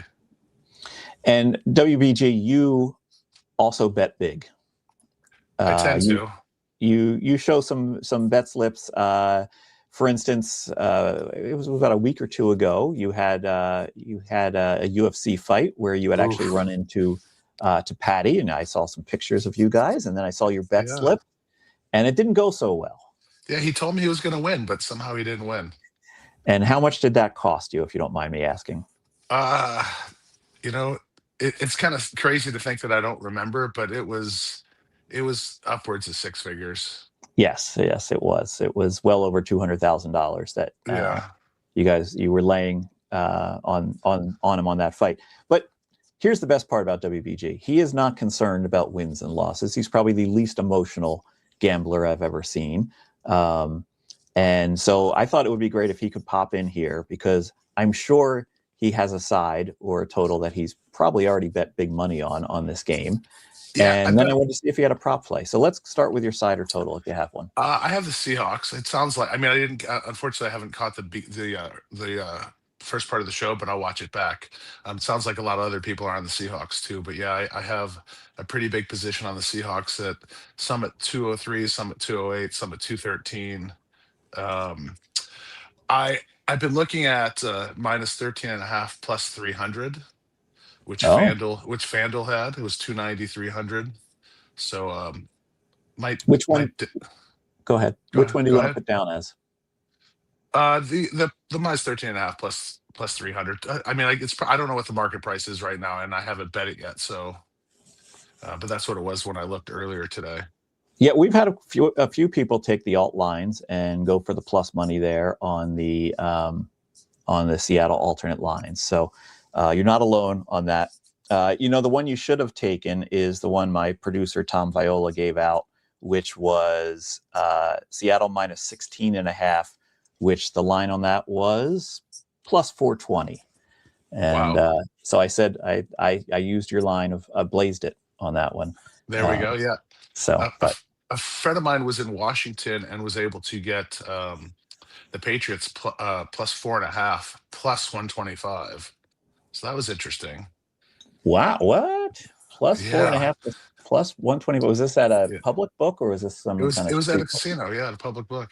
Really? Wow. Yeah, it says it's back down to 110, but might have been like a mistake line or something. Yeah. No, I mean he sent me the slip. He got a fair amount down. Huh. Okay. But yeah, I think it was because there's probably a lot of Seattle action there. Okay, yeah, it could be. Do you have a prop play that you like? My buddy Gronk told me Darnold over 225. So I don't really have much research in props, but I'm just gonna tail him. 225.5 yards passing. That line is up to around 230 now, but we'll let this.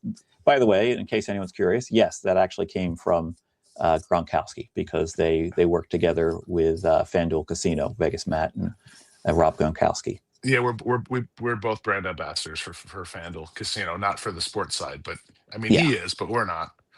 But there was an event here in Half Moon Bay the other night. We were chit chatting. I asked him for one, and that was the one, so I'm just going to tail that one. Okay, all right, that's fair.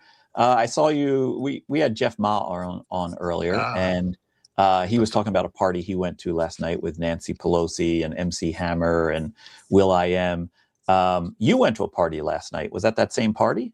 No, we were at the FanDuel Spotify party. It was Green Day and Counting Crows, and I think a few other people were there. I saw you posted a picture of you with who was it?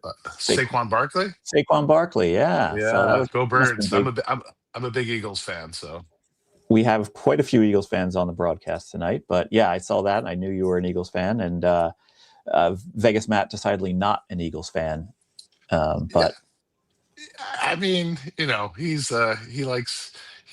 went to the Super Bowl in New Orleans last year, and we had some very raucous Eagles fans nearby, and he happened to bet on the other side, so they let him know. They let him know. Yeah. Yeah. Okay. I appreciate you coming on with me. I know your time is valuable, and you got a lot going on there, especially in town for the big game. So WBG's plays minus 13.5 on Seattle at plus 300. and Sam Darnold over 225.5 yards passing, straight from Rob Gronkowski. Yes. I put that at -115. Sounds good. Hey, thanks for having me on. It was great. I hope our paths cross again soon. Definitely. Good to see you. All right, take. Okay, I got to get to this next guy because he's the center square on our bingo card. He's been waiting patiently. Let's bring in the legendary. Got to change glasses. Roxy Roxborough. All right, Roxy. Good to see you, my friend. How you been? I've been great. Yeah, I've been listening here for a while. Jeff Ma sure dropped a lot of names. Quite a few. Yeah, Paul McCartney once told me never to drop names. So, Roxy, it's a pleasure to talk to you. You're coming to us live from Thailand, where it's a little bit late morning, right? yes, it is. I'm in my Bangkok office right now that also doubles as a Buddhist shrine. On one side here, I've got Indian Buddhas. I've got Chinese Buddhas over here, and Thai Buddhas in the middle. And there's no synergy. That's all I can say. There's no synergy. There's no synergy. You don't get a luckier life because you have more Buddhas. Okay. Well, but it doesn't hurt to try. Okay. Roxy, Well, you go ahead. Well, did anybody say is Vegas dead? Nobody has said that yet. Do you think it's dead? No, but it's absolutely amazing. I was in a bar in Phuket the other day, and somebody knew I was from Las Vegas, and they asked me if it was dead. And I was in a Bangkok bar a couple nights ago, and everybody said, I guess Vegas is crashing. It's this worldwide, look, the city gets publicity when it's good, and it gets it when it's bad. It's not even close to being dead. I think Las Vegas is,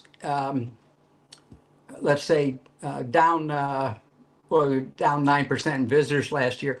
I think it's sort of on it's comparable to other U.S. places like San Diego and Los Angeles. Mm-hmm. We've been hurt with Spirit Airlines has canceled a third of their flights into Las Vegas because of financial problems. Canadians are mad at Trump, and they should be. And they're boycotting coming to America. So the WestJet and Air Canada flights are quite a bit down. And it's not dead at all. I mean, if you were there for Formula One weekend, and then we were there for the rodeo week, and one thing that doesn't show up in the hotel numbers is that Airbnb, which is doing a pretty big business in Las Vegas, and that sort of drives the down the hotel stays. But no, I don't think it's dead at all. And I don't think it's pricing, because pricing is the easiest thing in the world to correct. When you think you're too expensive, you cut prices. There's been no reason to cut prices. Now, we always have slow periods where they be kinder to locals, but no, it's not dead at all. One last thought there. Thought there, Jack, is that when there's consumer confidence and Las Vegas sort of go hand in hand. When consumer confidence is down, Las Vegas is one of the first to go down, because we don't say this in public, but you come to Las Vegas, it's like stupid money. And if you think you're not going to get a promotion, or you don't know about your job, you cut down your trips to Las Vegas, or you don't come at all. So we're the last to go into a economic funk. We're the first to go in, and we're the last to come out. So anyway, it's a good barometer. It's a good barometer for how things are going. Is you kind of see how Vegas goes. Yeah. Roxy, earlier on, we started talking about some alternate lines, and somebody mentioned like, oh, this game a decade ago, this line would have been 9. And then somebody else mentioned like, oh, well, back in the 80s and early 90s, we had some really crazy Super Bowl lines. You were at the peak of your game back in those times. You were providing the line via LVSC. Mhm. And I got a question that I've never asked you. Okay. How did we get those crazy lines? Like, it seems odd that we would Which- ever have a, what was the San alternate Francisco- lines or just the lines itself? The lines itself on like the San Francisco San Diego game, where it was Well- 17 and a half or something. Yeah, well, basically all you're doing is Super Bowl is making a line that you would make if it was a regular season game on a neutral field, but you're really putting the public into the formula much more than you would a regular season game. To look at some Super Bowl history, okay, the first Super Bowl, I was 15 years old. It wasn't called the Super Bowl. It was the World Championship game, played in L.A. And I remember watching with my father and a couple of guys. They were all big NFL fans, and they were great. They loved it when the Packers pounded the Chiefs. That was a 14-point favorite. The next year, Green Bay was a 14-point favorite over Oakland, and everybody had just assumed that the merger was going to take place in 1970, that the AFL teams just weren't any good. And to prove it is the Jets were a 19-point underdog when they beat Baltimore.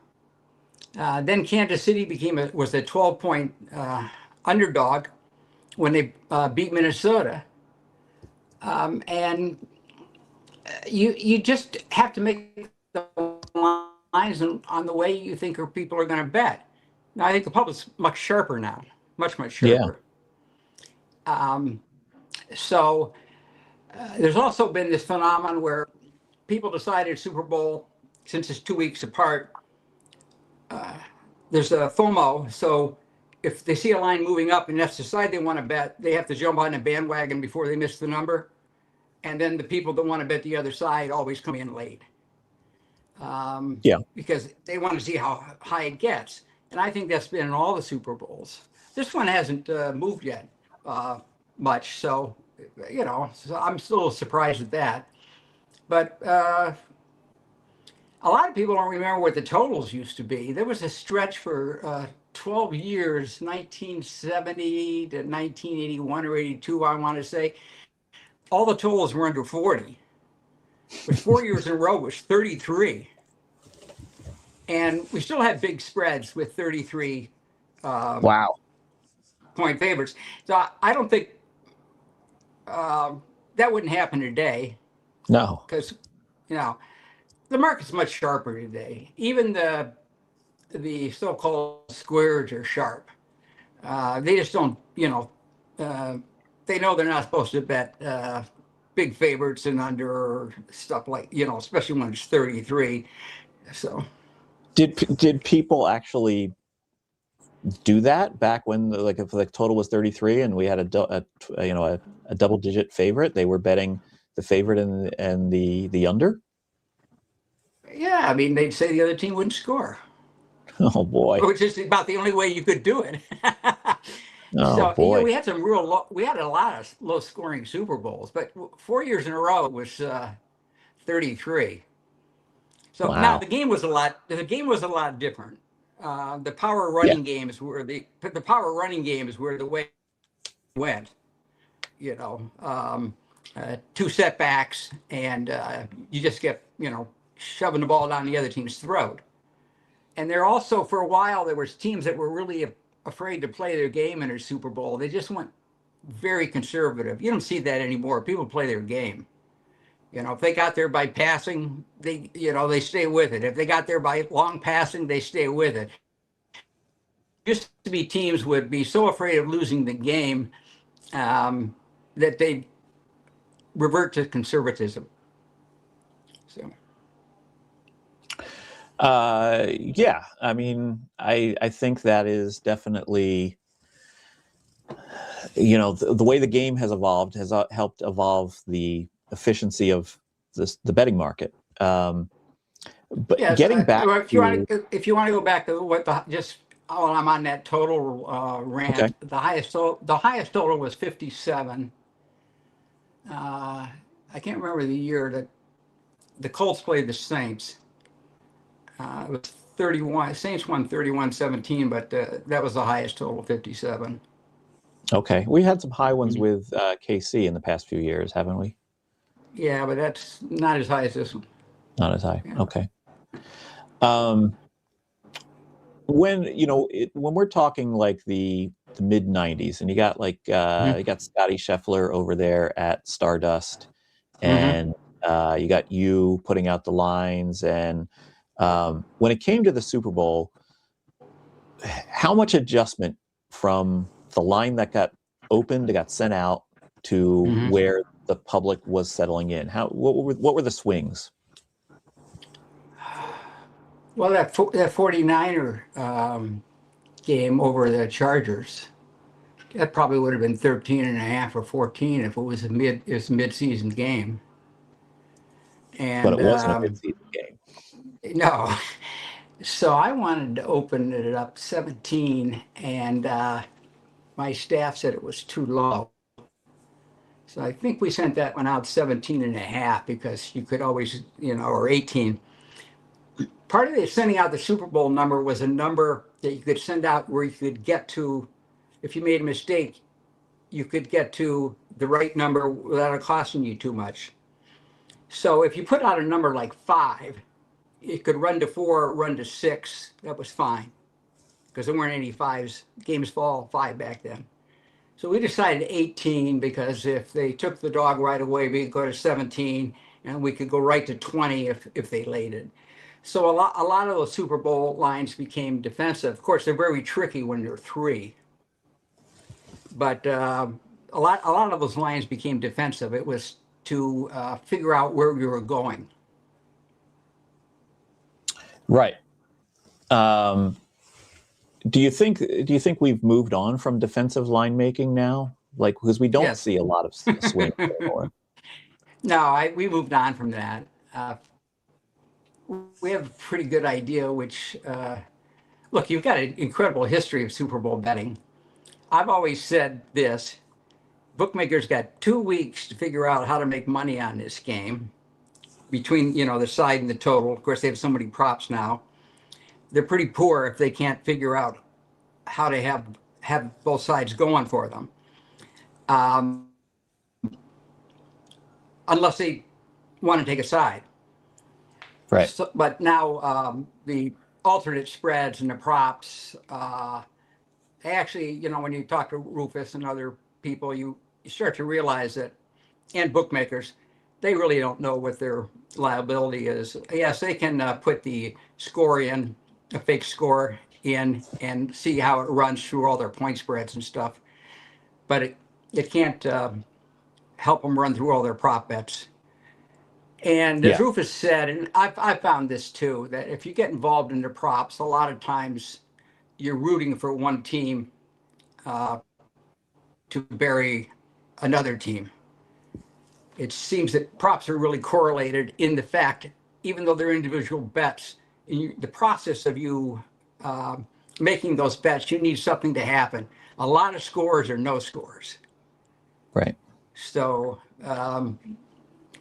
those run together, but you can't prove what the liability is. Right. So it's a little bit. It's a little bit of a dilemma, but I mean, I think there's only been one losing Super Bowl in Nevada, or maybe 2. I don't know, 2 out of 60. So. So for those of you who might be saying, "Oh, well, where's Roxy's pick?" Well, I have a rule on my SuperStream that if you are in multiple Hall of Fames, you are exempt from giving a pick. You do not have to give a pick. And Roxy is in multiple Hall of Fame: Sports Betting Hall of Fame, Sports Gambling Hall of Fame. There's probably a Thai Hall of Fame that you're in. For your but it has to do with sports, though. But I would say if this was an evening show and I had 2 more drinks, I'd probably come up with a pick. But you got me at 10:30 in the morning. Yeah, no, it's understandable. It's understandable. And hey, 12 hours from now, if you want to message me what you like in the game, just feel free to do so. Okay.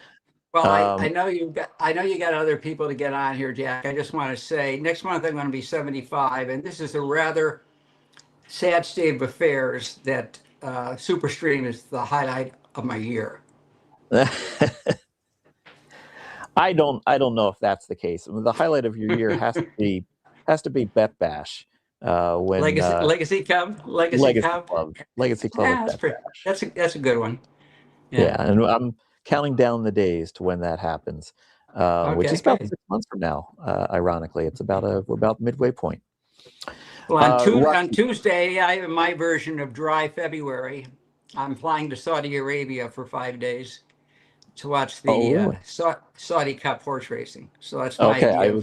That's an enforced 5 days of no drinking. So, man, but that first drink when you come home, that hits, doesn't it? Well said. So Roxy, before you go, I'm just going to throw this out there. Is there any Super Bowl anecdote story that you haven't told us before? You've told us about Angel Dustin at Lake Mead. You've told us about I forget the name of the player who missed the game, and Stanley Wilson. Wilson. Yeah, when I had him he was coked up in Tijuana. Yeah, I saved all the good ones, really. I saved all the good ones. All right. Well, I will let you go for now, but I look forward to 6 months from now meeting up at Legacy Club and hearing some fresh stories. And I always love when you can pull one out from way back in the day. Real quick, you probably saw somebody actually posted a video recently, news report from when the famous Bob Stupak Gene Mayday. Yes. And what did you think of that? Seeing that news story back again? Well, that's a really good story, and the guy who knows the answer, and I don't want to steal this from him if he wants to talk about it, but Vinny Miulo was at Caesars, and Bob Stupak was trying to get that bet at Caesars, but he didn't want to put the money up. Now, Vinny tells it much better. So then he went across the street to Bob Stupak, and you can leave it whether any money changed hands or not. Okay. Yeah. The other thing is they recreated that photo during baseball season. Where the champagne and the money sitting around. Right. Because the photo showed the Orioles Rangers game in the background on the board. So they've recreated that photo a couple of times, I know. And of course, that's funny. That one was done for an out-of-town reporter who wanted to cover the story. So they just recreated the photo. They just did it again. I liked when he hands him the bottle of champagne to Bob Stupak, and Stupak tips it back. And anyone who's ever tried to drink champagne out of a bottle knows that just creates foaming at the mouth visualization of because it just goes everywhere, the bubbles. I know. So I know Gene Mayday very well, and he never bought a drink for anybody. So he might have taken an old champagne bottle and filled it up with water. He never bought a drink for anybody. That's great. I'm not saying if you were sitting around paying. I'm not saying if you're paying 25-cent craps, you should be drinking Woodford Reserve. But he just never bought a drink for anybody. So. Yeah, I know. It was great to see video of that because you had told me the story about how he tried to get the money get the bet down at Caesars, and then there was just a mysterious paper bag. And I tried to zoom in on the video as it was a long time ago, so it was kind of grainy, but it kind of looked like there was hundreds on the top and bottom of the bricks, and maybe in the middle there might not have been hundreds. I don't know. Well, Vinny Miulo knows that story very, very well, and I think since both guys are dead, he'd be glad to tell you. All right, I will hit him up for that story when I see him next. Okay. All right, Roxy, it was a pleasure. Thank you so much for hanging in there with us, telling us some great stories, and it's always legendary to have you visit. So best of luck on your day ahead, on your Super Bowl Sunday. Well, thanks, Jack. Bye-bye. All right, take care. Okay, I'm down to 2 guests that are left here, and I apologize to both of them because they've been waiting a long time. And I'm gonna bring them in together because, quite frankly, they're both great talkers, and I think it's just right to have them both come in here. So I got the legendary Andy Molitor is still 7-1 in his SuperStream plays. But I also have the infatigable Rex Byers, I think is probably the best adjective I can give you, in front of his video wall, which I'll cash another bingo card. And so, Andy, I think you've actually been waiting a little longer. So I'm going to start with you, and then we're just gonna pull the ripcord on Rex, and he's just going to go. So he's just going to rip. Yeah. So, Andy, were you at Monster Jam today? Yeah, I had a long day, buddy. I didn't go to. My brother wanted to go to Monster Jam. He's like, the kids will like it. We both have young boys. They did love it. Little Gravedigger outright didn't quite get there. He took second. It was kind of a. It was you guys remember Ted Williams? He didn't have to play that final game. He could have just sat out, hit 400. He went in. Same thing. Gravedigger just needed to go out with a safe freestyle spin, and he would have taken the crown, but he knew he was the last one out. He had to give the crowd a show, and he ended up flipping and didn't get a very good score. Took second. So a little heartbreak at Monster Jam, and it went longer than I expected. So running a little late getting in here, but I'm way behind on everything. That really hit home with the Rufus stuff. Like, a lot to do, and you're always feeling like you're behind with the Super Bowl. So yeah, I've been sitting in the green room, but kind of listening, but also just trying to catch up on work.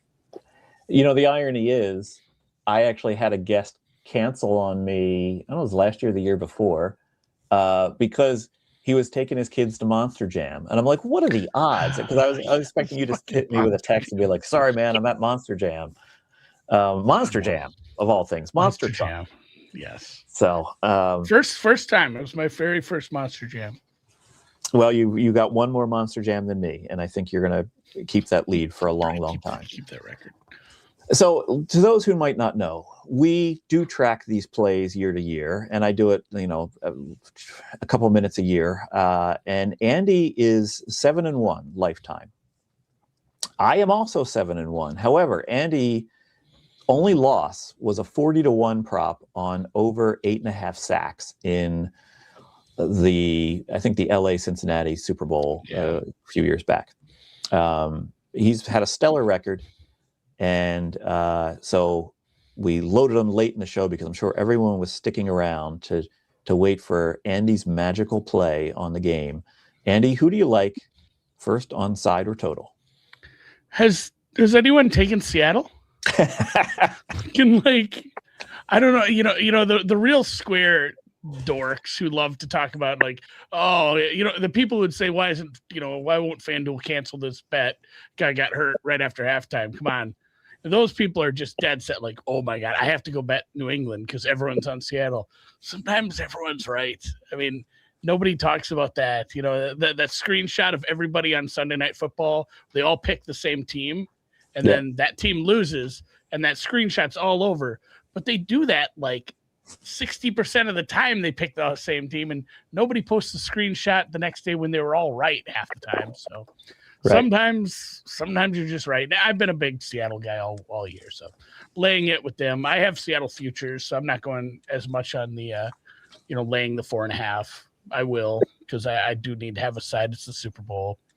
But similar to some of the things that some of your other guests have said, prop or alts as well, it does feel like there's a decent distribution of, hey, what if the whole schedule thing was real and the shoulder thing is real and Seattle's offense is kind of humming right now, and you just end up with honestly a really bad Super Bowl. It's not watchable if there's a blowout. It sucks. It's not a lot of fun.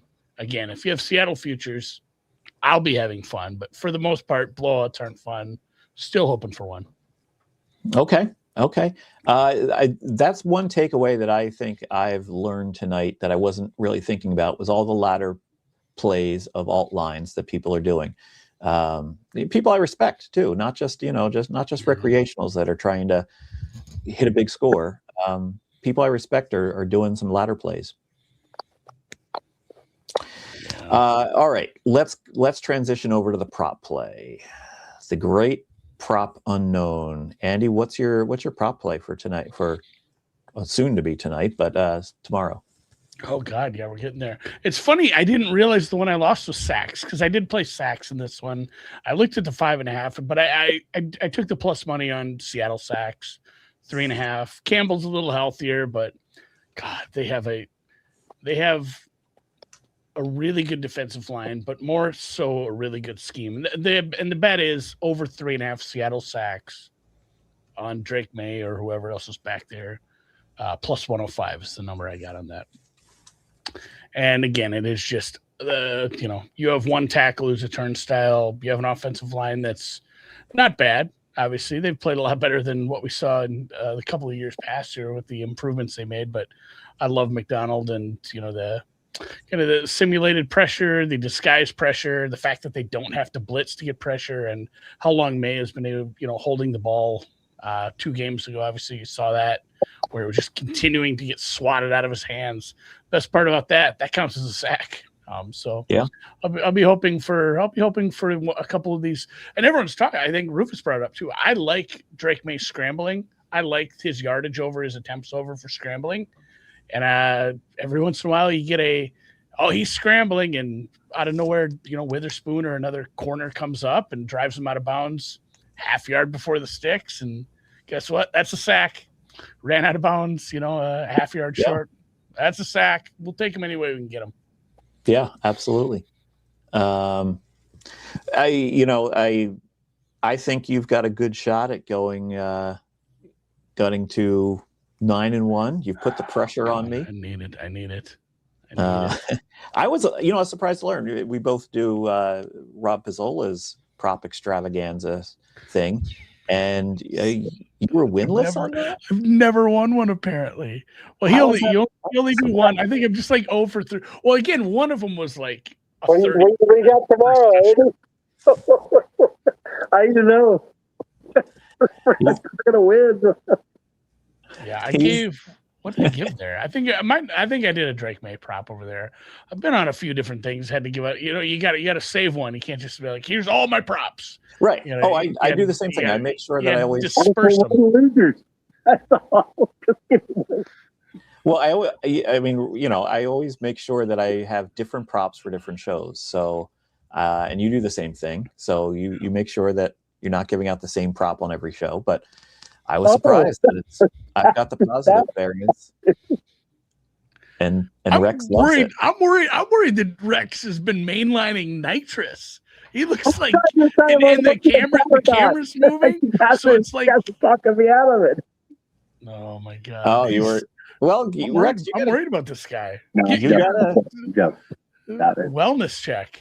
You can fade the public here, Rex. You can fade the stream. Well, public, no. I want to be on the right side of everybody.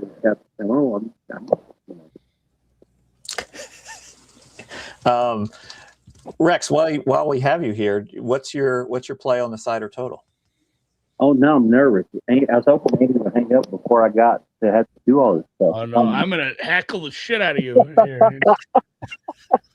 Nah, I had a couple of good interactions with him on Twitter in the last few years, so it's been good.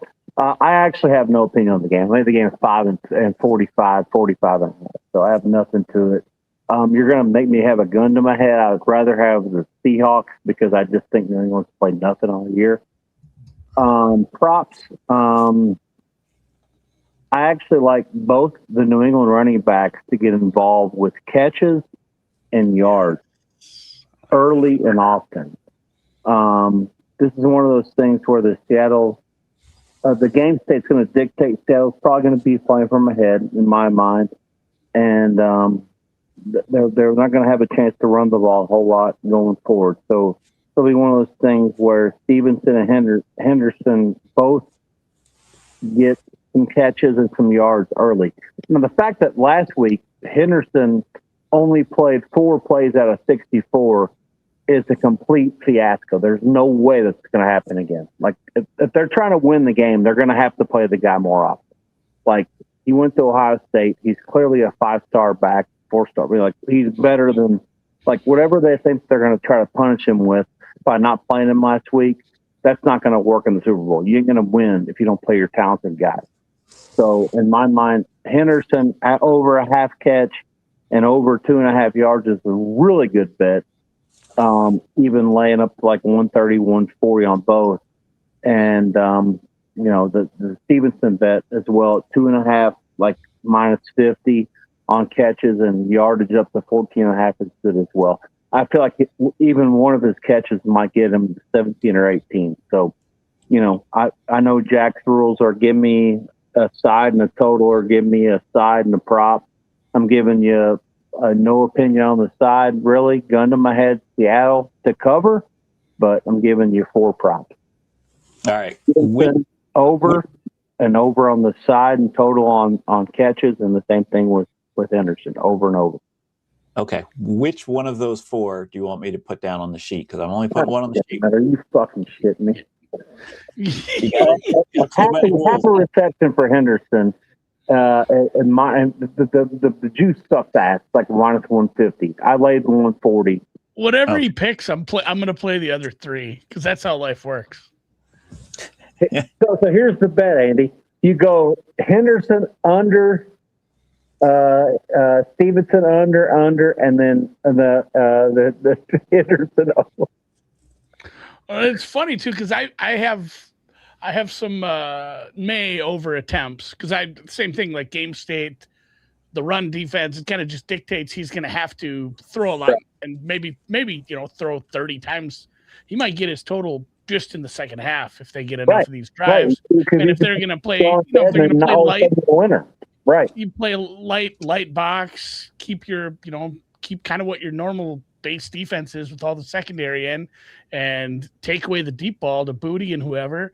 He might just have to keep throwing to the running backs to keep the ball moving. They'll go for it on 4th downs. I'd love to see like a 12 play drive where he throws 11 times and then they turn it over on downs inside the Now, are you interested in any of that stuff like that with the will the team go for it on 4th down, or will there be a 12 play drive? Because some of that shit's out there too. Like, are you interested in any of that or no? I haven't gotten too in the weeds on that stuff. I kind of hit the stop sign on props because I realized like every prop I like was just based on my game state, where I think this is how the game's going to go. Of course. You have to, if you like this side, then you like that prop, of course. I've got Seattle futures from like October. So again, it's like it's like do I just keep adding money to this? The bet I've already made, the bet I'm already sitting on, or hedge or sit. Yeah. Just like do I need all these minus 110 props on the bet I've already made? They may or may not win, and you don't have the edge when you had the edge going in with the bets in October. Sure, that's awesome. Good stuff. So I am gonna look for some long shot stuff. I'm not a big SGP guy, but I'm gonna be tomorrow. I'm gonna do a few of those. It's Zach, are you okay with you having this conversation? I'm just not, I hate sitting and trying to figure out the math on how hard you're getting screwed on those, and and I'm just not gonna worry about it tomorrow. I'm that guy. I'm sorry. I'm like that guy. Like, all right, well, you had 42-1. Now you're getting like 27. So do you actually hedge back or not? I don't know. Yeah, I added a leg and it went down. From what you told me, you're in a good spot with at least one of them things. So I wish you luck with them. Jack, what else from anything or no? Well, no, I just want to comment that I think looking for tail events that you can SGP is part of that embracing the variance that I was talking about earlier. I think it's valid, especially on the Super Bowl.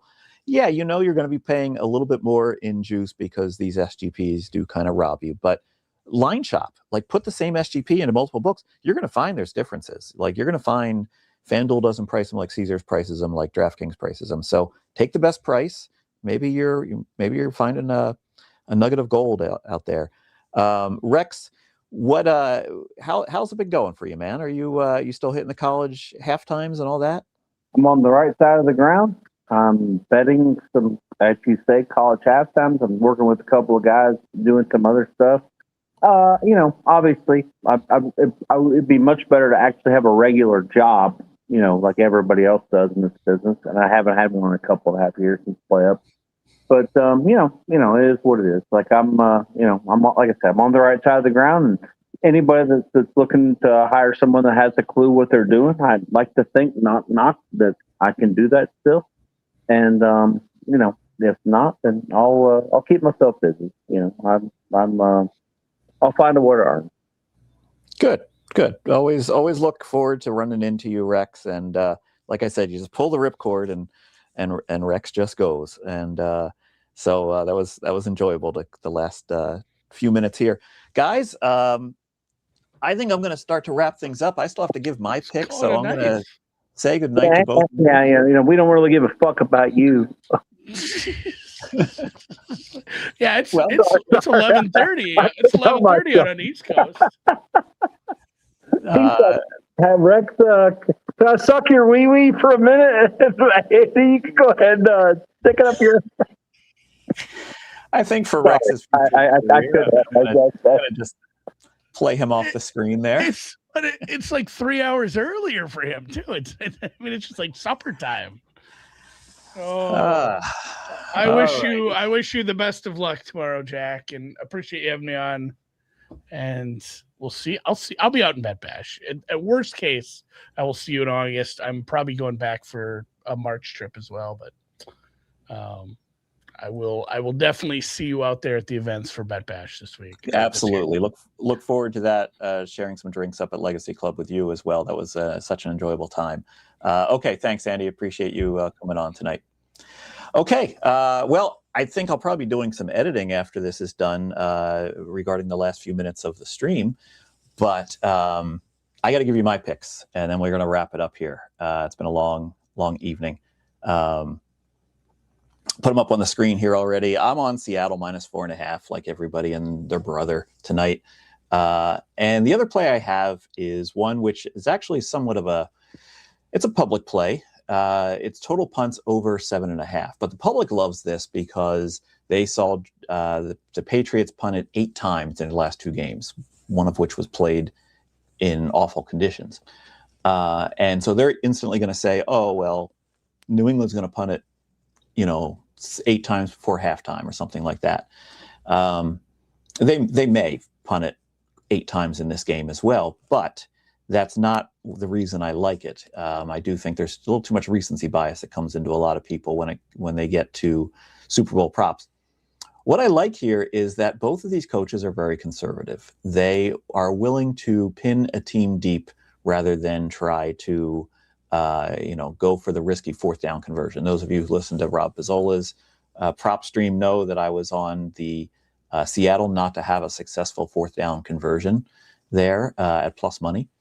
And I think that'll play here. I think this is going to be a little bit more of a kicking game than people are anticipating, both in terms of field goals as well as in terms of some punts. I think both defenses can step up. And I think this one, I made the line 8.2. And if you were to take 8.2, put it into a Poisson calculator for that distribution, because this does fit into a Poisson distribution, you'd find that's about a 20% edge over 7.5. It was a little available around under -110 earlier.